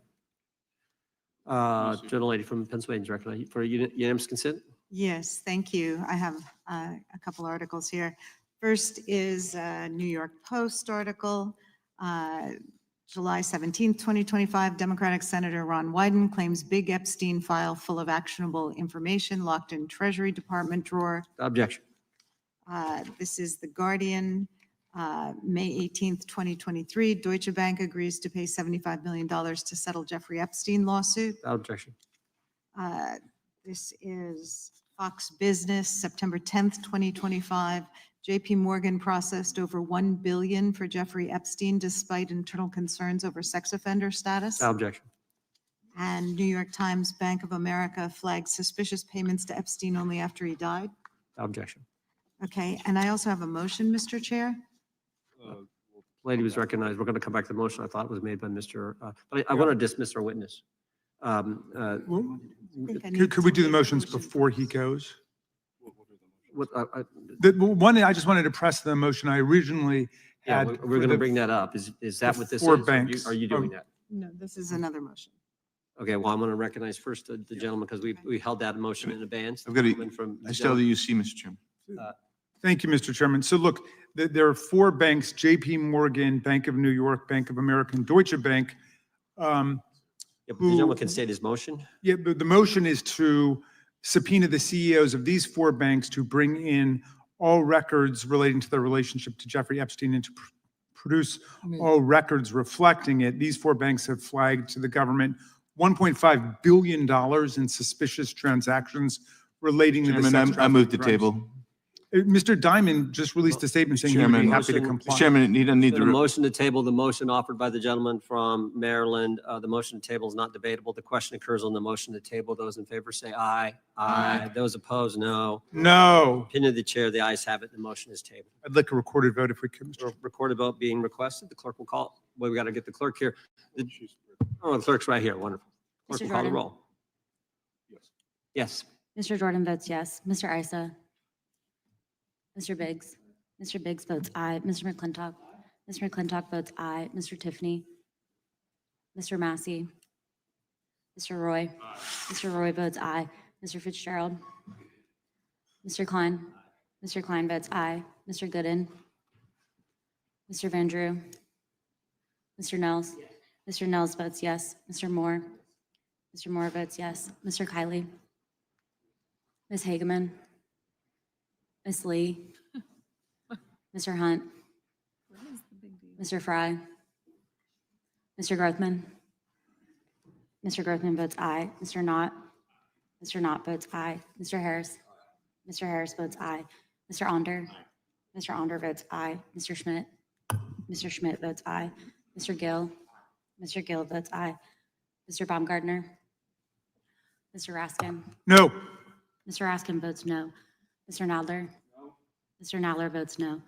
Ms. Lofgren? Ms. Lofgren votes no. Mr. Cohen? Mr. Johnson? Mr. Johnson votes no. Mr. Swallow? Mr. Swallow votes no. Mr. Liu? Ms. Shiapal? Mr. Correa? Ms. Scanlon? Ms. Scanlon votes no. Mr. Neguse? Mr. Neguse votes no. Ms. McBath? Ms. McBath votes no. Ms. Ross? Ms. Ross votes no. Ms. Ballant? Ms. Ballant votes no. Mr. Garcia? Mr. Garcia votes no. Ms. Kamlager-Dove? Mr. Moskowitz? Mr. Moskowitz votes no. Mr. Goldman? Mr. Goldman? Ms. Crockett? No. Ms. Crockett votes no. Gentleman from Texas, Mr. Gooden. Mr. Gooden? You're a no. You're a no. Lance? Yes. Mr. Gooden votes yes. Mr. Chairman, how am I recorded? Gentleman from New York. Mr. Goldman, you're not recorded. No. Mr. Goldman votes no.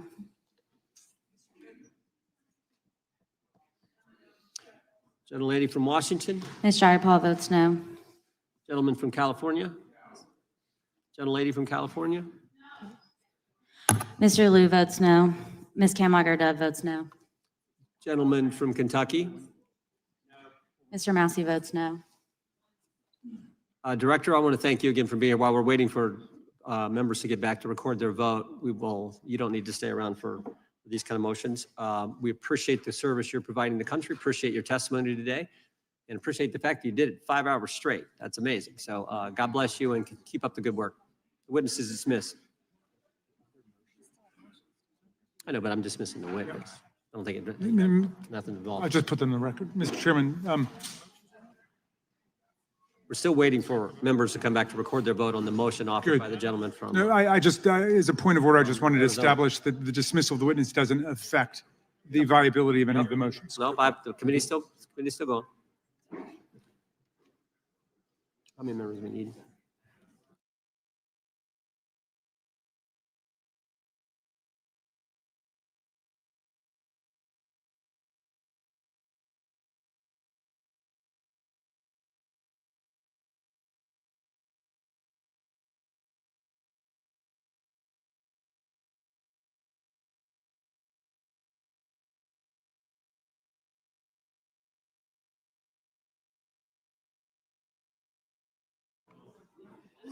Madam Clerk, point of order.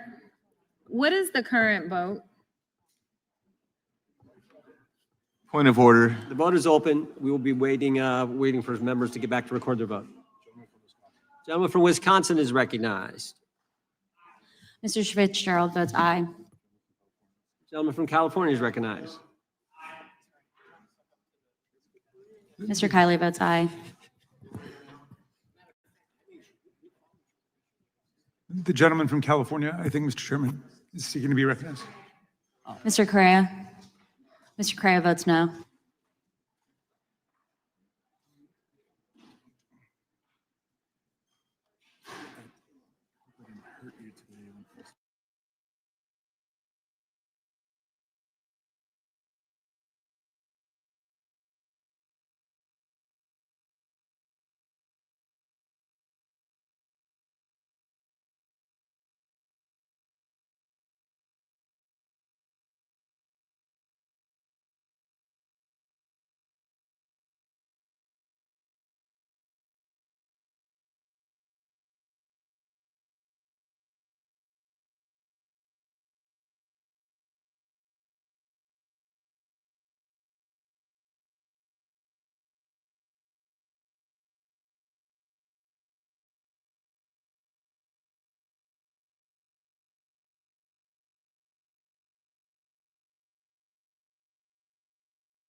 Mr. Chairman, point of order.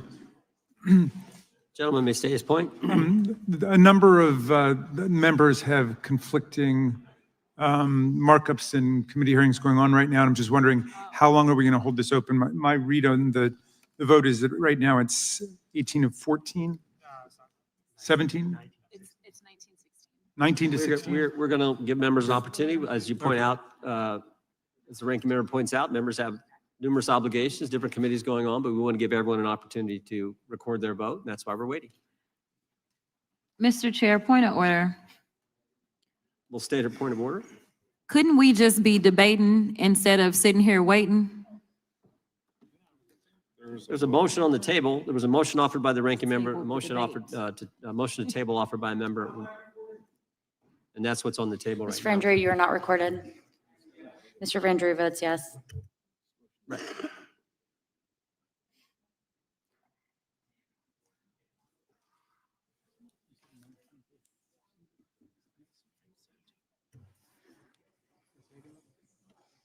Gentlelady from Wyoming. Ms. Lee. Ms. Lee votes yes. Ms. Hageman. Ms. Hageman votes yes. Gentlelady from Florida and Wyoming.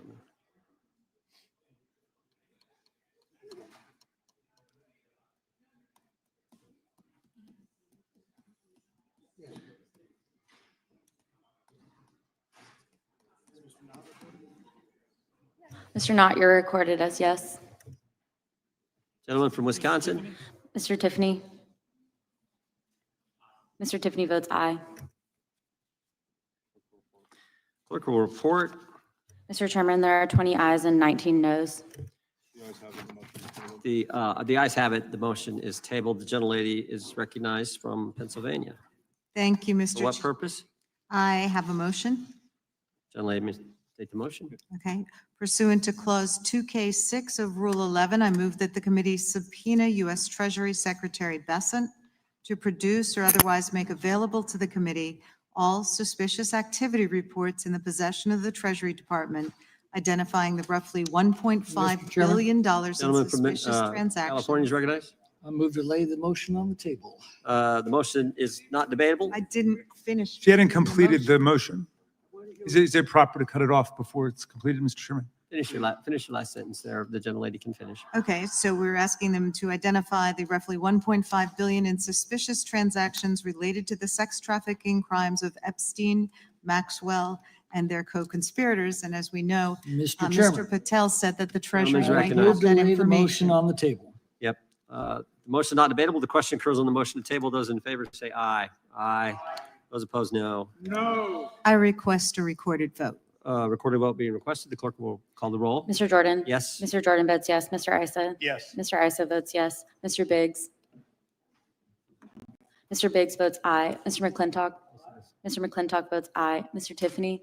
Mr. Tiffany votes aye. Mr. Massey? Mr. Massey votes no. Mr. Roy? Mr. Roy votes aye. Mr. Fitzgerald?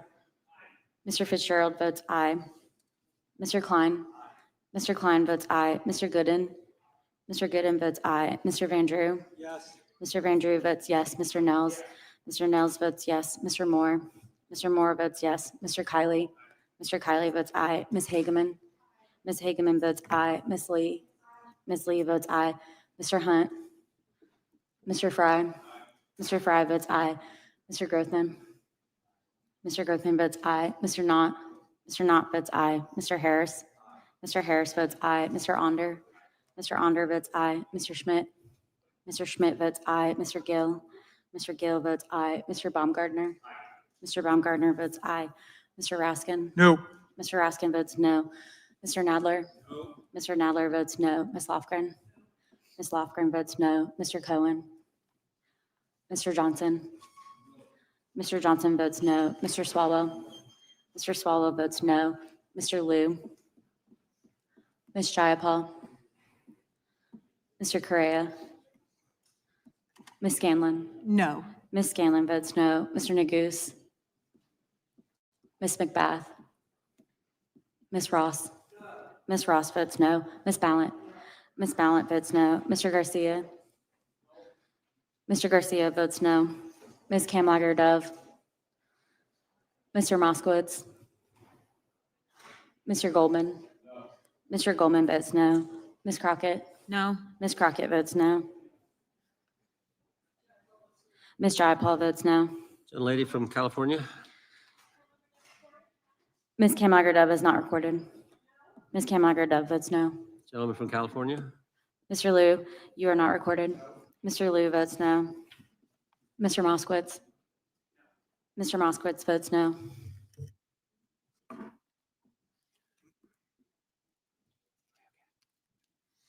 Clerk will report.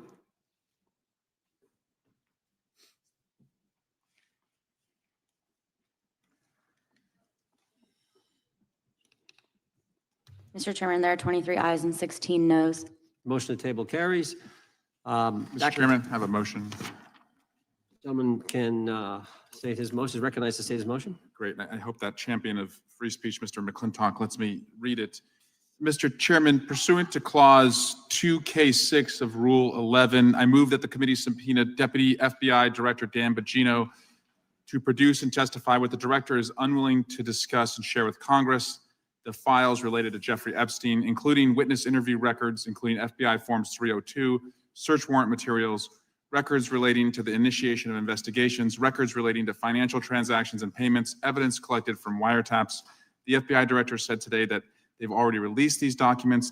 Bongino has Mr. reportedly Chairman. considered resigning from his position Mr. over the Chairman. refusal to release the Gentleman full from Epstein California is files. recognized. I'm delighted to Perhaps there'll see be that more my forthcoming. colleague can read, and I move to lay his motion on the table.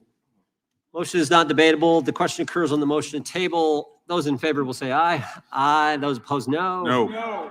Opinion of the chair, the ayes have it, and the motion is tabled. I also can call for a vote, Mr. Chairman, recorded vote. Recorded vote being requested. The clerk will report, or will, excuse me, call the roll. Mr. Jordan? Yes. Mr. Jordan votes yes. Mr. Isa? Yes. Mr. Isa votes yes. Mr. Biggs? Mr. Biggs votes aye. Mr. McClintock? Mr. McClintock votes aye. Mr. Tiffany? Mr. Massey? Mr. Massey votes no. Mr. Roy? Mr. Roy votes aye. Mr. Fitzgerald?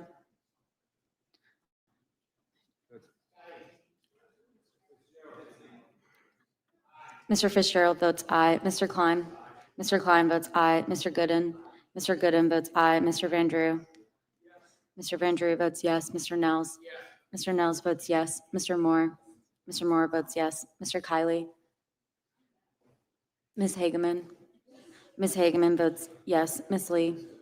Ms. Lee votes aye. Mr. Hunt. Mr. Fry. Mr. Fry votes aye. Mr. Grothman.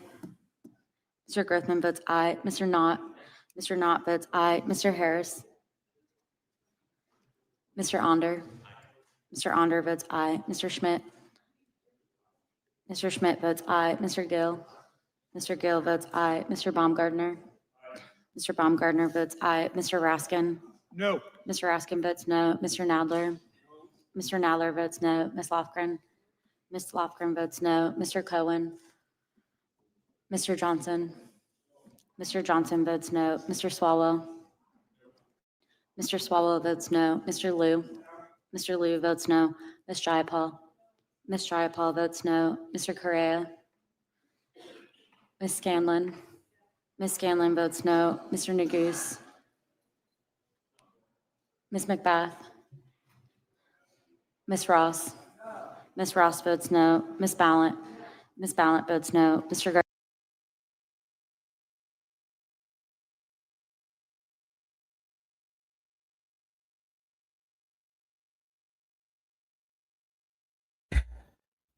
Yeah, y'all, that was a lot. That was a lot. I mean, they just got to just wasting time. If the matter has been brought before a federal judge and the judge decided no, then it's not, he's not releasing the information, is he can't release the information. I don't understand why this is hard to understand, which is what the all that voting at the end was about, was trying to get the same information that federal judge said that was not going to be released to try to make him give it to him. Like, y'all wasting time with all of that. Yeah, y'all, this is a long 5 hours. I appreciate y'all for hanging out. At this point, I think we all need a drink. We need a drink.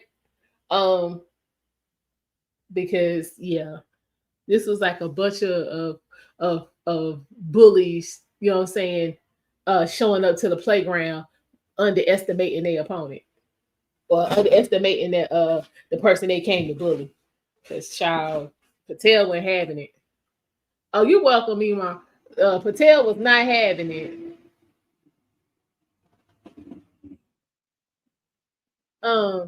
That's the school bus, y'all. I'm sorry. What we got? Tomorrow we need to take a look at the former director over at the CDC. Y'all know the one Trump fired her. So because he fired her, now she's going to get up and testify, call herself telling everything. That actually took place earlier today. So we will get into that in its totality. Hopefully tomorrow. So definitely make sure you got your notifications on. Hit the like button on your way out. If you have not, go ahead and subscribe on your way out. If you have not, again, I appreciate you guys for hanging out. This was a long one, but it had its moments. So you guys have a fantastic evening, and I will see y'all later.